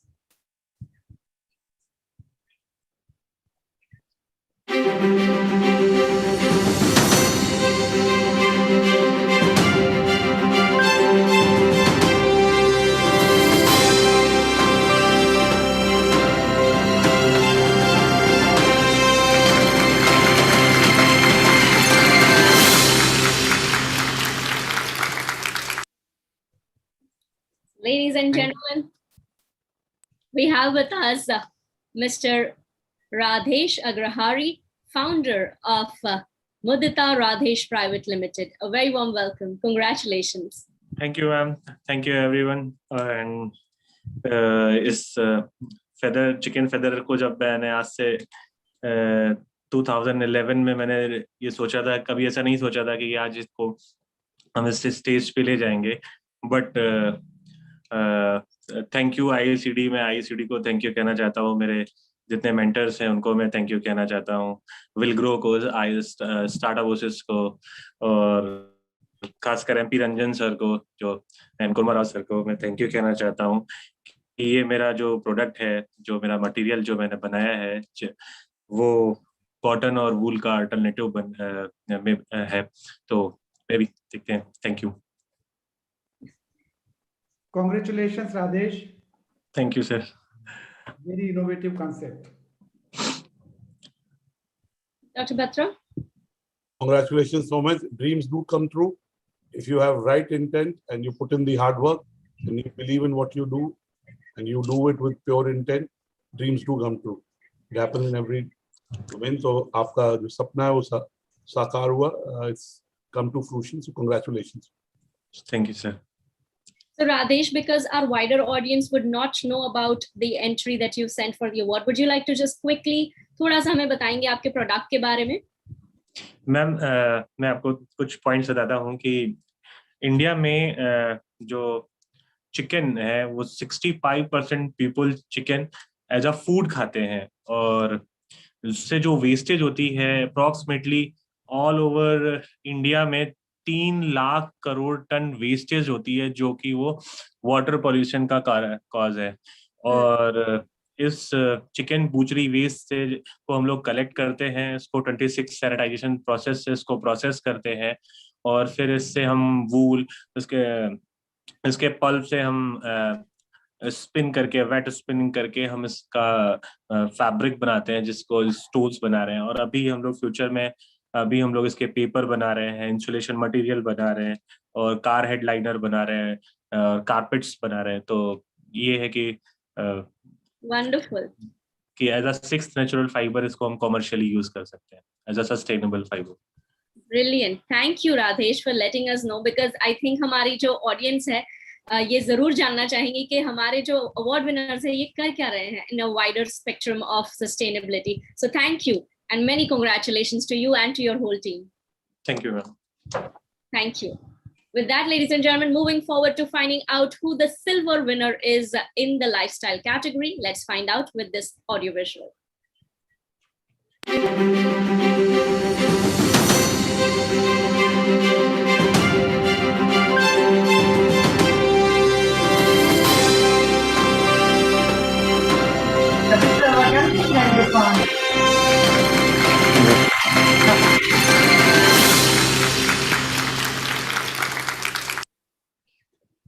Thank you, everybody. Am I audible? I'm unable to start my video, actually. The host can help me there. So Naina, just give us a moment. Let me inform all of you. Our Lifestyle Silver Award winner, Hats Off Accessories Private Limited. We have with us Sunaina Harjai, the director of the company. A very warm welcome.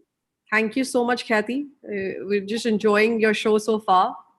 Thank you to the jury members. Thank you to the organizers. I feel very confident and proud today sitting here. It's giving me a lot of encouragement. When I started the brand in 2015, I knew that I didn't want to just start an ordinary shoe company.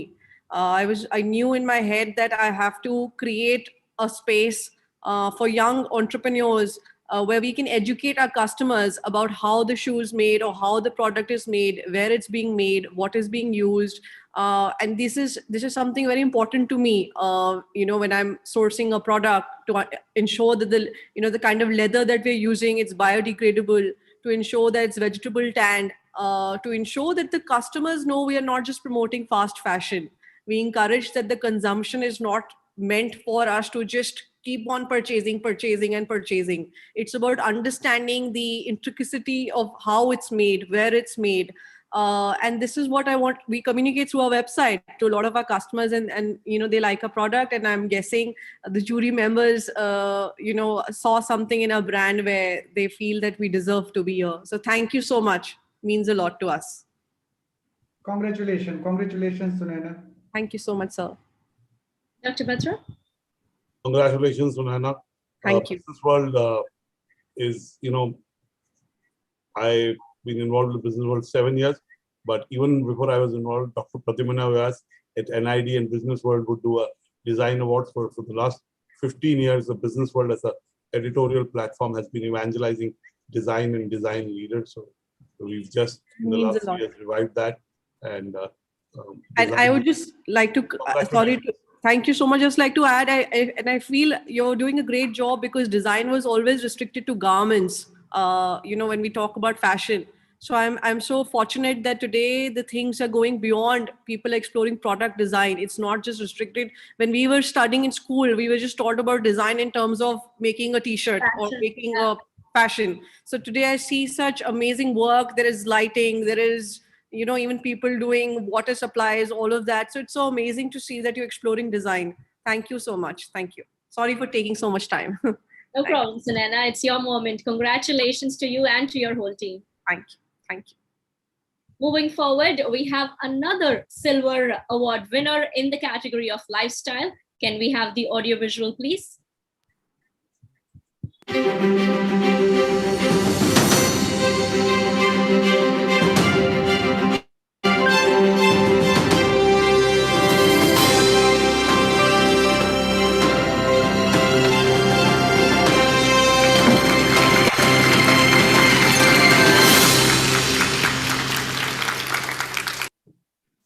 Yes, ladies and gentlemen, our silver winner in the category of lifestyle is Living God Mask. And we have with us Mr. Sanjeev Swami, founder and CEO of Living God Technologies Private Limited. A very warm welcome to you, sir, and many congratulations. Good morning, good afternoon to you. Good morning from where I am. And thank you for this award. It's a great honor to have received this. At Living God, we are a company that works on 3 platforms. One is technology for the benefit of humankind. The second is sustainability. All our designs are sustainable. The Living God mask, of course, is a reusable mask, and one of our masks is equal to 210 disposable masks. And the other thing, of course, we do is a lot of work in the social area, with drinking water filters, with reusable sanitary pads. Both of them are there to uplift the poor, and I don't say the people who really need our help get it from us.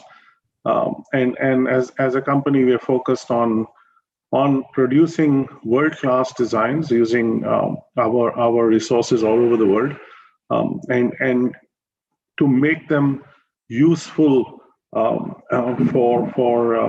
the people.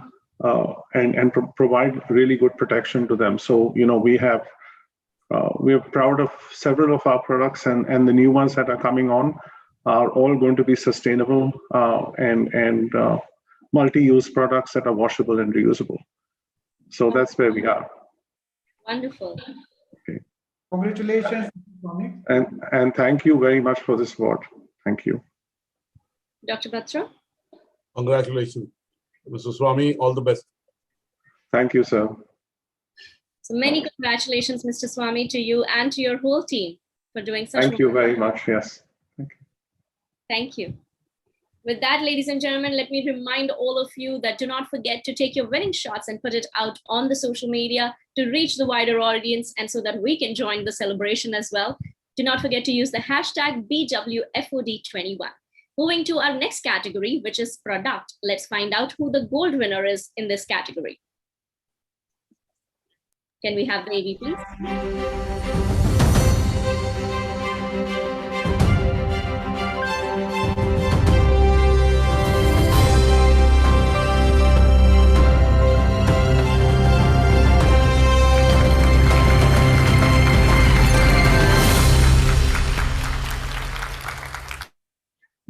So in the The category of product design, our gold winner is Desmania Armar. I'd like to welcome the CEO of the company, Mr. Anuj Prasad from Desmania Design Private Limited. A very warm welcome and many congratulations. Thank you, Khyati. I don't know if my video is on. I can't see myself. Yes, we can see you. Great. Okay, so good evening to all of you, all the participants, the jury members, and it's really been an honor for me and my team to actually be getting this kind of a prestigious award from Business World. And so I think I should also tell you, because many people are not seeing what the products are, and I would like to actually showcase Armor here wearing it, how it looks. Oh. So you can see there's a very space-age kind of a product, but very, very apt for the times. And this mask was actually made during the COVID times, you know. And just to give you a brief story about this mask, when the lockdown happened, and we knew that there's so much of disposable mask and all happening. So at a very early stage of the lockdown, from working from home, we asked our team to do a hackathon on working out the solutions for COVID. Because as a company, we are actually just a design consulting company. But we thought, let's do something and contribute to the society. And we felt that there's a huge amount of, the kind of confusion which is happening about the mask. They cover your face, which is protective, which is not. And we had a great opportunity to use design thinking and doing as a tool, to come out with this mask. And the first and foremost thing which the designers thought was that, the body language or the facial expression is so important in any interaction. And the normal mask actually just conceals it, So we thought, let's not conceal the smile, which is so important for us. And that's why we made this mask. So you can see it looks very awesome. When you wear it, it's actually a head turner. And during the process, we actually researched a lot, found out many kinds of filters, which is a nano tech filter, nano search filter. We did a huge amount of work when everybody was actually sitting at home and discovering Zoom, So me and my colleagues, and especially Saurabh, who's my partner also in Desmania Innovation Lab, we actually went out. We went to IIT, we went to AIMS. We got special permission to open up our design studio, which is in Gurgaon, open up our workshop. And we designed this whole piece within the period of precisely 3 months, So if I give you a quick story, the lockdown started on 23rd March. We started the hackathon. And on 27th July, after doing like at least 15 iterations of this mask and 10 prototype iterations, which we did, all this was done within our workshop with only 4 to 5 persons. And we launched this mask on 27th of July on Flipkart. And now this mask is, and there are more masks. This is another one which we've launched recently, which is called Stealth. So all these are like very nice looking masks, stylish and very, very protective. Let me tell you that these are all equivalent of N99, better than the N95 masks. And so the whole story is, I think, very, very exciting for us, because we put this on the e-commerce. We started our own website from where people are buying in. It's called armor.in. And I think as designers, is a true story of design thinking and doing. And with this, we also got an opportunity to actually convert some part of our studio into a small factory, and we're actually manufacturing all these in-house. These are all very sustainable models, because it's completely washable mask. You wash it, dry it, and use it. It's a durable. It's something which actually lies with you. You don't dispose anything from this. Even the filters are all washable. So I would actually thank my team in the first place, because everybody in the team contributed so much in making this a reality. We found opportunities, and I think we did a good, justice to the COVID times, contributed to the society. And I'm extremely happy for myself and on behalf of my team, very thankful to Business World to have acknowledged this great innovation, one of its kind from India. You see many of these things happening on WhatsApp, but this is reality. This is selling for the last 8 months, So thank you very much. Thanks, everybody. Well done. Very nice to have this privilege. Thanks. Congratulations. Congratulations to you and your team, Anuj. Thank you, Pradyumna. Absolutely. Congratulations, Mr. Prasad. You found a way to have mask and a face shield in one. So many congratulations to you and to your whole team. Thanks. With that, we will move forward to our next award, ladies and gentlemen. In the product design category, let's find out who the silver winner is through this audiovisual. Can we have the AV, please?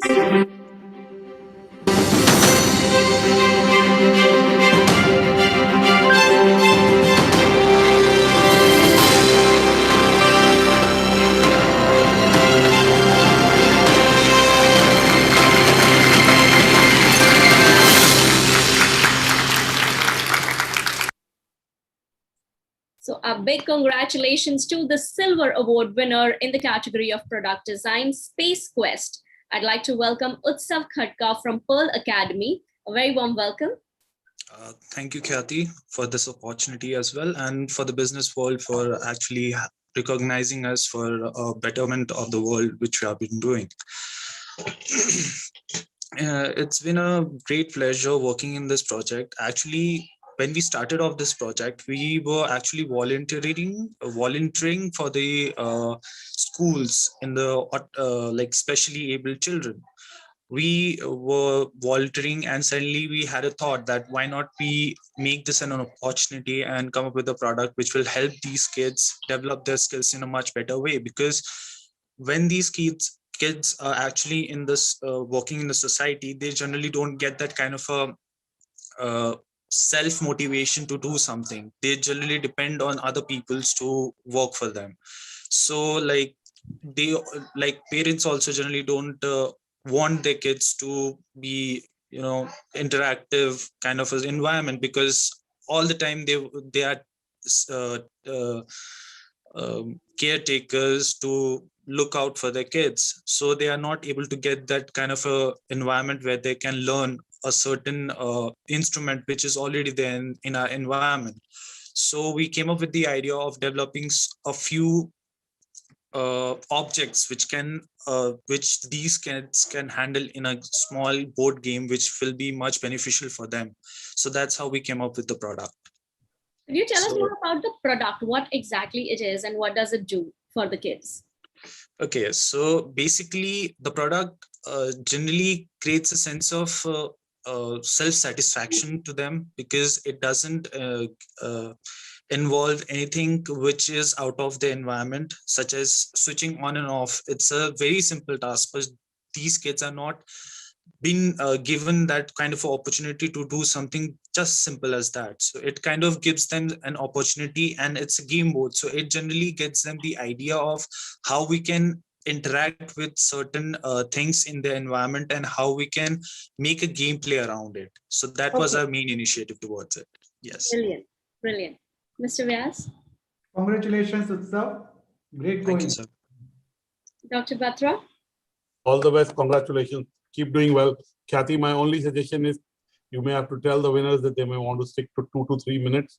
Sure. But there are more winners waiting. So that's my only request. Absolutely. We love what they're saying, and that's also content for us, and we all feel inspired. But yes. Yes, absolutely. Many congratulations itself to you and to your whole team there. Thank you so much.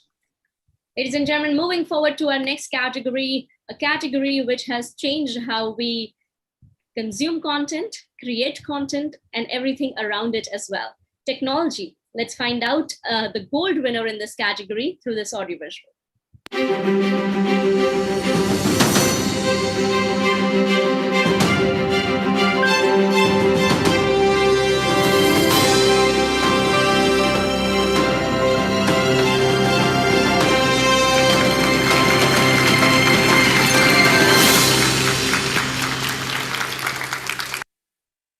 So the gold winner in the technology category is IDEO. I'd like to welcome Sridhar Reddy.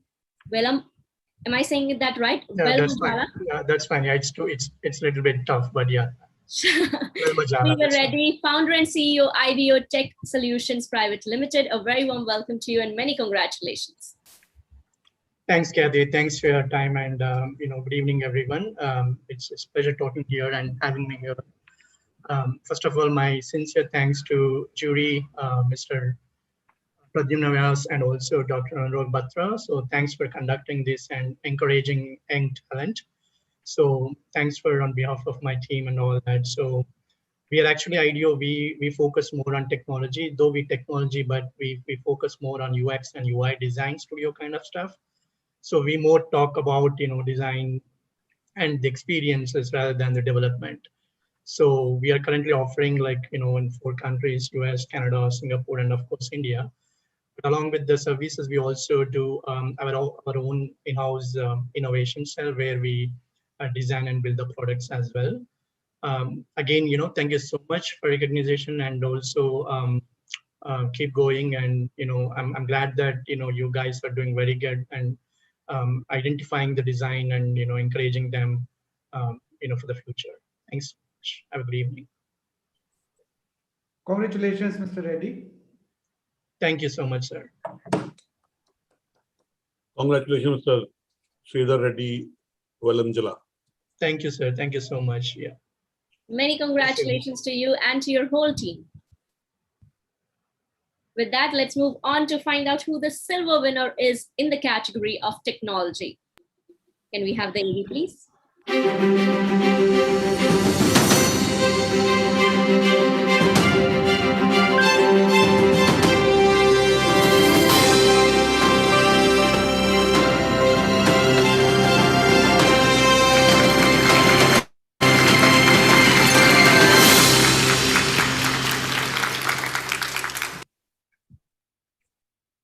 So the silver award winner in the technology category is Continental Automotive Components India Private Limited.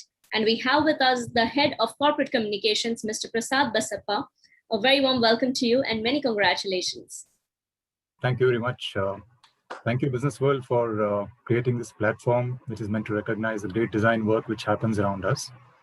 And thank you, members of the jury, for this recognition. It's indeed a huge privilege for me to receive this award, and I do so on behalf of the exceptional talents at Continental Automotive, whose inspiring work made this possible, really.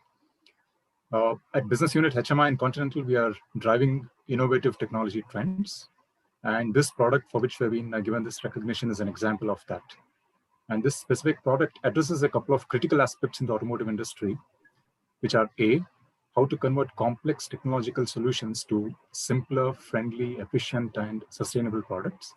And B, how to make these technologies available to a larger pool of customers, or in other words, democratize technology.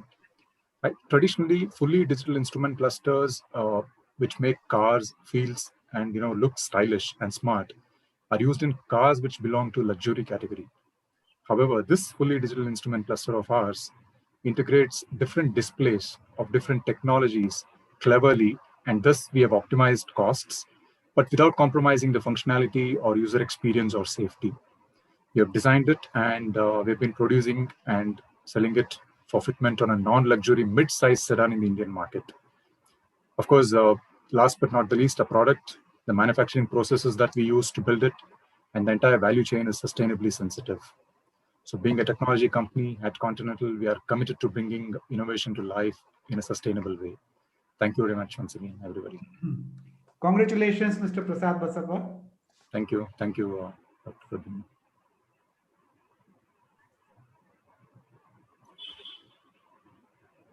Sorry. Congratulations, Mr. Basappa, to you and to your whole team. With that, ladies and gentlemen, we're moving forward to our next category, which is space design. We have a gold winner in this category coming up. Let's find out with this AV.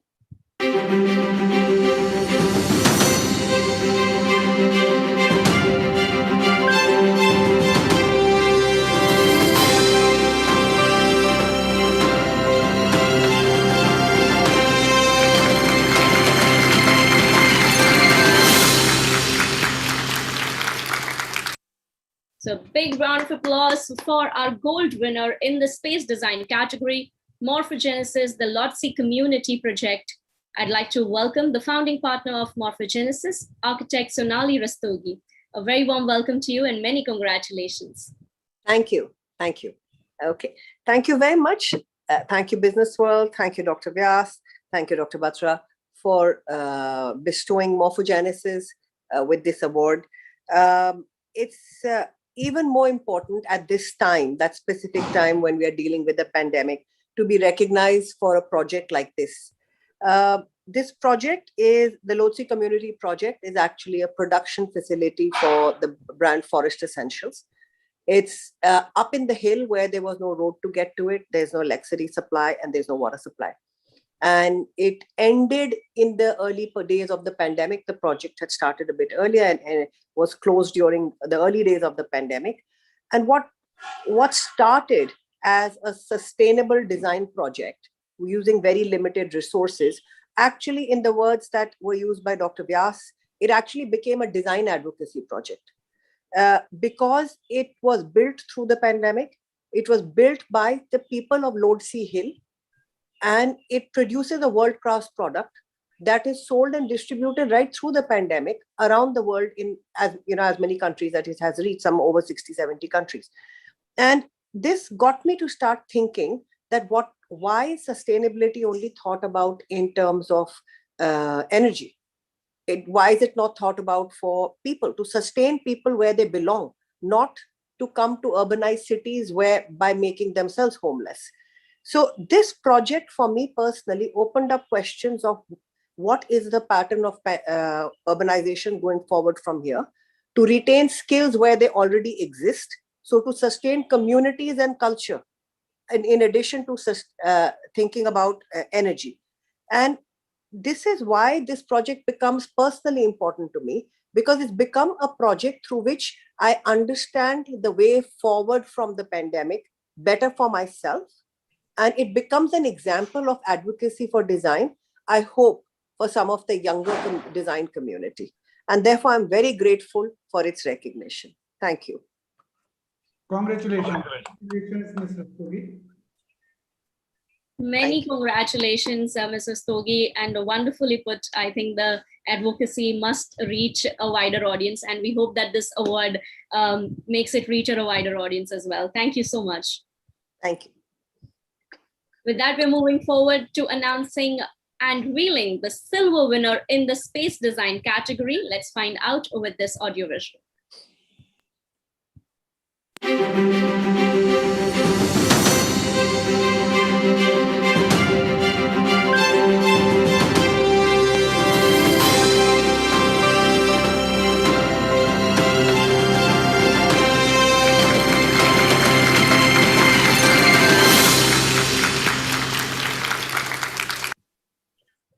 And the silver award winner in the space design category is Seeds Bamboo Houses. And I'd like to welcome the Director of Design at Seeds, Kamal Chawla, to please join us. A very warm welcome and many congratulations. Kamal, you'd want to unmute yourself first.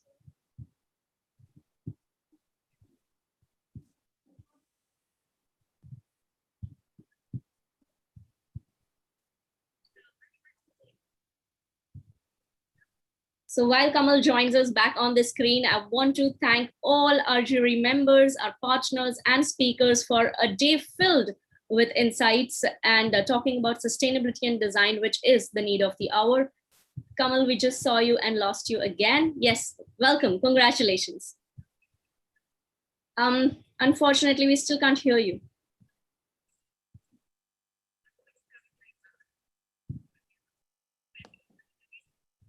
You want to maybe take the AirPods off? Sometimes they interrupt with the audio. And all the winners request you to please put on your winning shots and tag us, and also use the hashtag BWFOD21 so that we can join in the celebration as well.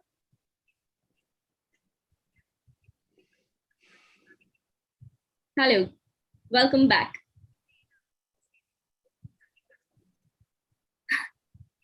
Kamal, can you hear us? Or we... Hello, Mr. Lopez. But okay, we'll get Kamal back on screen in just a bit. Till then, we'd like to move on. All right, he's back here. Mr. Chawla, can you Can you speak so that we know if we can hear you, because we can see you right now?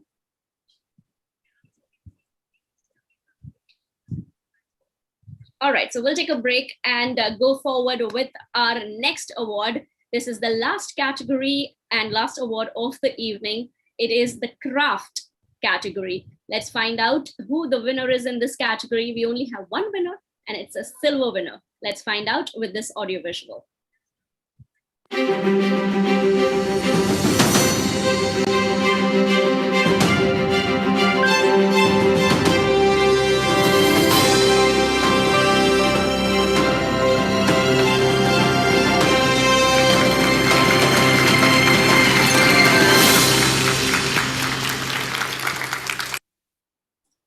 A big congratulations to our winner in the category of Craft Co-Vest Smart Jacket.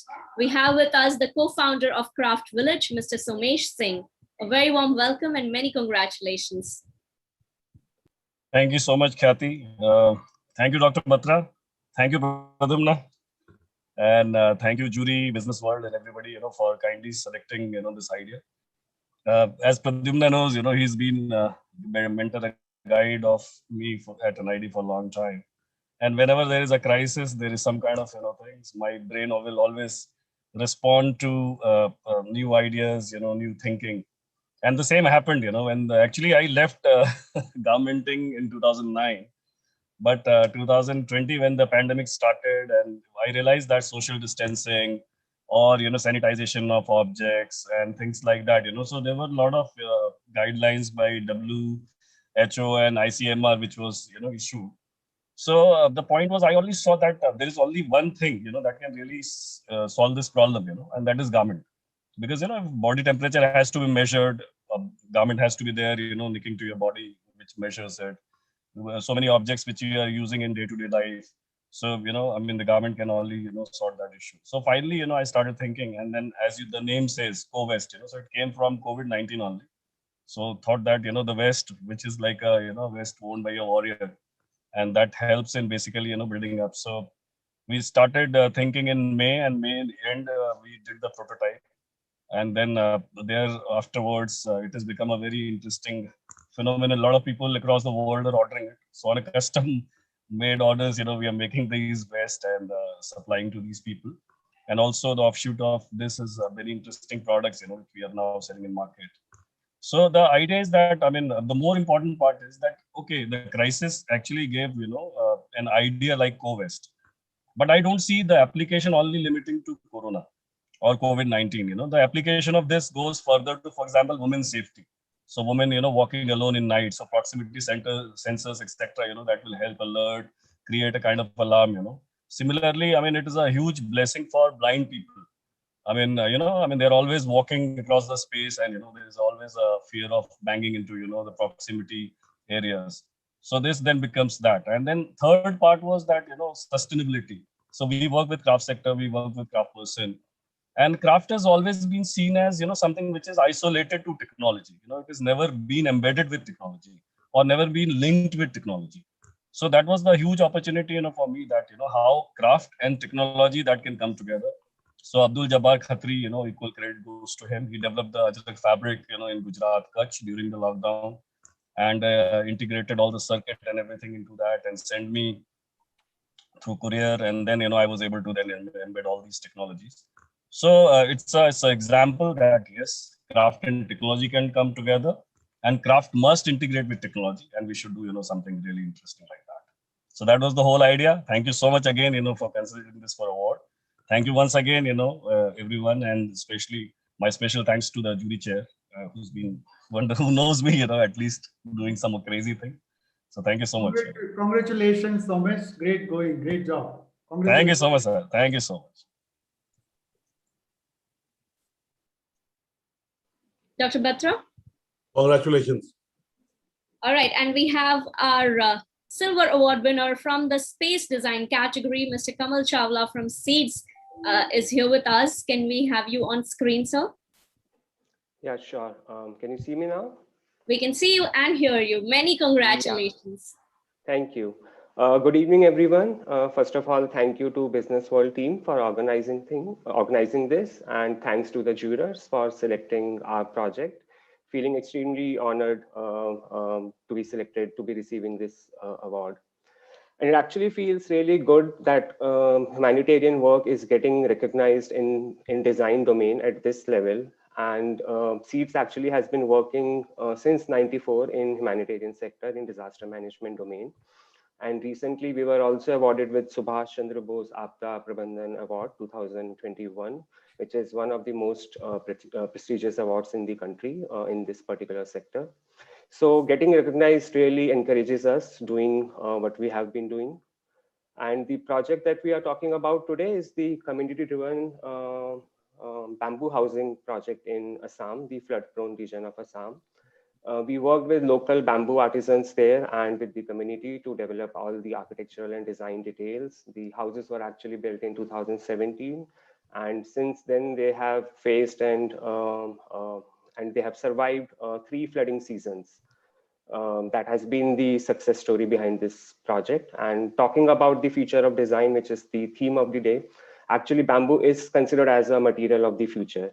So our project being a community-based project and frugal in nature, but still there is scope for bamboo as a material to come in the mainstream architecture. So let's hope that it finds its place in the mainstream. So thank you once again on behalf of SEEDS. Thanks to the juror, thanks to the Business World team for giving us this opportunity to share our work and thoughts here. Thank you. Congratulations, Kamal. Great going, great job. Dr. Batra? Congratulations, Kamal. Again, what you're doing leads to sustainability. It creates employment for bamboo growers, and clearly the Atmanirbhar Bharat that the Prime Minister has so passionately extolled will happen through the work of people like you. So congratulations. Thank you. Many congratulations to you, Mr. Chawla, and to your whole team at SEEDS. Thank you so much. I would also like to thank our jury chair, Mr. Pradyumna Das Vyas. I'm sorry. Thank you so much for sparing this time, going through all the entries and being here with us through the event. Thank you very much for your time. Dr. Batra, would you like to say a few words? All the best, and just grateful to the jury and especially Dr. Pradyumna Vyas for always being so kind with his time and his suggestions and chairing this jury for the 3rd year in a row. Thank you. Thank you, Dr. Batra, for giving this opportunity. Thank you. That is all. And welcome, Josna. I would like you to do the closing of the event. Thank you. We started off this morning by recognizing that sustainability as a concept has become so important to us. It doesn't matter where we live, it doesn't matter what work we do, but it has become a part of life for us. It's a way of life for us. And the speakers, of course, reiterated this. I thoroughly enjoyed the conference. I got to learn a lot. And I thank my speakers and I thank everybody. And I thank, of course, Professor Vyas.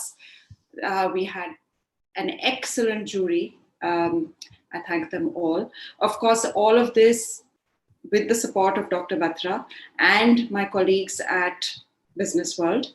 Thank you all. Next year, we're going to make this bigger and better. So see you all next year. And winners, congratulations again, and keep doing the good work that you all are doing. So, congratulations to you in spite of the pandemic and handling multiple responsibilities. You pulled it off.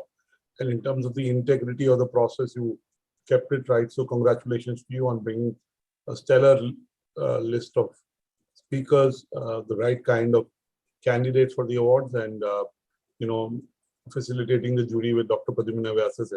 Thank you. I'm sure it'll be bigger next year. And Zoom is a great example. I mean, I keep saying that simple design can be so powerful.